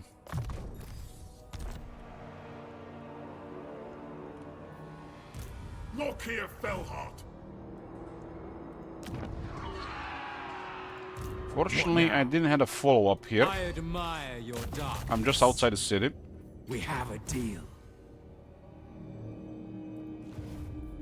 A mutiny! Kraken calls! I would have started recruiting here immediately. But we can do it next turn as well. Lord of the Black Court. Tyrant of Nagaroth. And this was 3 black arcs here. This one was not close. Dread Lord of Nagaroth. I approve of these dark deeds. Tyrant of Okay, we get access to tier 4. Tier 4 on turn 21.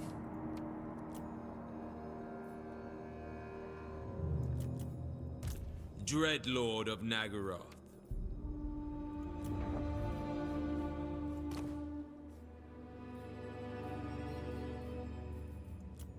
Let's get Isaac's concubine back.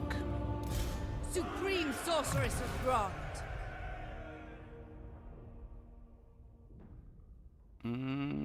Do we keep her for keeps here? For keeps. What's even available from units? That one is rank 5, it's currently full speed, but we could have actually recruited, look at this, 10 units in a single turn. Literally playing Dark Elves feel like playing legendary AI. You are the legendary AI.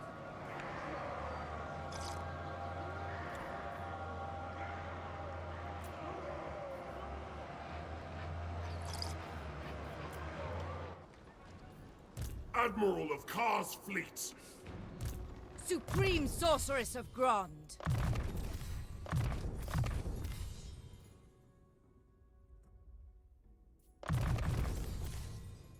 Really battle skill we go for, but in this campaign it's a different story.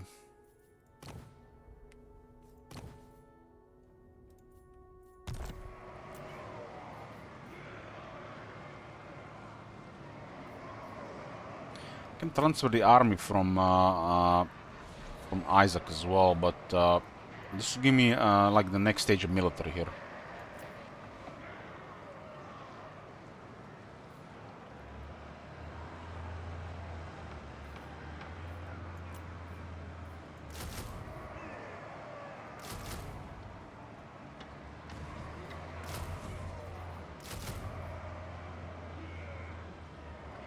If I went for Drop Master, we get even one more rank, even more recruitment. I mean, I guess not more recruitment, this is the different recruitment.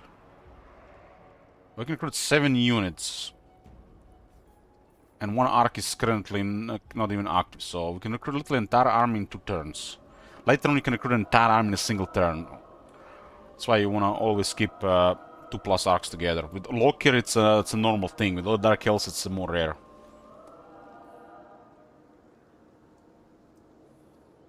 And when we capture this city here, I'm gonna get another arc. Another arc. Another arc. Another arc.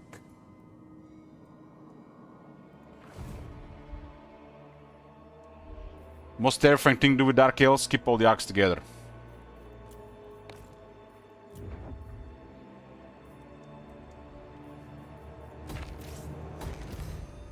There's a lot of money here, huh?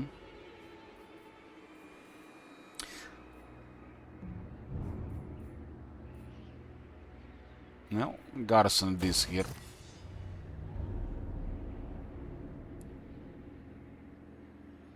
This one probably will get targeted, so we'll upgrade the Beichai first.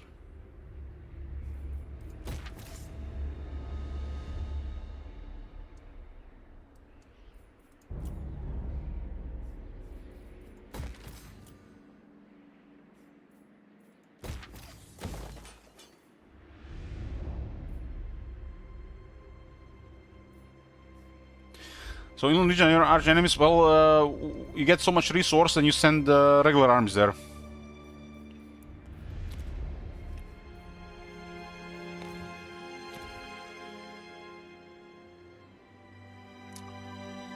Bring fire and terror.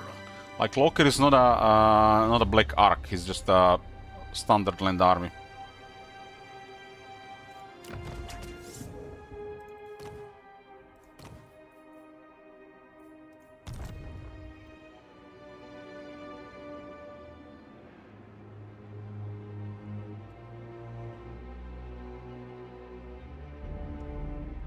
Yes. Feared by all.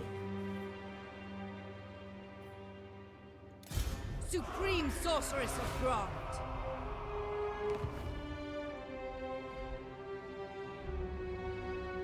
Noble born.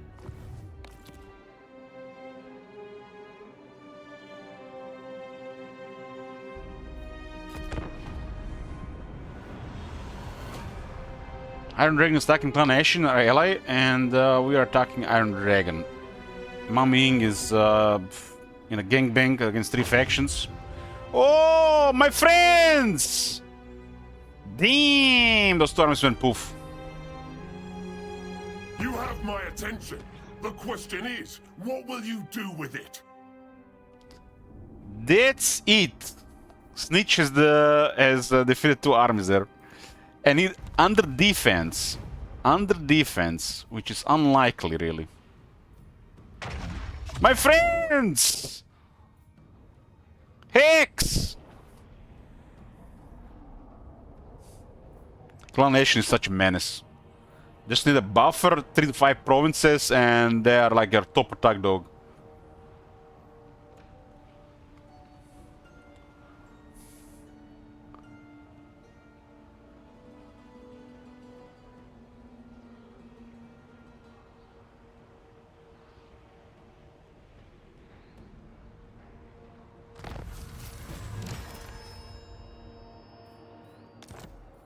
Assert your dominance over the seas and expand your crew even further, Corsair King.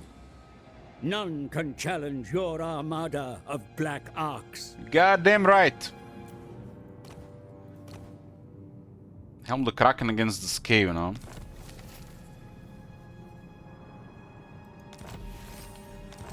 Ooh, we got an unusual location, Beichai. Ooh, something good, something good.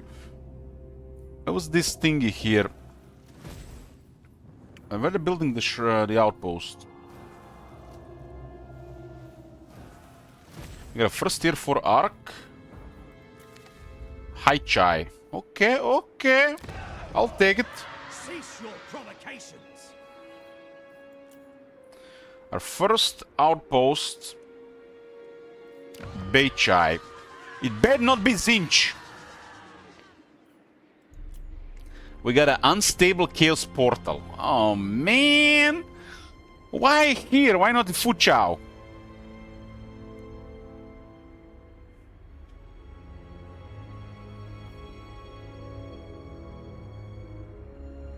God damn it!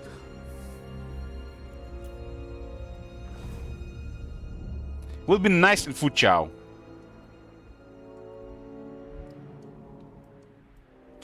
Well, this is the second campaign in a row we have detrimental initial outpost. But this is a good thing. If they're all just positive, you know, when you get the good stuff, it's more rewarding, gonna feel better. But it has to be on the opposite side, you know, some frustration too.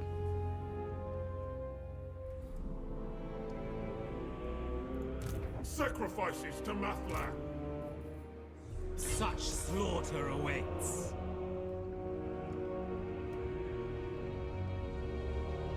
The ocean awaits. So, instead of attacking Celestial Monastery, they went after the Skaven armies there. Damn, they had the 6 armies. Damn. Zhao Ming is closest to the south. That's cool.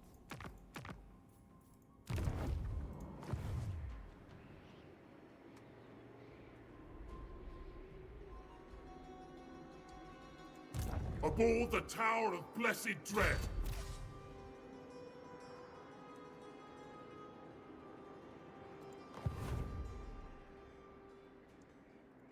By the cruel seas. 20 movement from there.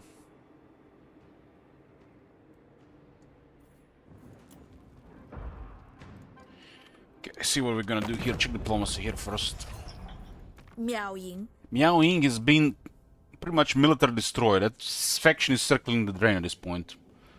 And who do we have at the border? Even Norskans are coming. It's not even Sile there and there's a big army. Looks like Nidal's besieging on Pomei. Must have defeated armies with reinforcements.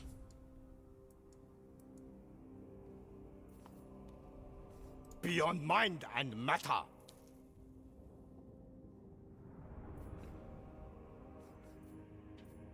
Now? Well, shit. Gil has defeated the Kala. That's a surprise. The Kala always wins. The Kala always wins.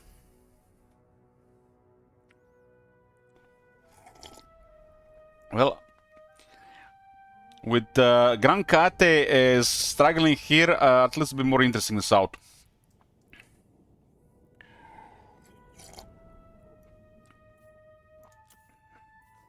It does look like a war with Gelt is coming. Might be a Whack-a-Mole if we don't cause massive damage to Iron Dragon. What we really need to do here? We need to occupy these 3 regions here, and these 2. And make sure Ashen gets control of this area again. And then we don't have to do anything else here. Cripple Iron Dragon, hopefully before Gelt attacks.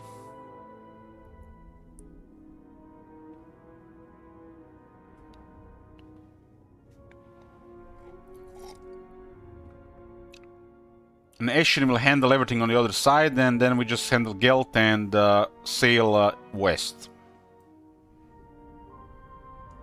I'm only interested in this part of Gran Kate. The one with the major ports. There are 6 ports. Now that the Kala is finished, I guess we're gonna be taking those territories in the south. Does this mean Nakai is up as well? Or don't tell him Nakai survived. God damn it! Nakai lives! Okay. Surely a conflict there with the Nakai and Geld. I mean, the Nakai and the Geld fighting both the Kala.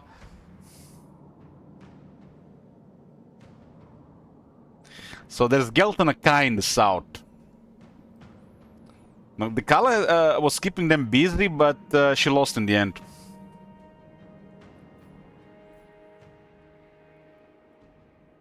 We definitely can get surprise attack here, for sure.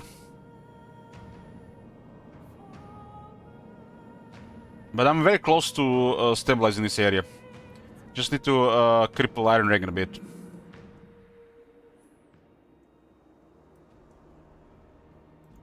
Dark sorceress. Murderous lord. Black-hearted. Black-hearted Dreadlord. Lord of the Black Court. This one can transfer troops. Dreadlord of the Druki. Lord of Fear. Sorceress. I wonder if you transfer troops between like this, do they cost movement? Because I've captured port, I have a free movement here.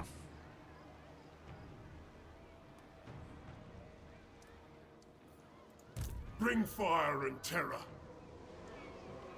Am I just out of range here?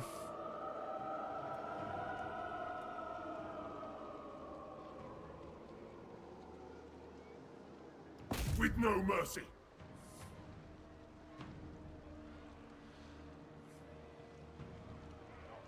Cruel and deadly. Oh, just in range.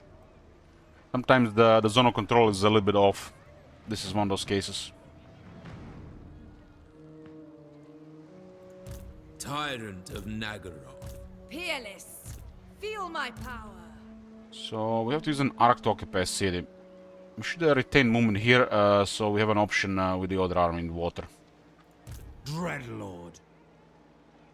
Death!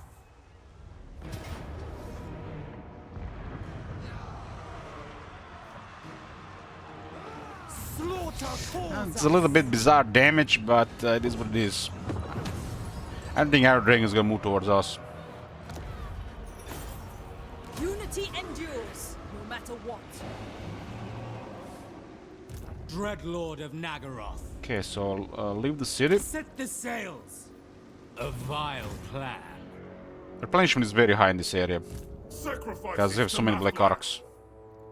Black-hearted Dreadlord. Now, Who seeks me? Sorceress of the Dark Convent. To the oars. okay, there's extra stuff here. I am a dragon, not a slave. If he attacks Hanuport, we have bigger reinforcements. None may command the Iron Dragon.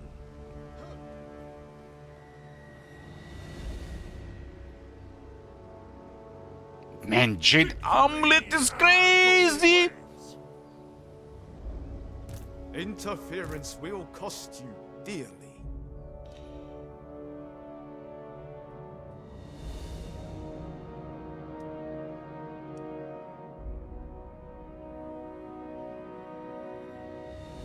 I can't stop them from recruiting there. True power unleashed. Who's here? Goldtooth? The world is mine. Accept that, and we've not got a problem. We are the new overlords of Gran Care. We come in peace.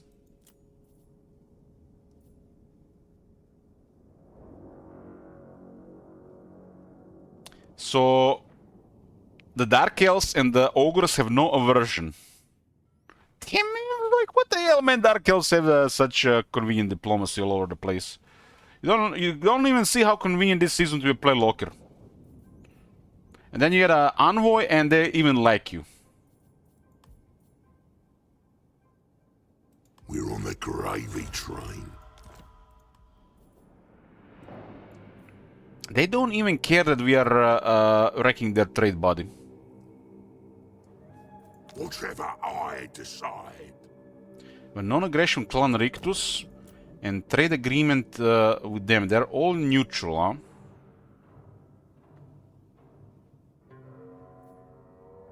But it's northern province, not western.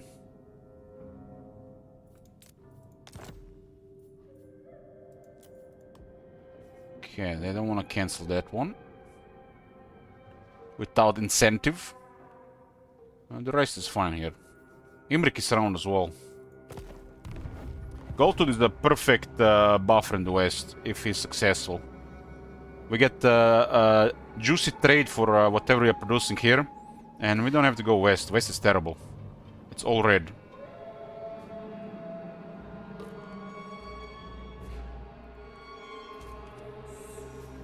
I heed only my father's decree.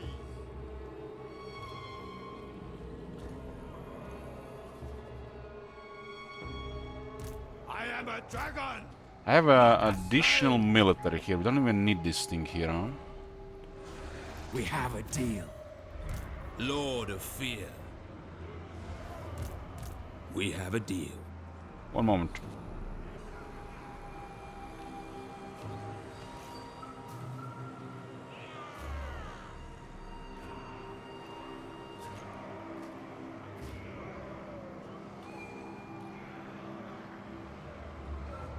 Okay, okay.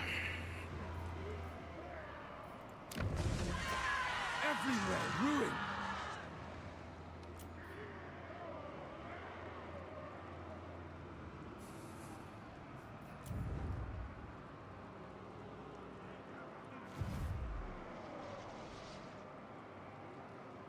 Noble born. 1600 slaves. This costs what? 300, huh? Seems like a good thing to actually use here if it works.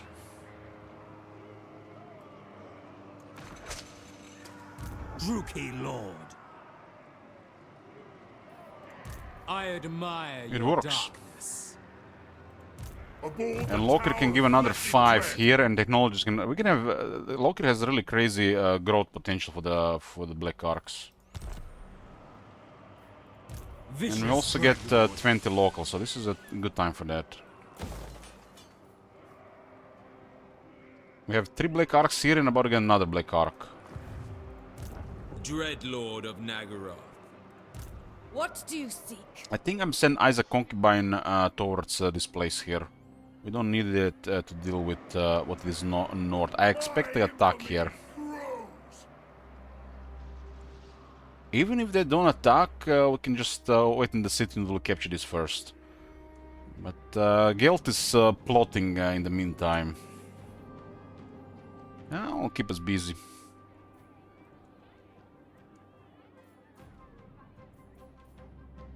All hands! Faster now!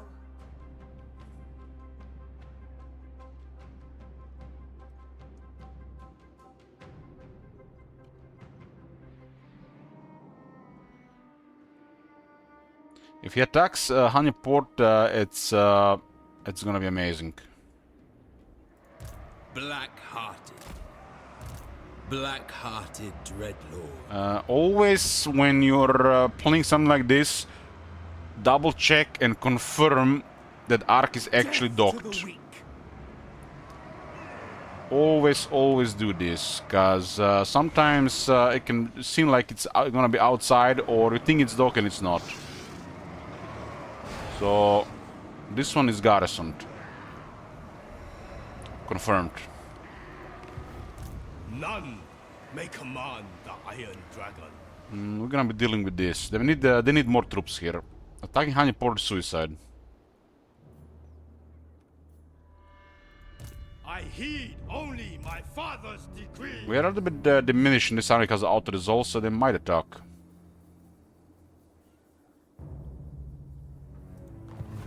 Tyrant.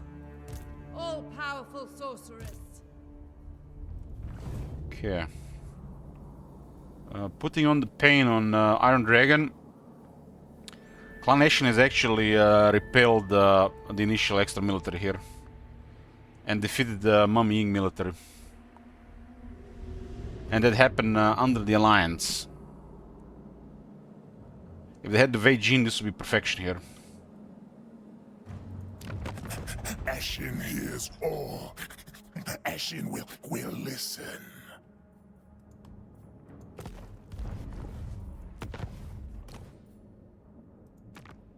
I'll accept the mission for Zhao Ming.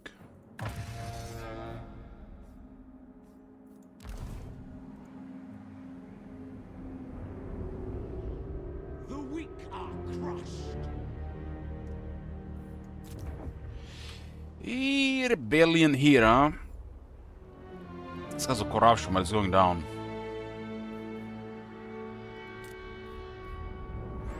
So that extra 10 plus rating is beast in the area as well.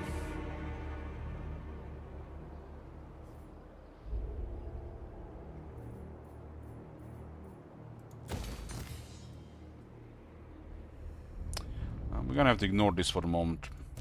What? I approve of these dark deeds. I had 3,000 the other, like last turn, now it's at 1,500. You see how the money just disappears? Bunch of Q tier 3 and we do have quite a bit of military. Lord of the Black Court. There's a tier 4 available on this arc.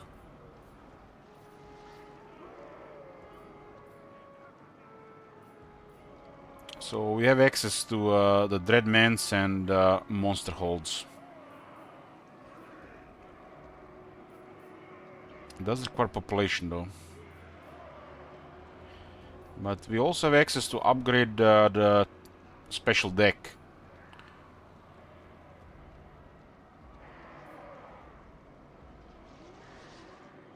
Faction-wide experience recruit ranks for Black Ark Crusaders +3. So close to veterans already.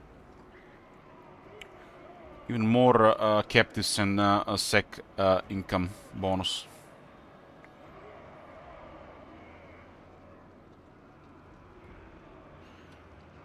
Not critical right now. I am a dragon, not a This one is not a tier 3, but this one is tier 3. So this could be a good sack.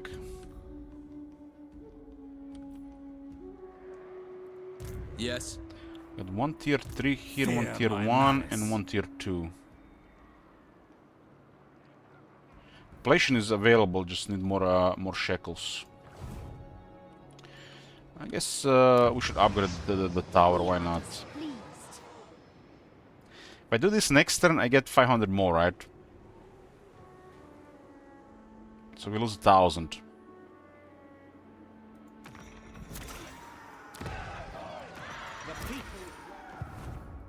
Tyrant of Nagaroth. A vile plan. Let's upgrade this thing here. Still garrisoning.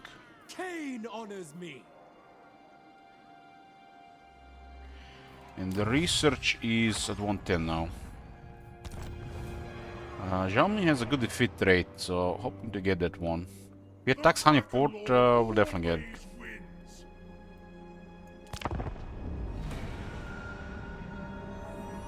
There's also a lot of slaves in the area.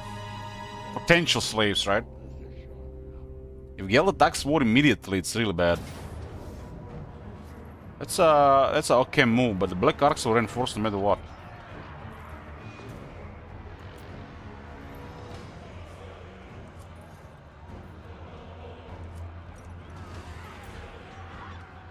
The balance of power is so bizarre.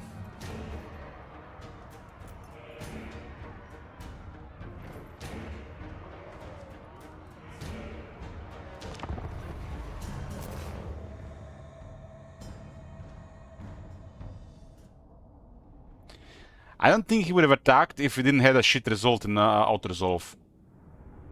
Well, auto-resolve was almost no casualties. Manual battles was almost no casualties, but auto-resolve caused this damage. And this is the reason why they attacked. I don't think they would have attacked like this otherwise.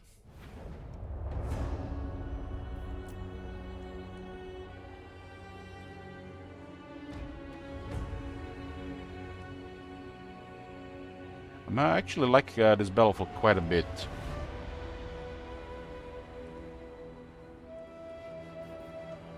I mean, they do have us outnumbered with missiles, right?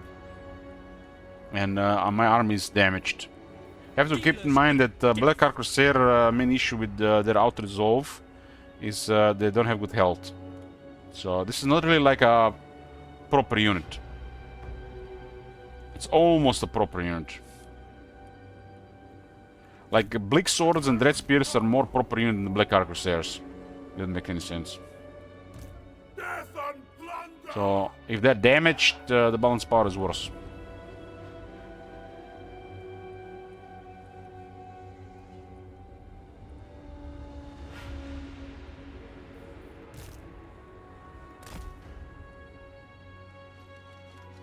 I have exquisite plans for them.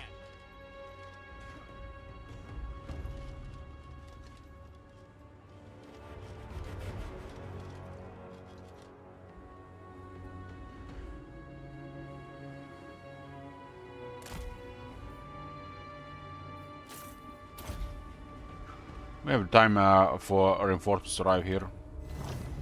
Sorceress of Grub! His defeat rate is pretty good. They do have rockets. Shenlu! But we got upgrade Spirit Leech. Eager! Carnage awaits!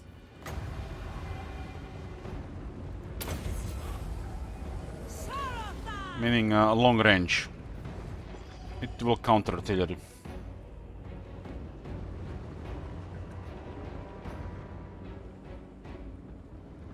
Dark Elves! Druke, forward!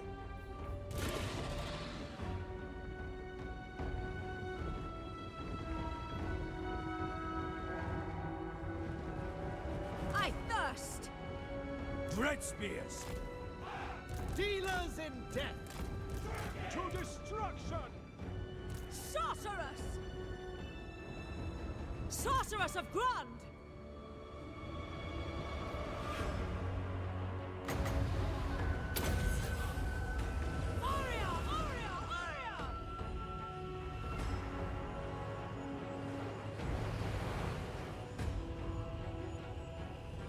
One down. Only one down after 2 Spirit Leech. All shall suffer. We'll just keep casting. Dark elves. I mean, they do have rockets that also gives them quite a bit of balance of power. That's a crazy anti-infantry unit.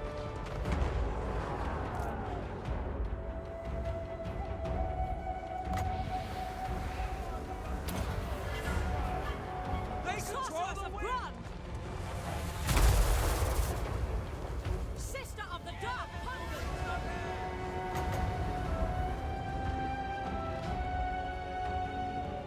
Dread spears. Battle ready. Murder awaits. Dreadlord. Forward. On to battle! Forward! Pull back. Looks like we're gonna be using something else there. Dark elves. Advancing. Oh, Advancing. 2 are down currently. Moving out. Going! We understand. Sorceress of Grund! Come, melee!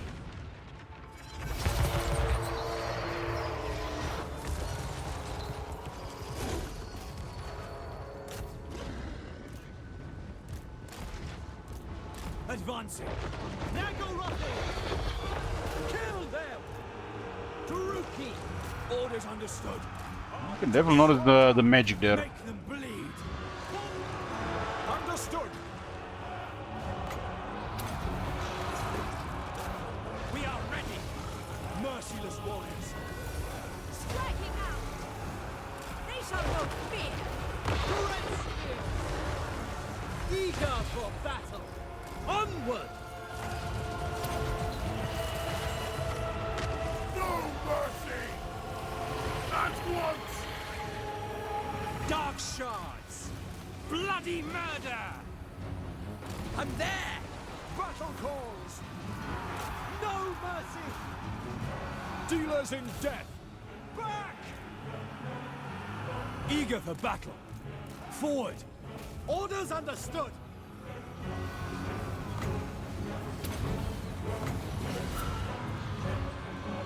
Is that guy gonna land? Summon my ship!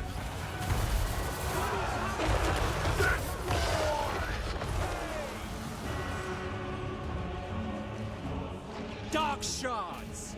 Without the upgrade crossbows, they do have a superior range to us. Eager for blood! Aurea Sarius! End them. Blood for Cain. Kill everything.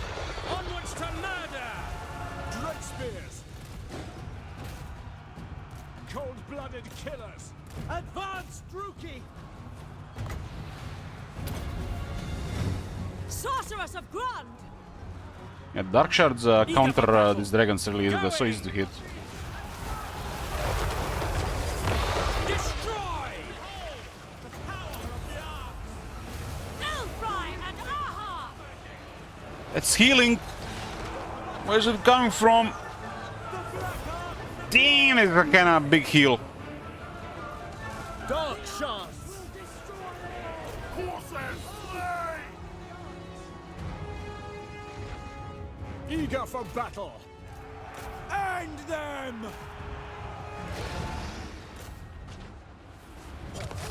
Bleak swords. With pleasure. Got the murderous prowess just in time. To destruction. Just in time at the end of the battle. We are ready. Sorceress of Grund! If we wouldn't the Iron Dragon would have gotten so much extra money, but he's in an area where he can get easily wounded. Merciless warriors. And a follow-up, right? Take their aim.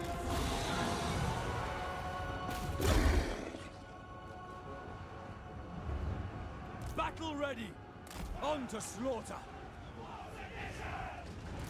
Onward! By Dracula. Dark shards. Massacre them. Carnage awaits.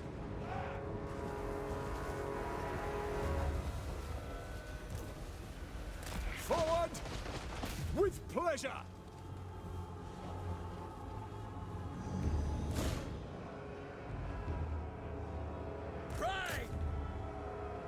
Corsair handbows!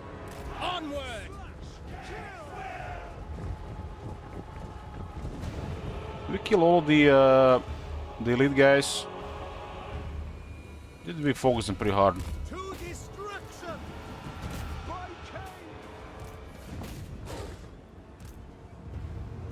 Kill them!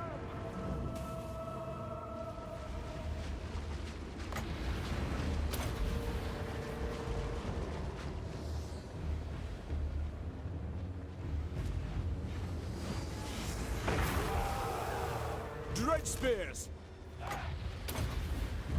Onward! Halt! Turn and regain your Destroy!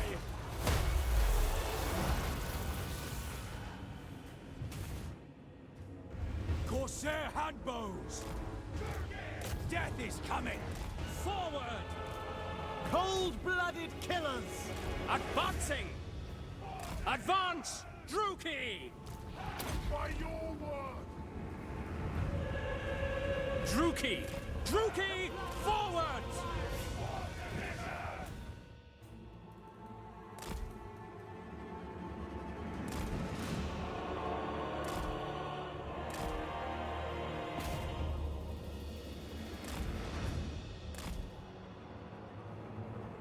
This unit can get quite a bit of extra speed as well, I think.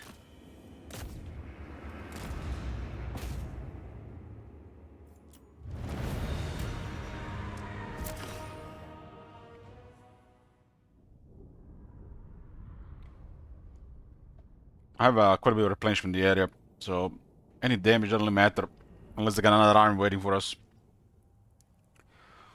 We're going hard on them, make sure they don't do anything in Clan Nation, and then transfer territories to Clan Nation from the Warpstone Desert.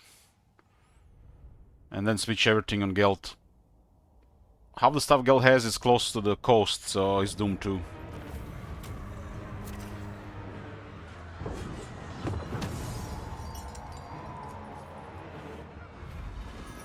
It's nice because we got experience of both armies.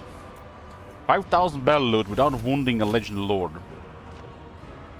We got 849 slaves.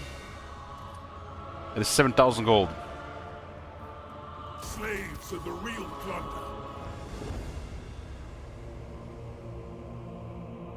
They changed their priorities here. They're like, oh, no, we have to go back.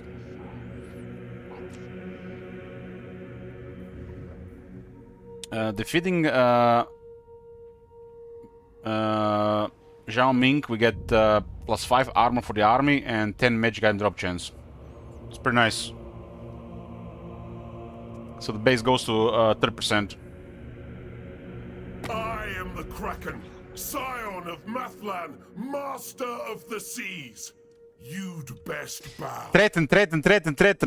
Declares war immediately.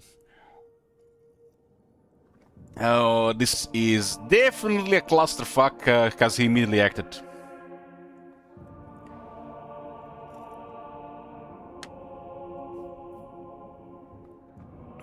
So looks like this is gonna be our next enemy here.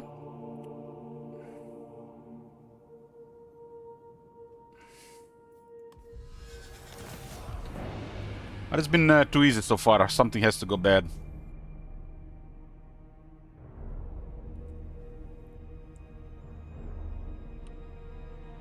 The most important thing is to target the major ports.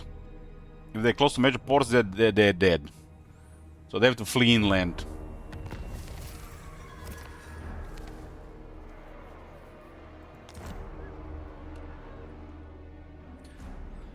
Considering how Clan Ashen dealt with this thing here, we're still mega ahead. Because imagine if Clan Ashen got wrecked there. We're getting attacked here by Iron Dragon and here by the Gelt. Yeah, the trade is nice. I'm gonna get more items and the entire army has more armor.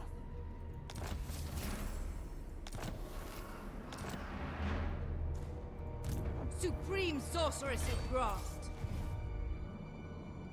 So Gelt is attacking Celestial Riverlands as expected. Man, this was calculated here. So the Kala must have been down already a turn before I noticed. If he's already here. Black-hearted Dreadlord. I approve of these dark deeds. This area being a war zone is fine, as long as they don't go more north. The ocean awaits.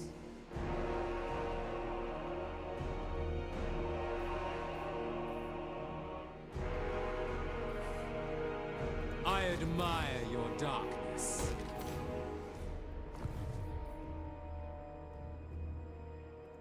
None may command the Iron Dragon. I can get Zhao Ming's defeat rate and Bloomcool's dominatrix as well. Powerful enchantress. Look here, Fellheart. Look at the army, like battle never happened.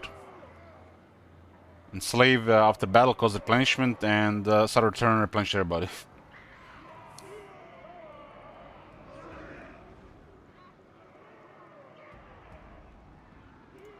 Supreme sorceress of Grant. Attend me.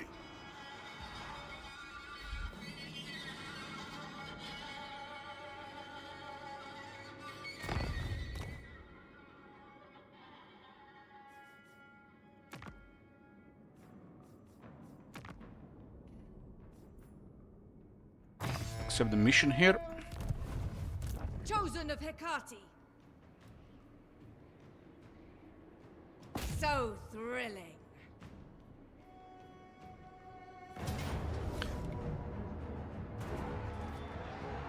Power before my mind. 300 gold for this. And this amount of slaves. Look at the sec there, holy fuck. Leave no stone unturned. That's a lot of money for turn 23 from a sec, a lot.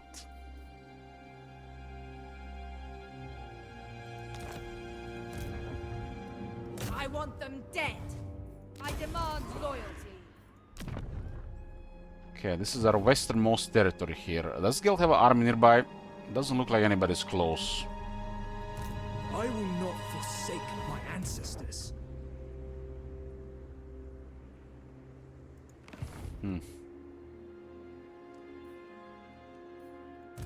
Spellcaster.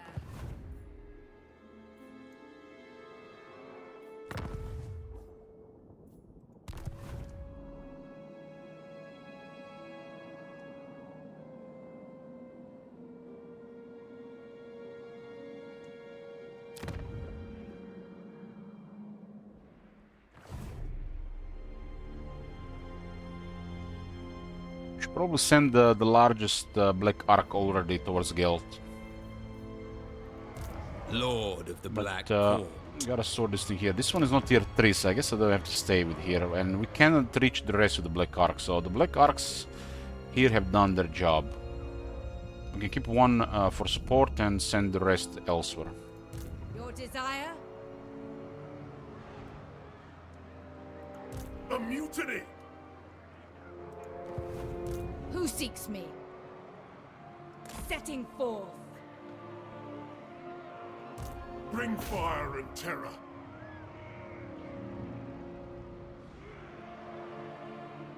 Interference will cost you dearly. Dark power. Annihilate. It's Zhao Ming follow-up and another defeat rate. The weak shall fall.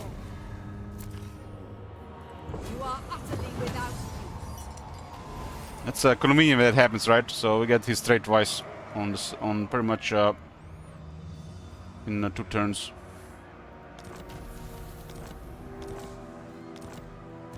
Cruel sorceress.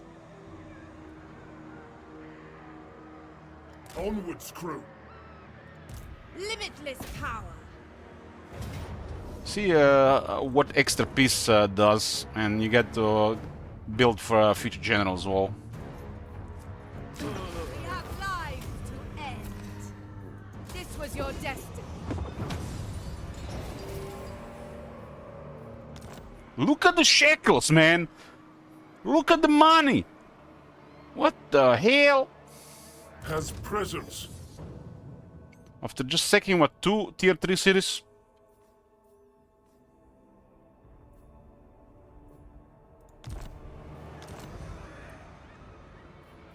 No rest.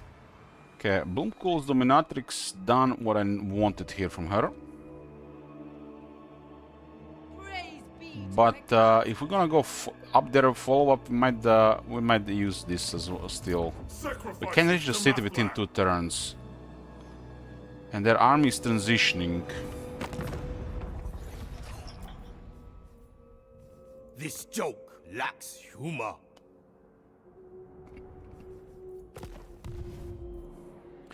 Got so many slaves and so much money thanks to the Black Arcs.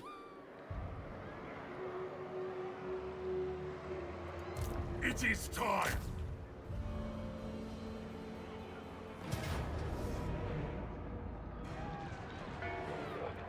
Time to feed the Kraken. Spoils for Karen Carr.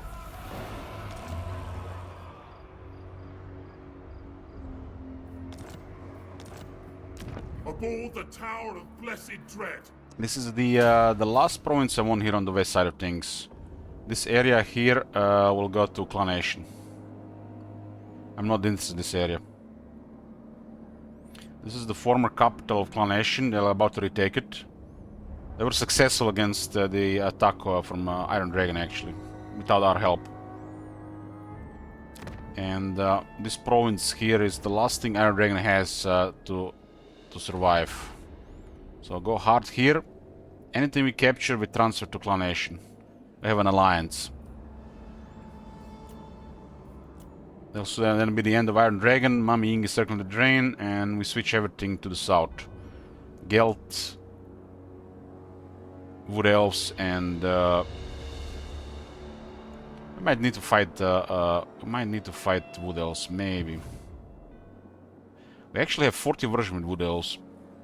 So Gelt, Nakai, and the Wood Elves. There's still a minor Grand Kate faction here, so who knows what's gonna happen with them. Nakai might finish them off. Gelt and Nakai has managed to overcome the Kala.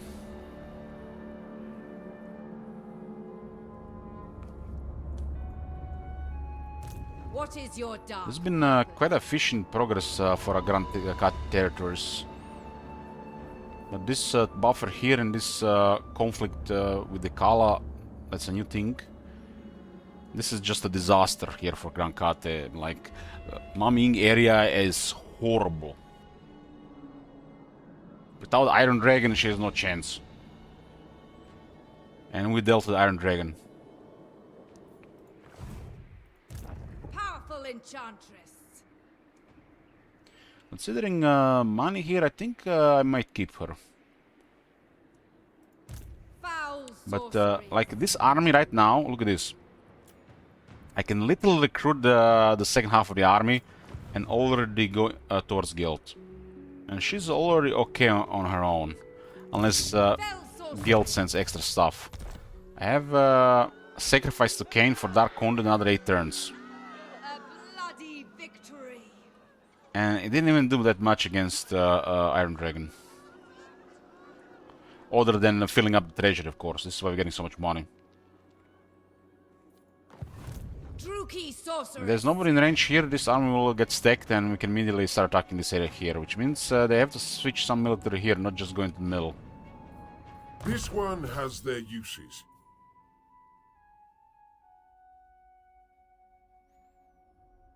She has 45 wins. Not pointless to get a Blade Wind unlocked with the 45 wins. She had decent wins before we disbanded the army. Blood of the Fellhearts. Well, in 3 turns I can charge wins with this one. And we'll get it when it's available next time. This will give me 50 wins. And more experience for sorcerers and supreme sorcerers. What do you seek? Lord, The arcs are done here. They have done their job.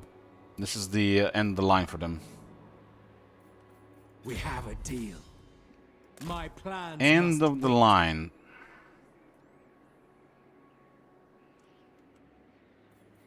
Such slaughter awaits. Malevolent Lord. This is, I don't think we need to transfer anything. We just send this. By the time we reach Gelt with the Black Arcs, we can actually have 2 Black Arcs full of troops. Gelt is gonna go pay a meltdown when this approaches. And he'll have to answer it, because we can attack his cities. This one is on the river, and this one is on the river, and they are both major. And he'll probably take Shillong, so we can take it with Arc, same for this one. So yeah, we can have 2 Black Arcs full of troops, and they cost nothing. Especially with this low tier units.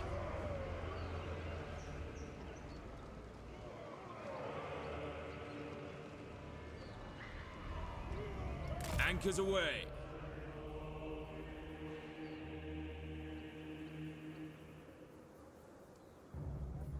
I admire your darkness. A vile plan. I will continue in time. Short-sighted. I approve of these dark deeds. I cannot.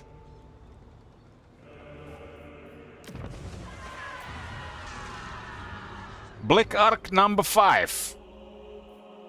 Dreadlord of Nagaroth.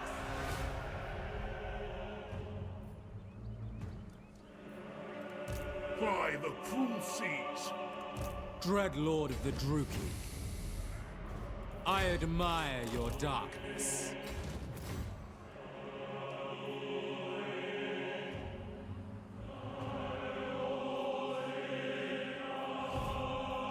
Noble boy. Black Arc number 5. And Lokir can get bonded by blood. Control local province. More loyalty for new recruits. More movement. And we can go with the Master of the Blessed Dread. All arcs get +5 growth, that's double the base. Income from all ports +5%. And all Black Arc Bombardment abilities get +1 charge.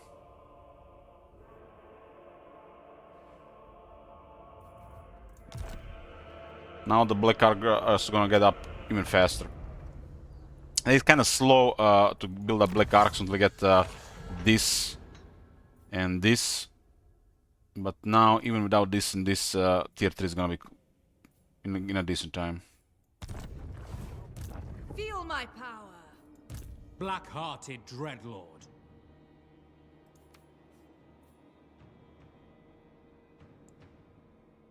Ah, hear their screams. Okay, let's reinforce this army. Unit capacity is at the limit, huh? This is so tough to recruit because there's never, so far there haven't really been an opportunity to recruit this because we've been moving constantly.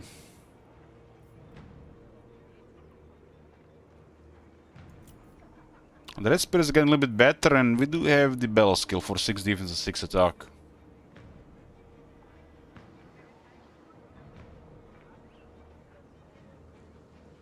This is just never really worth the downtime. It has to be usually local recruitment. Or that we know that we're gonna be in the same area for 2 turns. The Black Arc, which provides recruitment to this unit, is a full army and should definitely not stop for 2 turns. Or in this case for 1 entire turn. You know what's a great thing? So Lokir will be dealing with the Warpstone Desert, while the Black Arcs are traveling to confront Gelt. And when this conflict with the Iron Dragon is resolved, Lokir will use his travel to Black Arc ability to just teleport to a Black Arc. Out of nowhere, Lokir will be with the Black Arcs again on a new enemy, while being 4 to 6 turns away otherwise. Finishing off this foe while the arcs are moving towards the next target. And then, just when these guys are finished, click, Lokir is on the other side of the map.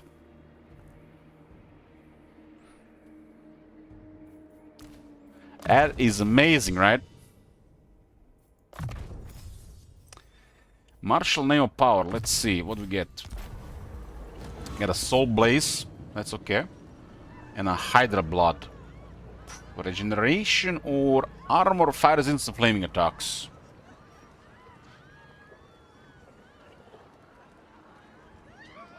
Damn, they're both decent.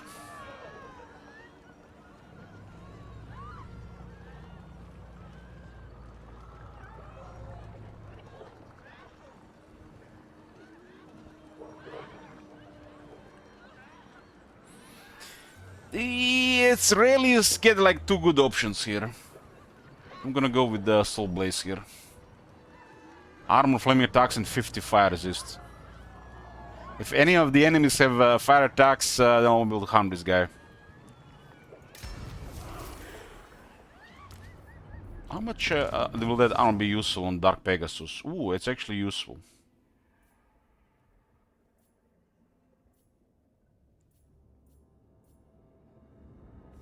This guy is now impervious to fire.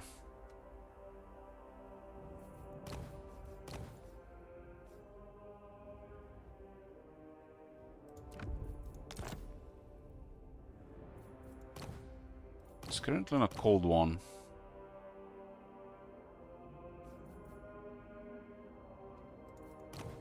It doesn't have armor and it has 145 armor. Seems like tough is one of the weaker traits for this guy. It's also full plate armor.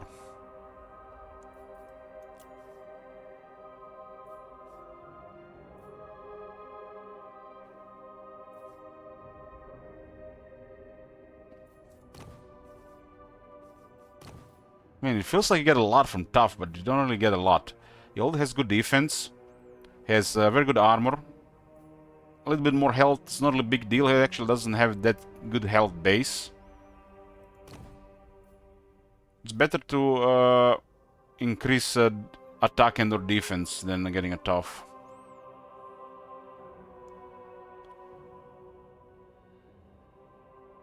Weapon Master is also pretty good. I guess for this guy, Weapon Master is better than Strong. Weapon Master, Disciplined. Sister of the Dark Convent. Yes, Cunning is not the end of the world. Noble born. Supreme Sorceress of Gron. Vicious as well. Master Druki. Kind of want the Master on a Dark Pegasus with enough defense and attack to be able to go against some tougher enemies. Whatever is strong in the air, even a dragon or a Legion Lord.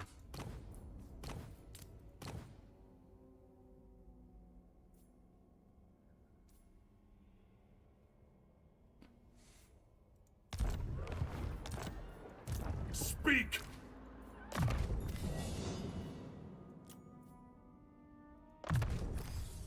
So winds are at 65 and decreasing. 65 and decreasing. She has a terrible trait. Cunning is terrible for a sorceress. She doesn't want to be in melee, and with cunning you want to be in melee.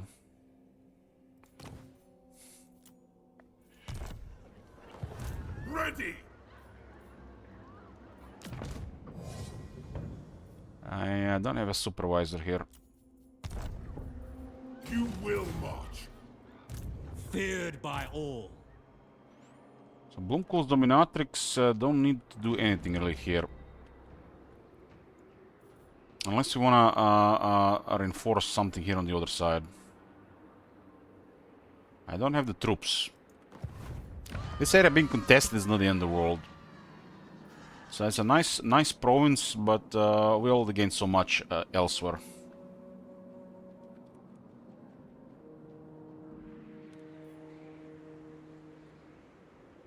I can handle the rebels here normally.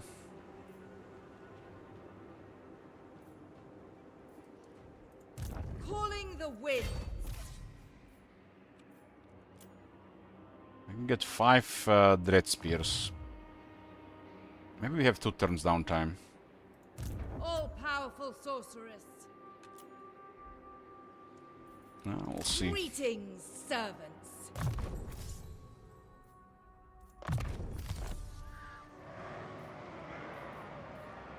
Stand aside.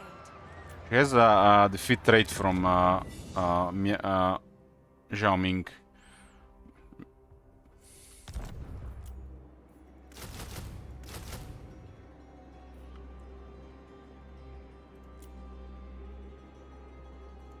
Tyrant of Nagaroth. This is combat skills of the Black Ark. Let's scrap. Lord's Army. Let's go.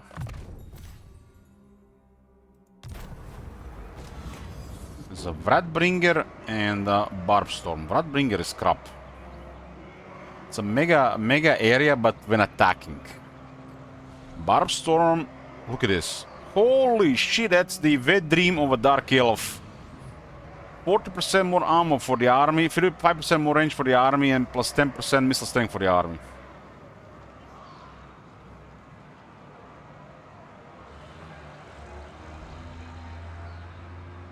Shoot them all. And we got this on the main Black Ark. This is the Blessed Red. It has extra bonus as well.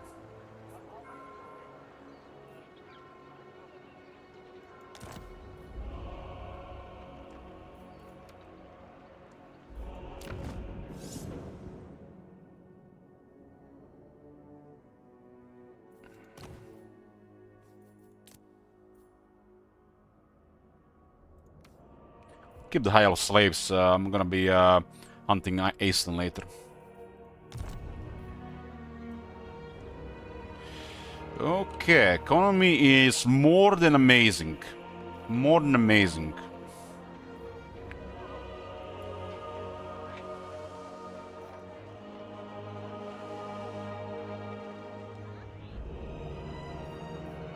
When you compare these two, this is a little bit better. Just because you get more units. So we'll open with the beasts building here. Could also get this to get additional heroes for another army. We'll not always have good replenishment because we're not always going to be close to Black Arks. I mean, they're both good, but Warhide and Charybdis is the biggest addition to the armies right now.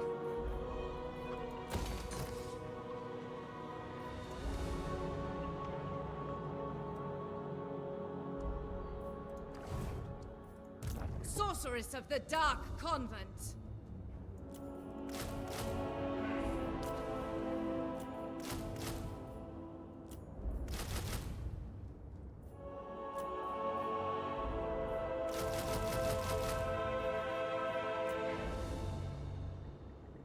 Let's add a bunch of Dread Spears here. They are currently at rank 5.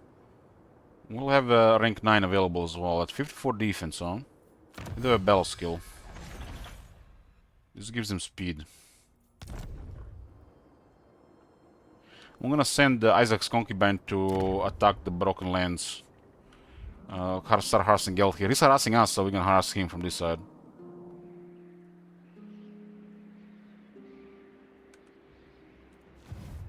I would never betray Cafe. As you see, we have access to some really impressive recruitment thanks to Black Arks. This is an AI level of recruitment. Dread Spirits are a core unit because there's unit caps mod. Never!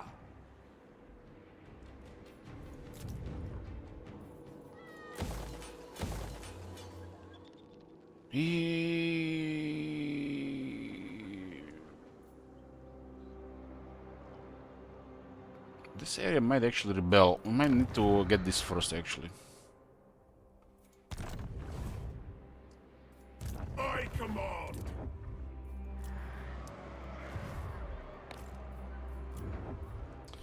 Celestial Lake can go tier 3. This can still get hit, so we'll get the capital upgrade first.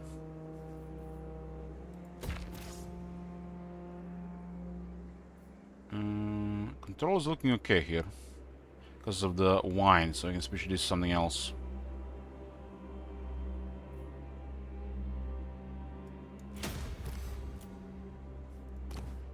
This area is getting targeted. But I'll still try to get industry up. Rebels, never mind, never mind. Control is poor here. Provincial stability because of the loot. And this is a war zone. Got quite a bit of slaves right now.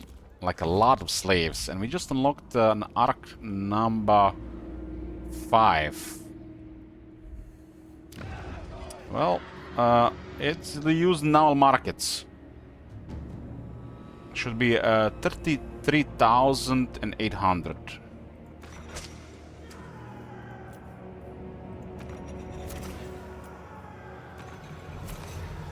Man, this faction is so powerful.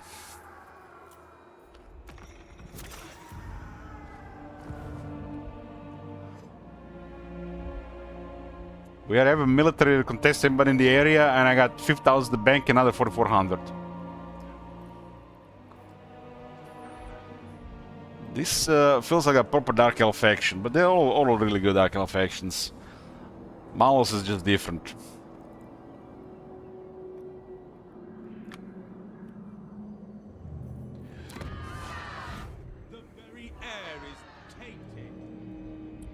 Locker feels like on the level of Malak and Marathi these days.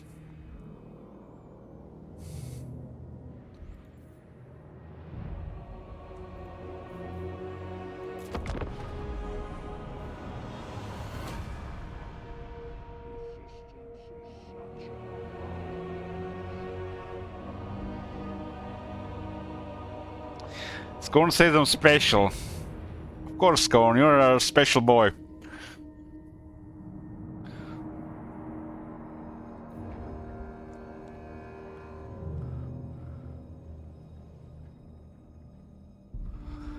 Having an alliance with Clonation is also nice because we can see all these Skaven armies moving.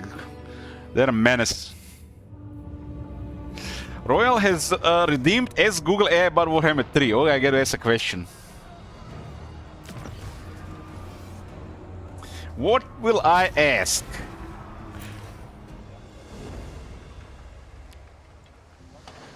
If you bought the Tower of Blessed Dread, you must expect the hospitality. Don't you even think about Gorst.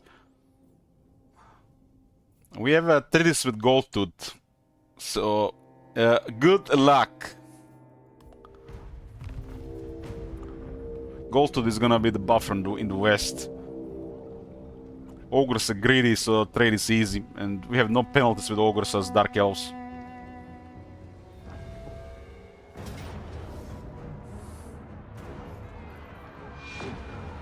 Death and carnage wait. This is a little bit better. We got 6,000 from this. Damn, thanks Black Ark. 6,000 gold! What the hell? Come again! Bind them. Damn, Blessed Red, 3 other Black Arcs, event for money, event for battle loot.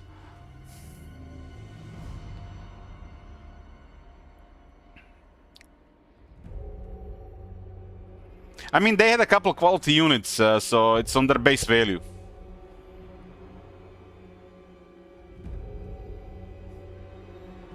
This is an okay item. This is an okay item, we should take it. Our first loyalty event. So basically, the battle loot is determined on the value of the enemy units. And they had a couple of decently priced units. But why was it 6,000? The Dark Elves have a good battle loot multiplier to begin with. And we have a buff here for income from post-battle loot by 50%. Black-hearted Plus 110%. Tyrant of Nagaroth. Plus 130%. Lord of the Plus 170%. So it got increased by plus 170%. So even without this 170%, that battle would be still pretty good because with the Dark Elves.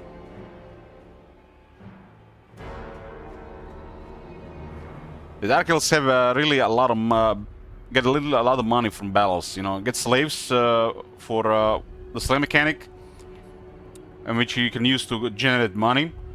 But due to black arcs and Loki has more black arcs, which makes this even crazier.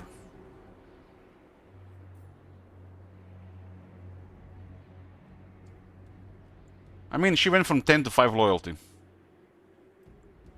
Loki has access to so many black arcs, and if you keep the black arcs together, you can get a lot of money.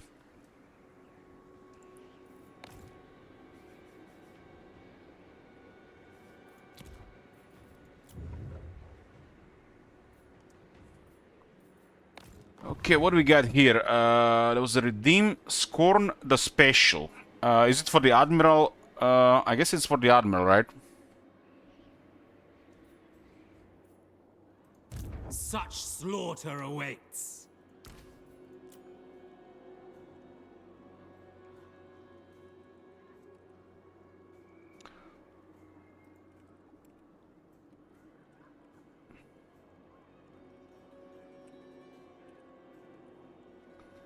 Reading this name is gonna give somebody a stroke.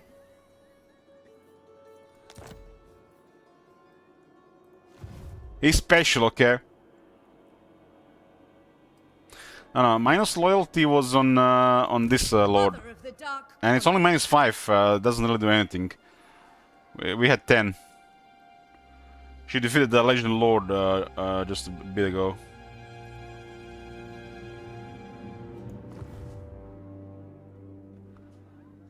Okay, we got a question for the AI. What are we gonna ask the AI?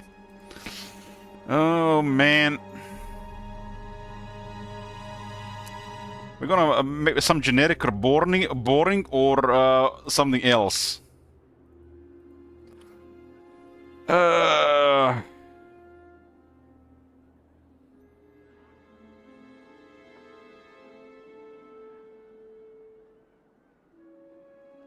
Okay. I got it. Who are the popular Twitch streamers of Total War Warhammer 3? If I don't get, if I am not on that list, it's gonna feel so bad.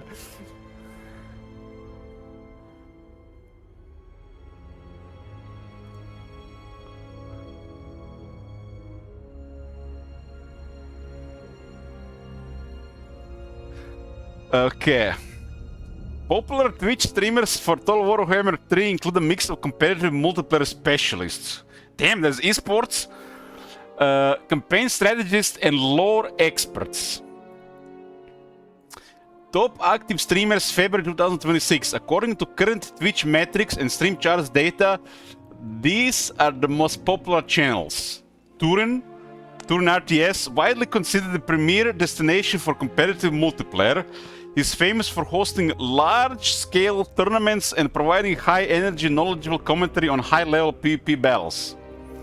Second, Legend of Total War, a major figure for single-player campaign content, is known for saving the Tsar's campaign utilizing extreme efficiency or cheese to win on legendary difficulty. Lionheart X10, one of the longest-running creators in the community, he provides laid-back, high-production campaign playthroughs and often features sponsored content like NVIDIA GeForce Now sessions. What the fuck is that? Oh, look at this! I'm next! LHTV, a highly skilled player focusing on legend difficulty and no post challenges, consistently ranking among the most watched English-speaking channels. M4F Gaming, the most popular non-English streamer, leading the French-speaking community with high viewership for Immortal Empire's campaigns. I'm a no-pause man. Just take full pause between turns. Enticity, known for his deep technical knowledge, he provides micro-intensive gameplay and quick tips on unit mechanics and meta changes. Then we have specialized streamers. Lore and narrative. Lore Master of Sotek is the primary go-to for viewers who enjoy deep dives into Warhammer Fantasy lore while watching campaign play. Varied campaigns. Nerd Rage, Fred, and Arcade are popular for their interactive and no-cheese legendary campaigns. Must be their titles. Damn, man, I should have listened to top manager regarding titles. It's interesting they put Nerd Rage, Fred, and Arcade in the same category. I would have put them in the same category too. News and news and updates. The Great Book of Grudges frequently streams discussions on upcoming DLC, rumors, and more showcases. Okay. Was there a second SAI redeem? First question we asked, why is legendary difficulty so hard, or something like that.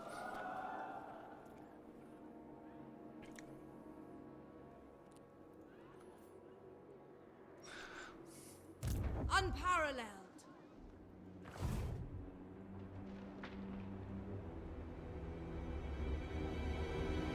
Impossible. I mean, they do have a okay-looking army there, considering. So I can only guard this area without something else. This is like a 10 units here.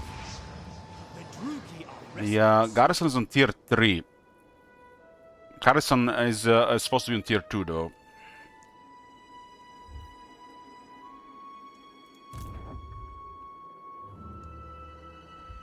There's an army already here, but it looks like freshly recruited. So we might take our chances here. We can see this province has 3 regions. There's a garrison lord there, but there is no military presence, meaning they started recruiting. But I could get a massive army already in 1 turn, which will be a challenge for the Dread Spears.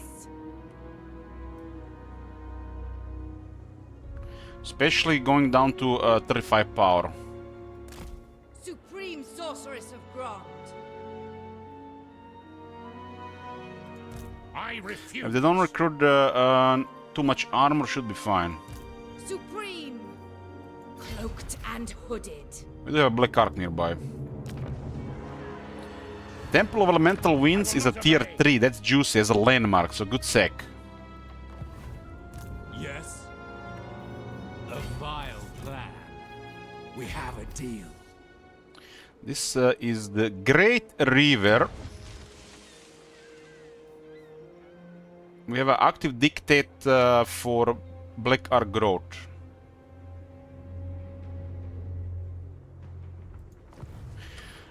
In this campaign we got unit caps. Everybody has unit caps, so you're gonna have a unit that's gonna be a go-to core unit. In this case is Dread Spears. Dread Spears is a viable throughout campaign, even in vanilla, because they're easily just recruitable. Sometimes you don't have extra anything else. Usually when you lose units in a Dark Elf army, you get Dread Spears or you get Regiment's Renown. You will get other units if you're close to Black Ark. So it's a pretty much go-to unit in this campaign. Since we'll have numerous armies, multiple armies, and unless we develop infrastructure, it's limited. You see, we have unit caps. We just unlocked some other units though. We are at some point always run out of units that are recruited in 1 turn, so Dread Spears are going to be go-to. This army already had some Dark Shards, so I didn't want to get extra. I'll save them for Black Ark. So we gotta specialize on any buffs to Dread Spears technologies as well. Cruel and deadly. When you have unit caps, you always have a unit that is going to be a common unit in the army, like a filler unit. And in this case, a Dread Spears. We have a deal. My plans must wait. Loki is very powerful faction. Such slaughter awaits. The moment you get the sacrifice to Cain rolling with some Black Ark slavery stacking, it's It's a lot of resources. Dreadlord of Nagaroth. Anchors away. But this Dark Elves have always been like this. I admire your darkness. Just like, I'm glad to see Lokir on a similar power level as Morathi and Malekith. Plotting a course. He does have better location than Morathi and Malekith though. Such slaughter awaits. Lord of the Black Court. Sail, damn you!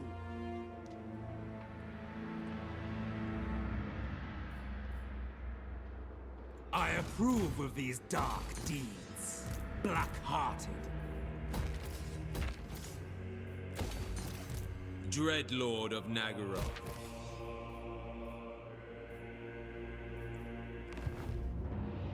Okay.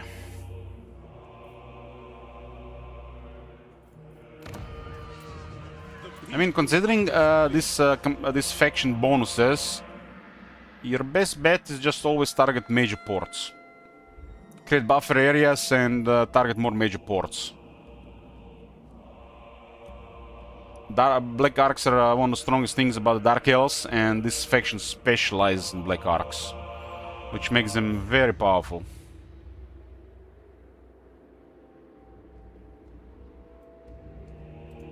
Feel my power. Look here, Fellheart.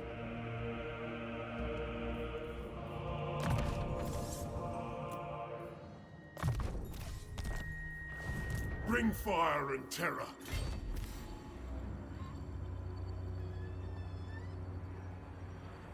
Guess we are attack Shenyang next turn. Underway. We need to capture the desert to give it to Skaven. Pillage and plunder. Nice, we got positive wins here. I'm going to give this element province to Skaven. They're about to recapture the capital and probably go after Taitsu. While Lokir is finishing off this, when the Lokir finish this, we'll use the teleport to a Black Arc. So Lokir just joins these guys which are moving towards the next target. It's amazing. God, it's amazing. Man, Lokir has come so far since his introduction in Warhammer 2. It was such a lackluster faction in Warhammer 2. Feel strong, man. Beyond compare. They went above and beyond for Lokir in Warhammer 3. It was such a strong location. It's, I think, a fun location as well. There's things happening here. And it's a powerful faction. I mean, no matter where you put Lokir, he'll just target major settlements and he'll become powerful.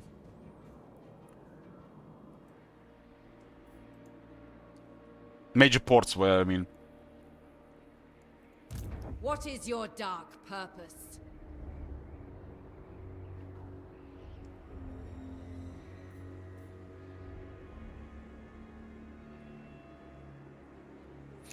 Unit caps don't really slow anything Dark Hill died, they just promote variety.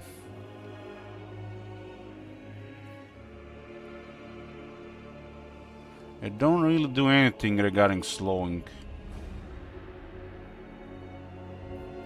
Be ready. Ever closer.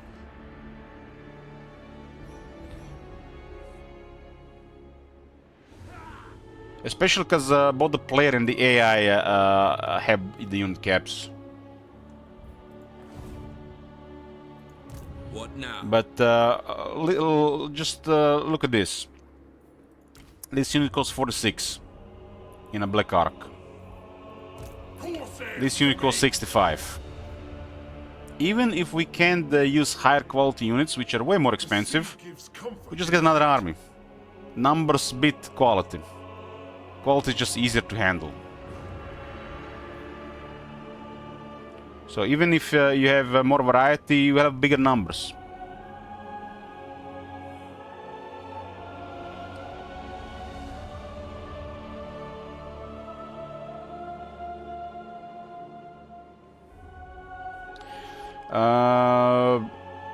It's the default setting, Karosh. So Black Ark Corsairs share unit caps with Black Ark Corsairs handbows.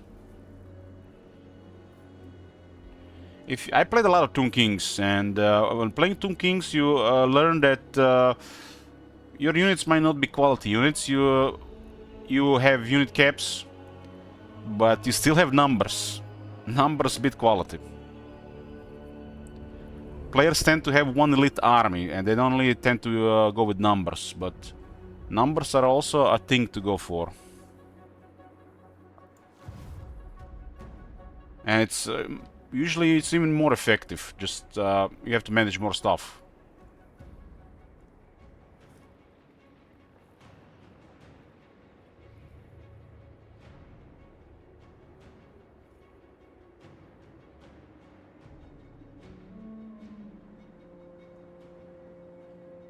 What do you guys think about unit caps? I think unit caps is really good for the game.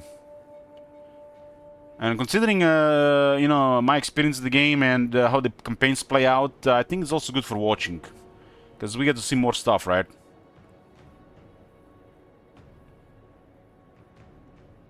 We have to see how it affects the AI in the, you know, mid-game, late game, but I don't think they should have any problems. But unit caps should be a default setting in vanilla. Options to enable unit caps for the player and to enable unit caps for the AI should be 2 check marks. But you have a mod for this and actually does the same thing. So you can use this for both player and the AI, or you can just use for the player.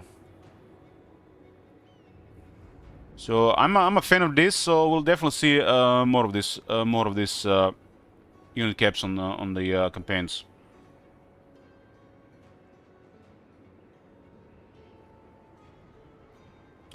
I mean, I approve of these. For example, deeds. Kraken Lord. For example, Vicious Dreadlord. the Regiment's Renown. They kinda, you know, are a crutch to unit caps. They have been with Tomb Kings as well. So it's not that horrible. Some people don't really like the idea that half of the army is always the same unit because of the unit caps. But that's how an army should be.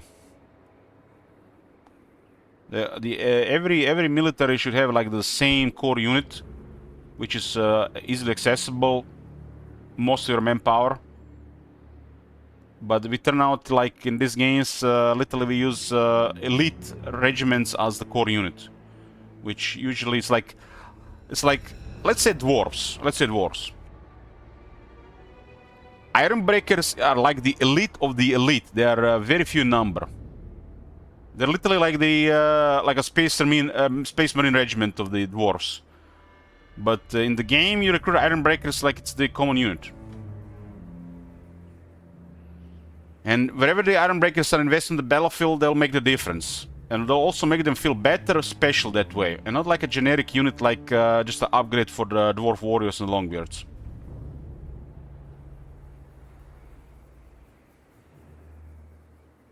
I mean, that's how an army should be, Rasky Charm. An army should be, this should be like the core of the army. That's, when you think about it, it fits perfectly. What do you think this should be instead? A mix of what? You get a guy, you give him some light armor, spear, and a shield, and that's your foot soldier. You can't train Blackguard of Naggaroth like it's a common soldier. That makes no sense. Total War, and Warhammer is no exception, had a massive problems with these systems. They never really done it right. So you don't have a proper manpower system. So there's not like you have a pool of bodies to where you get the men from to recruit armies. They literally appear out of nowhere, and the only limitation and restriction is usually just gold. And the gold hasn't been working for a long time. Just hard thing to balance as the campaign progresses. Having money doesn't mean shit. Manpower should be also a factor in the game. So manpower should be a core mechanic in the game. Medieval 2 recruitment is like it was a good idea, but also terrible done, because every city provides their own capacity, and it just adds too much in the long term. If you played like Stainless Steel, for example, the mod, it was done much better there. Like knights would be rare, and men-at-arms would be more common. But in vanilla, you still can spam knights even with original system. It's still, you know, gives you too much. Yeah, let's say you have a medieval setting, 20 units. Unless there is a goddamn battle of the end game campaign, your army should not be made of entirely knights. Literally, if you have like 10,000 troops, there may be like gonna be a couple hundred knights. Core of the armies were Levite troops and men-at-arms. And Levite troops are in this case Dreadspears. And if half an army is Dreadspears and a unit is kept, that looks perfect to me. You should not be able to get, like, I mean, look at this case. You get one Blackguard Nagarond. And people don't gonna like this. But that's how it's supposed to be. Not only this unit is gonna feel special, but if you have it in an army, it's gonna feel different as well. You have a couple of these extra cities, it promotes building these buildings instead of just building one. You get 2 or 3, already an elite army. You get 3 on a tier 5, which promotes building this building.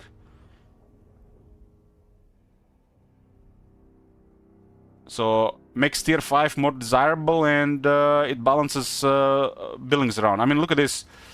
In a regular Dark Elf campaign, you don't build these buildings. You don't build these buildings.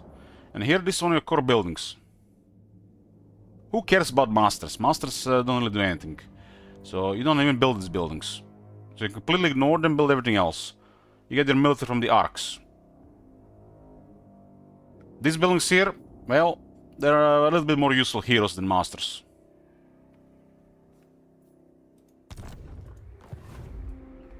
But now makes the master more desirable because it's gonna be on the building, and those units are unlocked there. Chosen of Hecate. I mean, if you look at the starting units, this is what's currently here. We have access to 8 Bleak Swords. We got 3 barracks. One of the barracks is on a Black Arc, so it provides additional Corsairs. But 12 Corsairs, 8 Bleak Swords, 6 Dark Shard Shields, and 8 Dark Shards. That is super generous on 3 military buildings.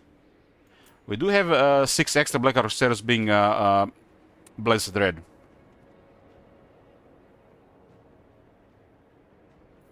This is just an additional army. For example, it's not a problem that this army has too many Dreadspears. The problem is because this army didn't get regular amount of Dreadspears. Since I was recruiting more stuff here, we have only 2 Dreadspears. And just look at this. You see this 8 units, for example? This could easily be Dreadspears. And then this 8 units here would be those units, and then it would probably look better for you, right? It's just the thing, we recruited those units already there. They're not adjacent, it's inconvenient to transfer, and it makes no sense to transfer because we're on the move.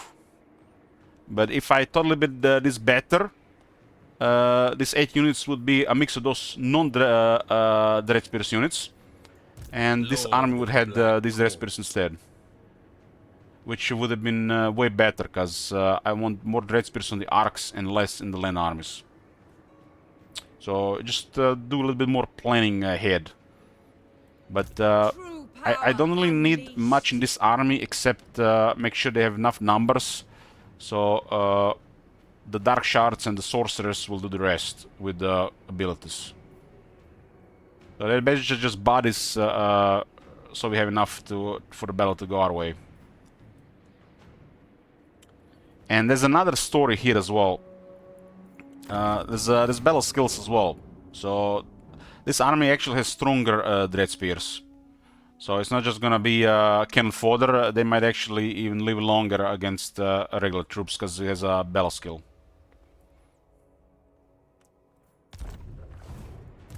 Dreadlord. So with unit caps, you can focus quality, variety, or just numbers. So you gotta balance it yourself. It's if you ever play Tomb Kings, it works exactly like this. You can either add extra Ushabti, extra Tomb Guard to one army, or you can mix them in between. So one army doesn't have extra Nekaran warriors and extra skeleton spearmen warriors. So you have to decide which army you're gonna have a little bit more quality. We tend to put usually higher quality in armies that we unlock in order. So whatever order you unlocked, usually your Legion Lord will get higher quality immediately because you wanna set those units there. With Tomb Kings, usually gonna happen with Regiments Renown, because your armies are always gonna be at capacity, and the extra army is just gonna get whatever is available. It is inconvenient to move troops around once the armies are moving, especially because one army is on land and one is in the water.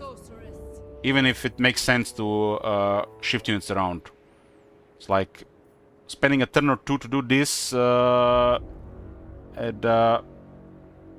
it might make variety in both armies more balanced around, but it's a disaster because in 2 turns the enemy gets the entire army to deal with you, and then even that other army is not gonna be enough. So better to attack immediately with whatever was available.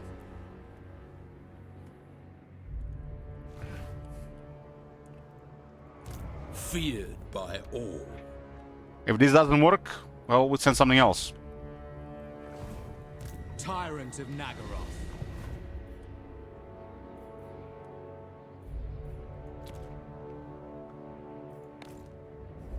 Dark Elves always spammed Dread Spears, because sometimes nothing else is available. They don't have global recruitment.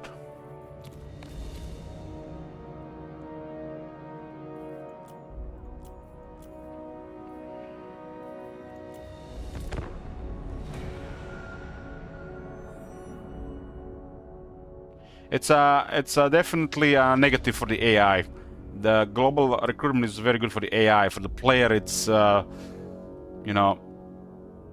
just a tool you can use sometimes to add some troops. But it's nothing special for the player compared to what it is for the AI. For the AI, it's invaluable. It's like without global recruitment, the AI can get enough troops sometimes.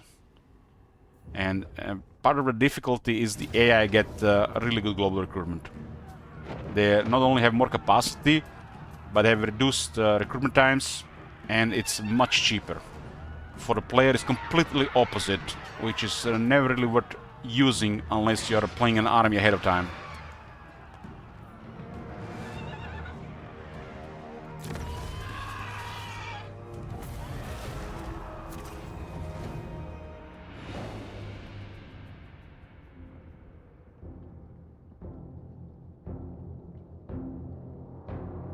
Amuse the Kraken Lord of Karen Kar, or suffer my displeasure. They're at war with the War Host, and I'm pretty sure the War Host is gonna win. Village is the weakest faction in this area.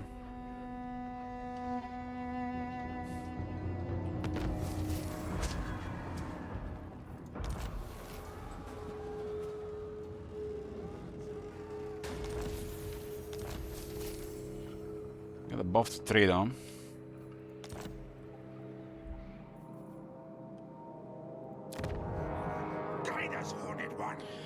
These guys would have been in an amazing position if they managed to capture Wei Jin.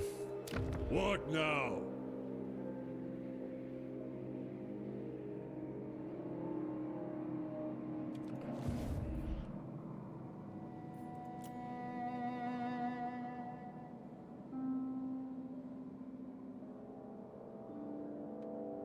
We don't have a scout here. We ought to build the building to get a Kent Assassin. Like, feels like reckless going into an area like this without a scout. Lord of Fear. I'm gonna get this to unlock Dead Hag and a Kent Assassin. A vile plan. Guild's more precious possession is the Temple of Elemental Winds. Holy shit, this thing is rich. Just because we have all the buffs running right now. Well, look at what the sec value is, 30,000. That is insane. It's 325, man, what the fuck? This faction is crazy. Shaiish on you. It's worth like crazy because of the landmark. May their death be slow. Holy shit. Kaching. Search every last corner. I got 82,000 in the treasury on turn 25. And I'm rank 6. And I am even trying to recruit that many extra troops. And keep in mind, I got unicaps. So the higher quality is not even available.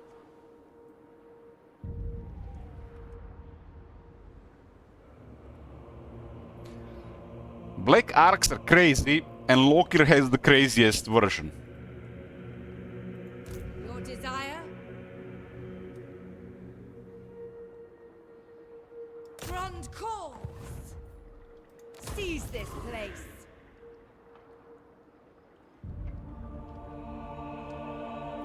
A loyal first mate. We got the Isaac's Combi on rank 10.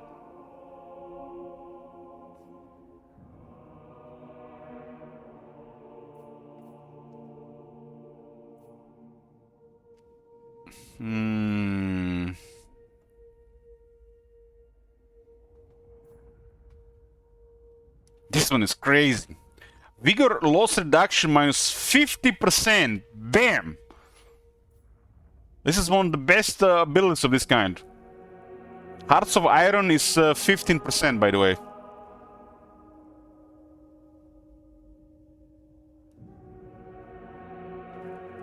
I guess for a melee army, this is godly. This is the best stat for melee.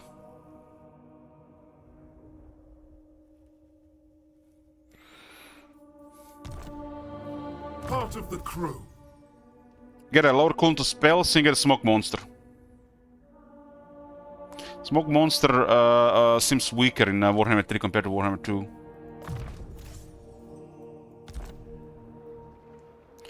I'm not going to keep her in the city just as an insurance, but unlikely there's anybody else in the range here. I think they march into the village. Outside the city, we can retreat if there is something extra here. We're losing power every turn. I can get this next turn and we can charge some wins over time. And the sources can level up faster as well.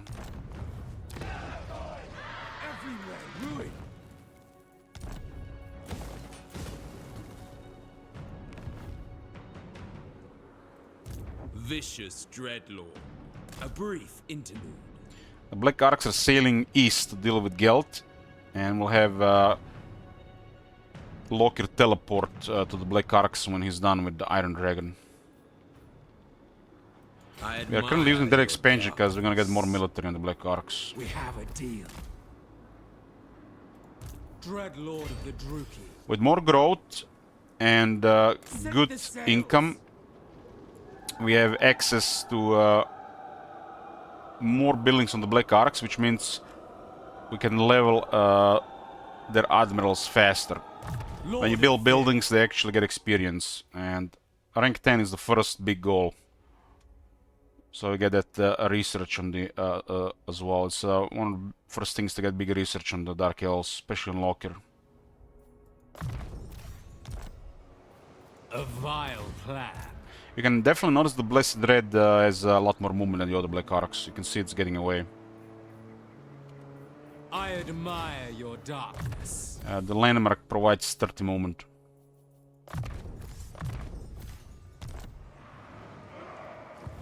Black-hearted Dreadlord.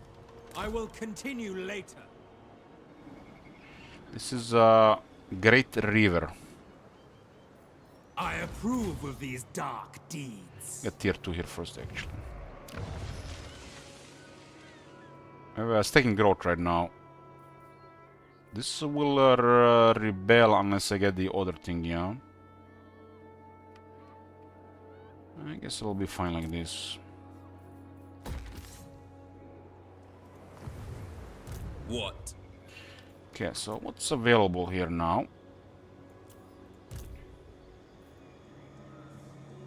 Look at this recruitment capacity. Eventually you can recruit an entire army in a single turn. We can get 2 more feral manticores.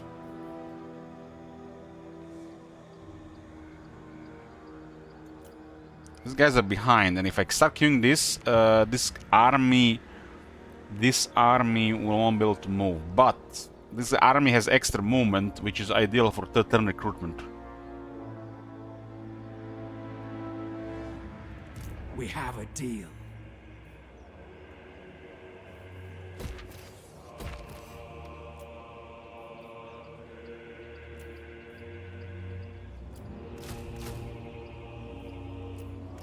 Okay, let's recruit some quality units.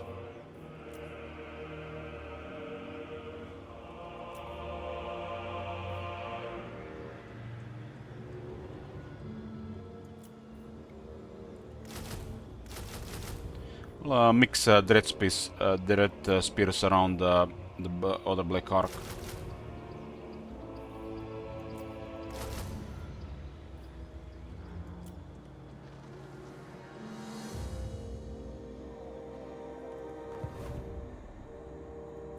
Tyrant of We're about to get more money here. There's no Black Arks nearby, but I still have 6 turns sacrificed to Kain. And I got 6 turns sacrificed to Enatrema. You see all these modifiers for battle income?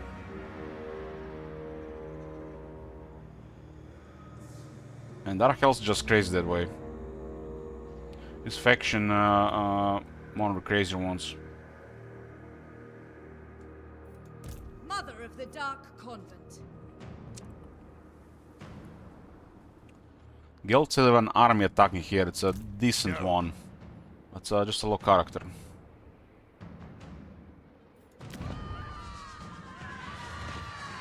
What? A vile plan. Make sure they don't go around. They might be hitting Fu Chao, but they have a garrison waiting for them there. It's a pretty good garrison. I don't have to worry about this place ever getting wrecked, because I have currently a Dark Conduit for another 6 turns. It's really strong. Dreadlord of Nagaroth. I need the next turn for this, okay. Once the arc gets tier 3, it gets to a good point. Tier 3 is like a good point. There'll be some reinforcement. This one is garrisoned. Get a shooter here if needed. Waiting for tier 3. I could also use slaves to rush buildings, but not really important right now. Sometimes you're gonna start doing it, especially once you have battles going all the time. Tyrant. Okay, we got the upgrade here. This is 16 pop. 16 pop for... What do we even get with it? We get 1 Black Dragon, 1 Harganet Executioner, and 1 Cold One Dread Knights. You're gonna feel a little special like this in these amounts.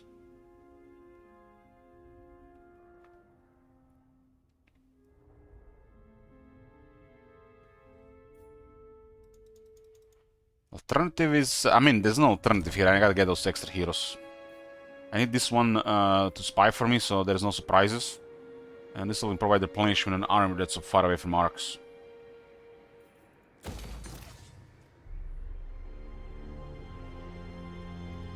Unrestrained. When arcs use Dread Expansion, they provide replenishment. It stakes.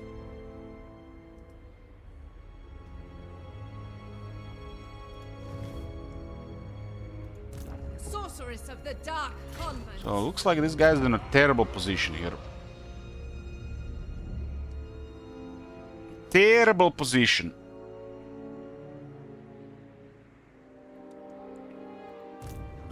Deathmaster Snitch. This guy was successful even without my help. Maori Tafagio.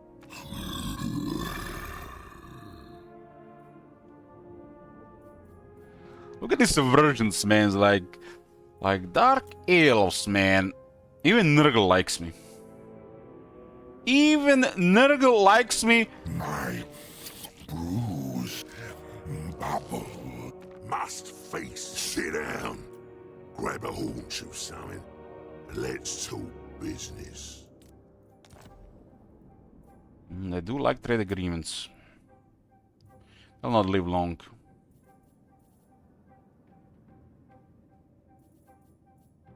This guy's good okay money, huh?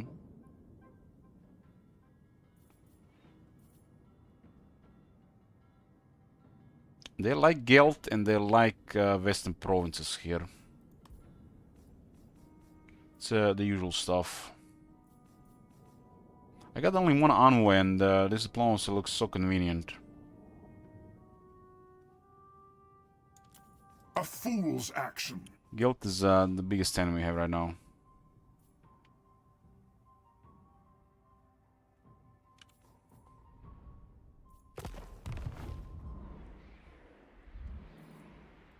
Sacrifices to Mathlan.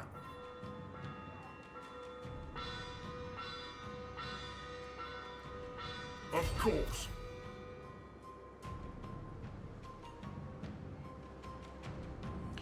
This is nice. We just entered the province where we're gonna be spending a couple of turns, and it has tempestuous winds. Perfect area to get winds going. I serve only the dragons. Next time. We're getting so close to the dragon as well. Cirrus. There's a lot of experience here. If we don't attack it, the Skaven will get him. Fortunately, she does not have the skill for extra slaves.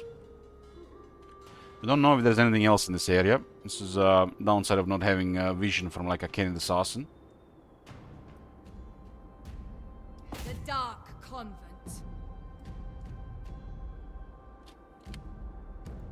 Interference will cost you dearly. My loyalty lies with another.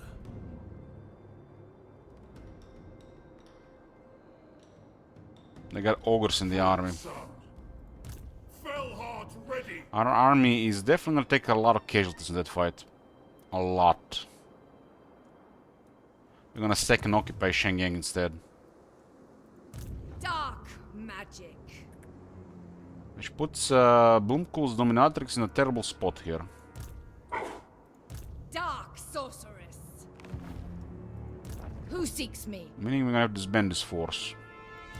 What do you seek? No rest. Traveling. This is very high casualties here, and they have to stay in this area here because of Skaven.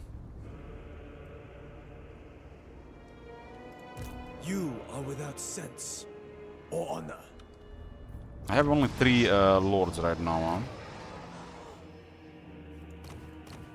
Some of them have disappeared. Why did the half lords disappear from the pools? They have not been refreshed.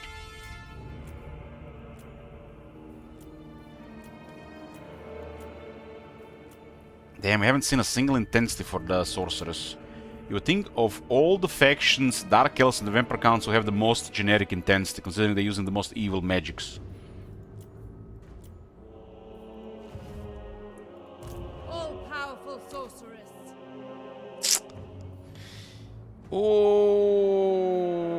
Okay. It's 5 loyalty.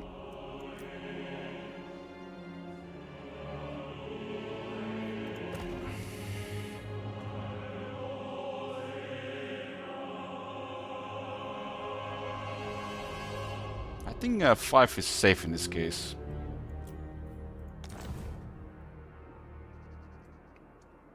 I think 4 might have been trouble. By the cruel seas. Ready the crew.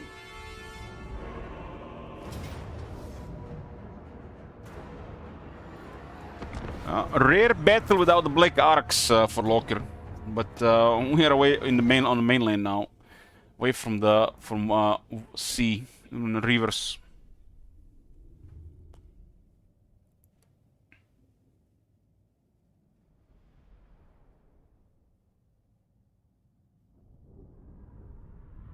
Dark Elves have a right which influences the winds, which means they really have trouble with power reserves.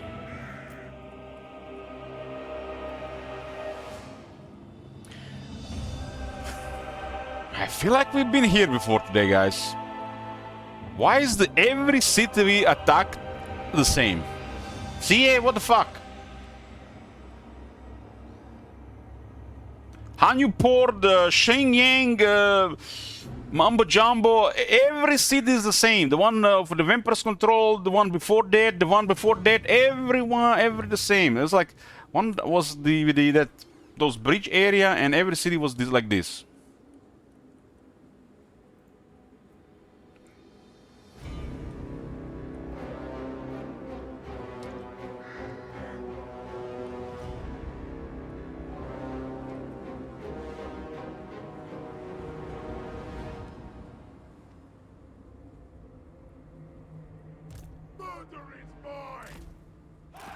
One bolt thrower is terrible at clearing part of the wall. We're gonna need two.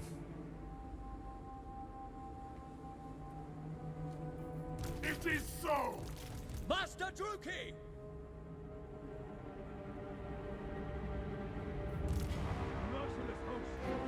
So you can climb here and can climb here, and they're both indestructible because they're corners. What about this area here? It's I think it just covered past on this side. Look here, Fellheart! Dealers in death!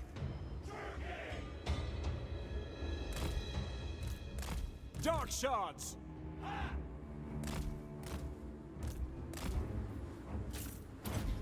Look here, Fellheart! We don't have anybody flying on the characters yet. Yes, I will! Bolt throwers! Red flames, dogs! By your word, bring me slaves!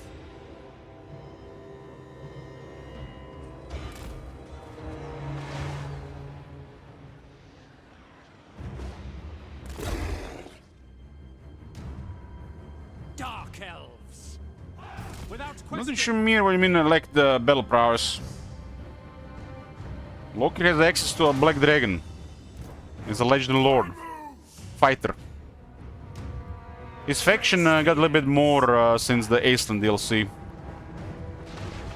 Look here, Fellheart! This is a pretty crazy faction. And Loki is a strong fighter. I dare! Setting forth! Ready! Carnage awaits! At once! As a fighter, Loki never lacked. His faction was kind of bare bones back in Warhammer 2. Eager for battle! But they corrected this. Battle calls! And went above and beyond with this. Understood. So the faction is pretty crazy on a strong location.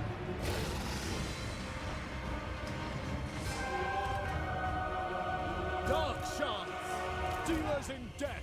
It is done! Druki! By your command! Without question! Look here, Fellheart! Servant of Hecate!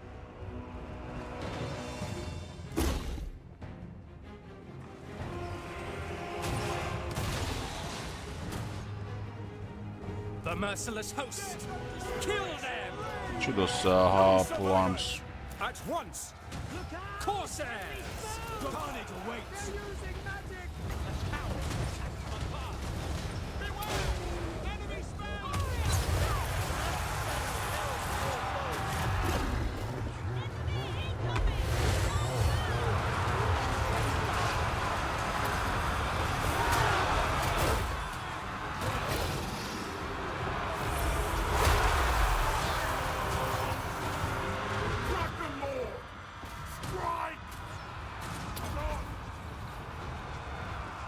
Dark elves.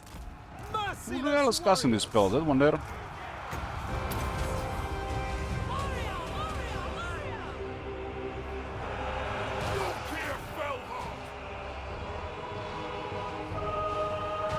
So if you do the group move here, they try to move here, but it's bugged.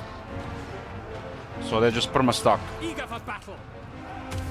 My blade hungers. It is done. Make them bleed.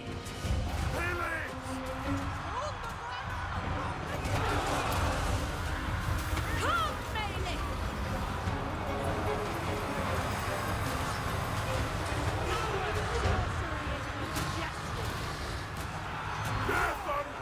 That little character got deleted. Did cast several case spells. We are ready. Dark elves. Carnage awaits. Okay, start down the infantry. That's bullying infantry, really. Hack, cut. Enemy enchantments.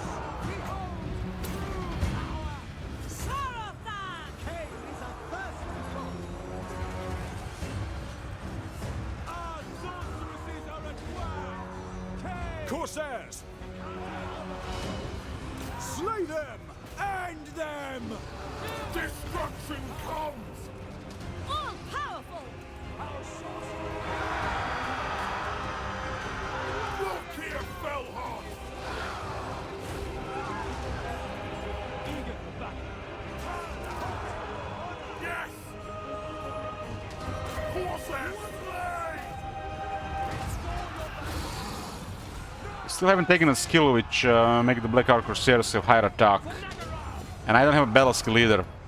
So this unit can have way more attack than they have right now. Look here, Fellheart! Elfry and Aha! Eager for blood! Look here, Fellheart! On the move! Forward! Battle ready. Understood. Moving! Blood for Cain. Look here, Fellheart! We are ready. Orders understood.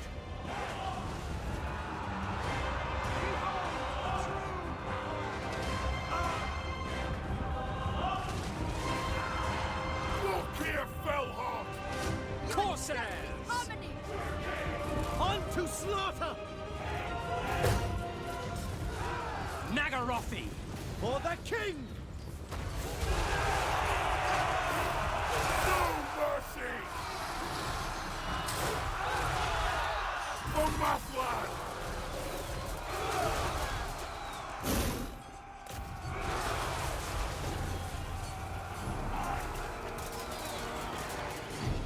Sister of the Dark Convent!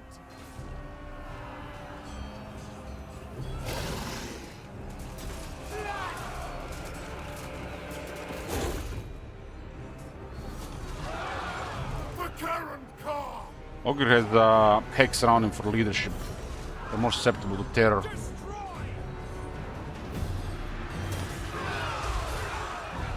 Behold the Kraken Hell!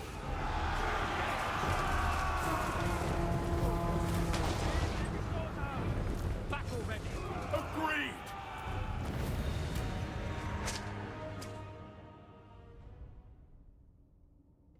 It was an Astra Monster. Is it the Astra Monster or the Alchemist? I think that one is an Astra Monster. Alchemist is the woman, right?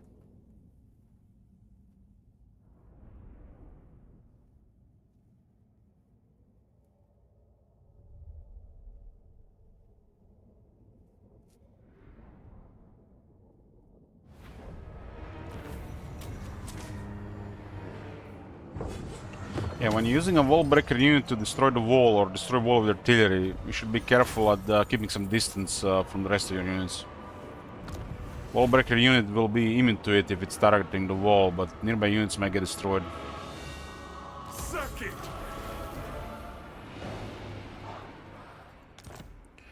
Shenyang has been sacked. Look here, Felhar. And now occupied. Dedicate this place to Mathla. This province is great for the Skaven, not so great for us. It's terrible. Kraken calls. Deserts, wastelands, mountains, all red.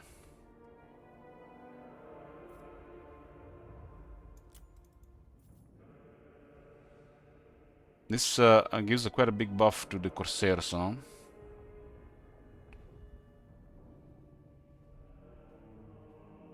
You're getting close to the dragon.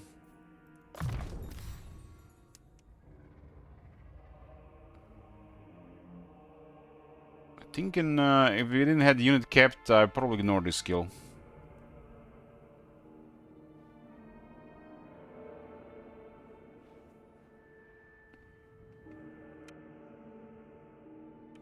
It's okay. It's okay. It's with the unit caps.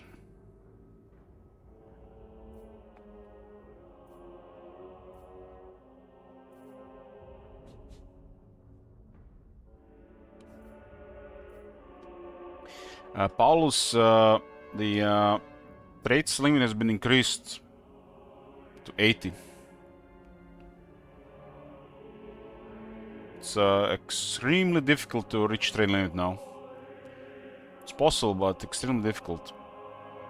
Since they released the couple of unusual locations, one is related to the traits.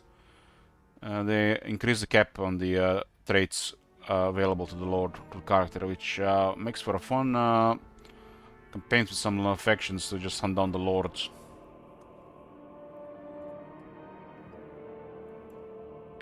There's actually a location in the game that requires you to have 20 Legend Lord defeat rates.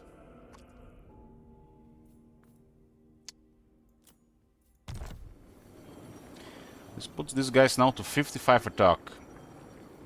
And that's without the line breaker.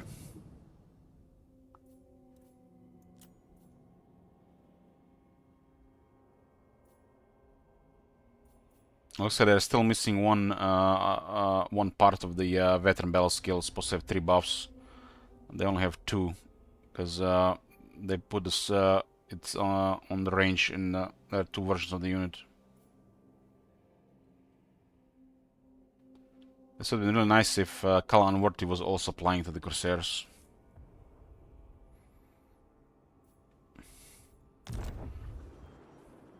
Certainly.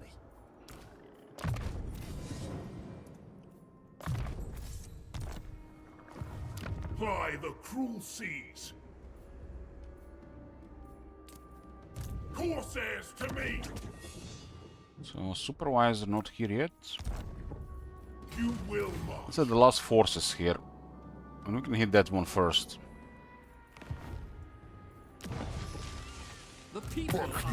Can do diplomacy with the beastmen. They might attack whatever is mobile in the area. They're looking at this area from looks of it.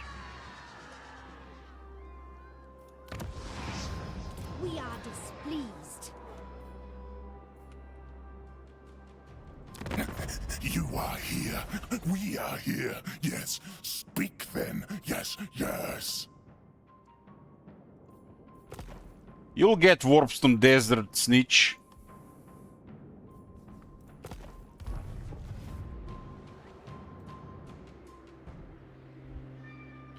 They were successful against Mami Inc. And they were successful against the initial invasion from the Zhao Ming. Lord of the Black Court. Okay, this place here. We expect attack there. Unlikely. It's cost a lot of slaves, but it's also a lot of income.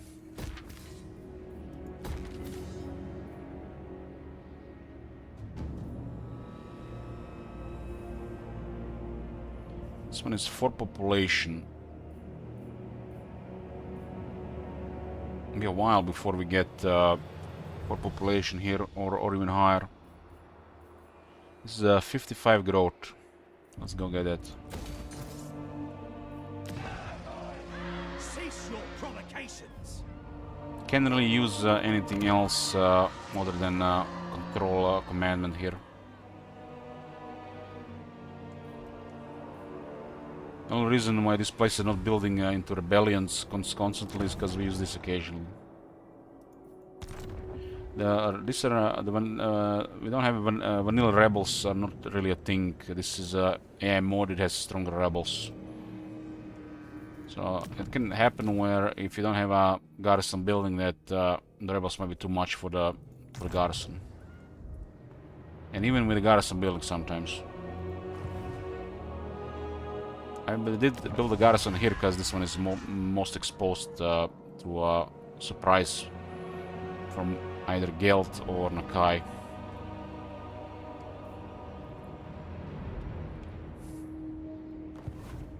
I'm not gonna build any garrisons here, I think, because this is somewhat safe. Except Wei Jin, which is unfortunate. The Skaven didn't take it before Norska.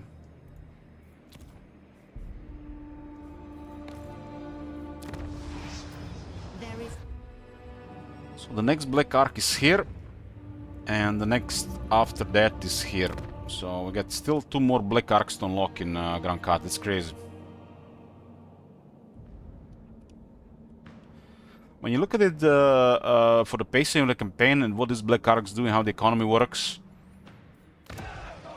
it would have made way more sense if the Black Arks were available to at tier 3 major port and not immediately at the major port. This is a little bit of out of control if you're aggressive enough. So you just need to capture major port and you get 1 more. I think it would be way more sense if it's they become available when you have a tier 3 major port. Because of the, you know, how the early game develops. Later on it doesn't really matter because this is gonna be common. But early on it will be definitely more balanced because you already start with 2 Black Arks, right? Or 1 Black Ark. It's already an advantage in its own. But the way this is going, you get twice as many Black Arks too fast.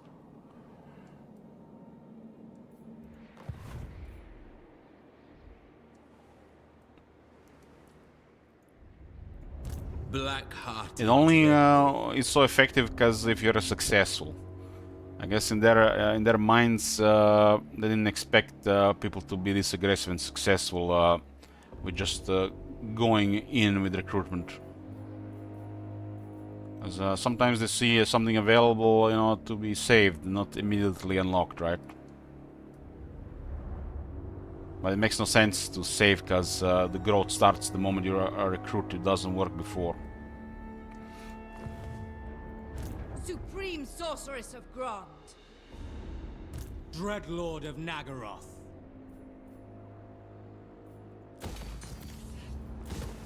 Dreadlord of Nagaroth. Tyrant of Nagaroth.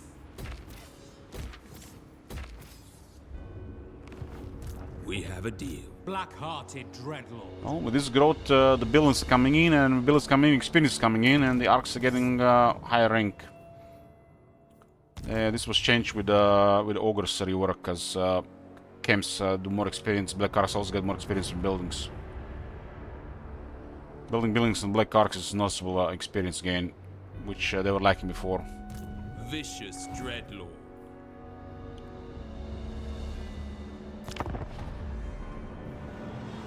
The Skaven recruiting Dark Elves yet? I believe so. They do actively recruit units because most of their faction units are better than their generic units.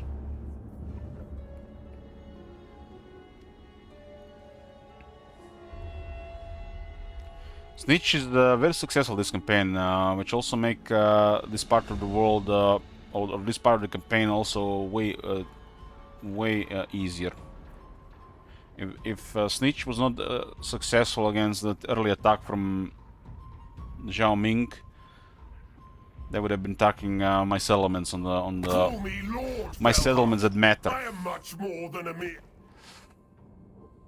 Okay, Sail is a menace in this area. He's targeting Yusak. Warhorse of Zar has brought down the Dark Fortress. They're working with the Clan Ashen, so I guess we'll be working with them as well.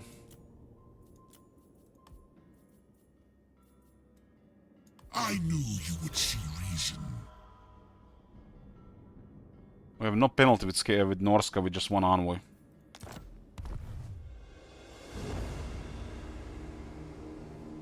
I waited long enough. Lokir faction feels powerful. I'm a little bit biased because I like elves, but I feel like some people might feel like this to be boring.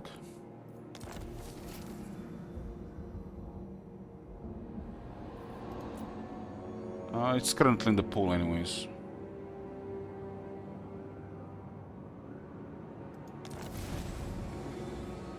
Not everybody likes this power level on a faction, but I think for the Dark Elves, if you're playing Dark Elves, you're not bullying your enemies. Is it really Dark Elves? Dark Elves should make everybody scared shitless.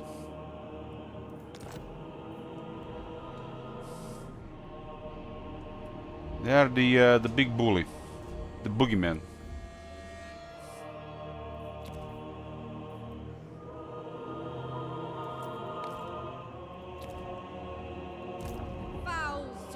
Well, this is gonna be it, boys, for today.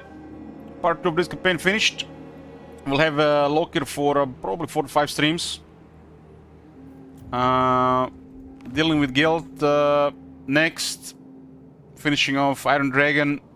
And going after Aisling. We might end it with the destruction of Aisling once the Grand Kate is sorted. I'll see you next time. Thanks for watching. Bitch.